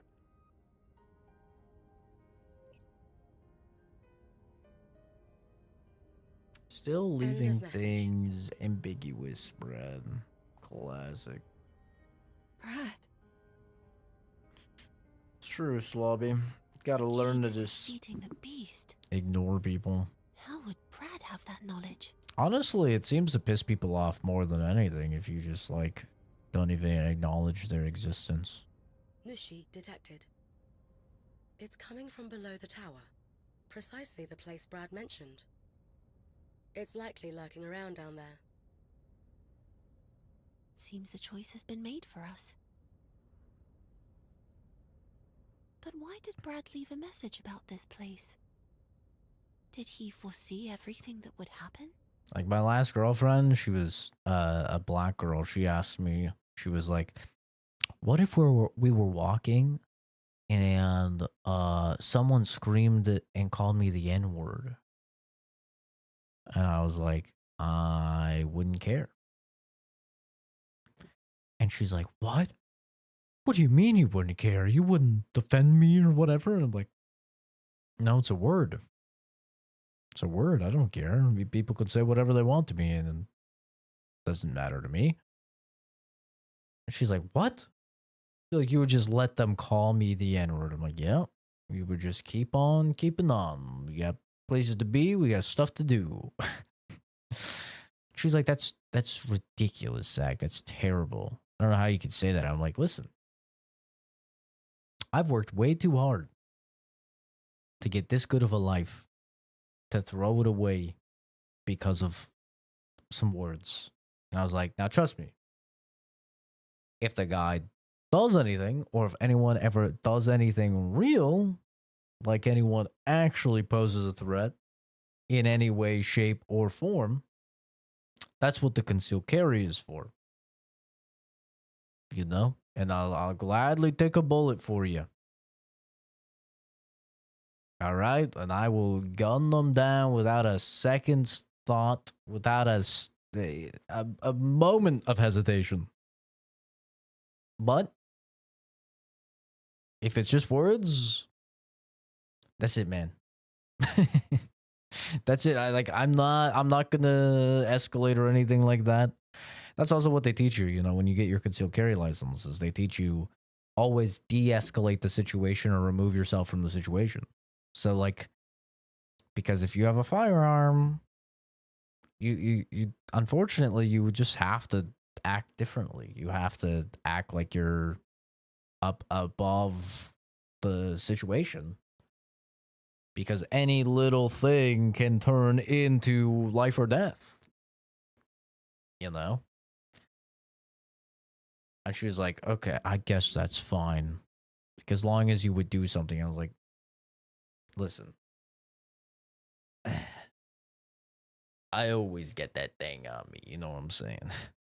You know what I'm saying, baby? I always get that thing on me. All right?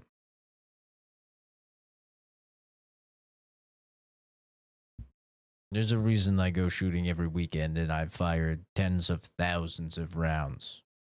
Okay? There's a reason I get my draw to fire down to under a second. Okay? I'm at like 0.8 seconds. Okay? Just me. If there's a situation and there's any danger, I take care of it. But I'm not doing shit about words. I don't care about words. I'm You know? going. I want to find out what this is all about. All right. You love me if I was insert thing.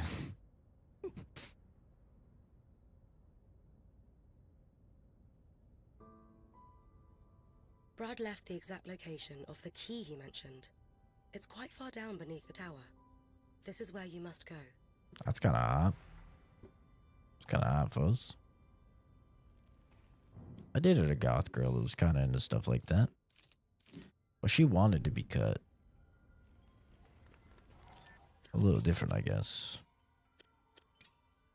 But alright, we are 29 hours into the game. Getting very close to the end, I'm going to guess. Because we did just get the achievement for beating all of the elite enemies. So I think we are pretty close to the end of the game. Next stream, we'll probably finish it up. And I think I'll try and do that stream after work today. So probably about assuming I'm not super EP, which I might be super EP. I might take a nap, actually. If I take a nap, I probably won't stream because today's Tuesday and I hang out with the boys on Tuesdays and Thursdays. So, you know, if I take a nap, there won't be any time for that. But assuming I don't take a nap, then I should be able to go live at probably like 2:30 Pacific Standard Time. So we can hopefully finish this up. And then after this, I think we basically have played everything. I think we're caught up again. I might do some more Marvel Tokon. I don't know. You guys seem to enjoy that. When I did that, you seem to enjoy watching my ass get beat. That's a dude that doesn't play fighting games, so maybe I'll stream some of that. I do still need to do a couple more viewer requested games though while we have time, because once it gets into the end of the month, there's like, it's just pedal to the metal, all gas, brand new releases every single week, multiple releases starting August 27th. So yeah, that will do it for me, but I do appreciate you guys stopping by, shooting the shit, hanging out. Hopefully you all have a great rest of your day, in case I don't stream, and I'll see you all in the next video or stream already. Have a good one. Take care. Bye bye. Pew pew pew.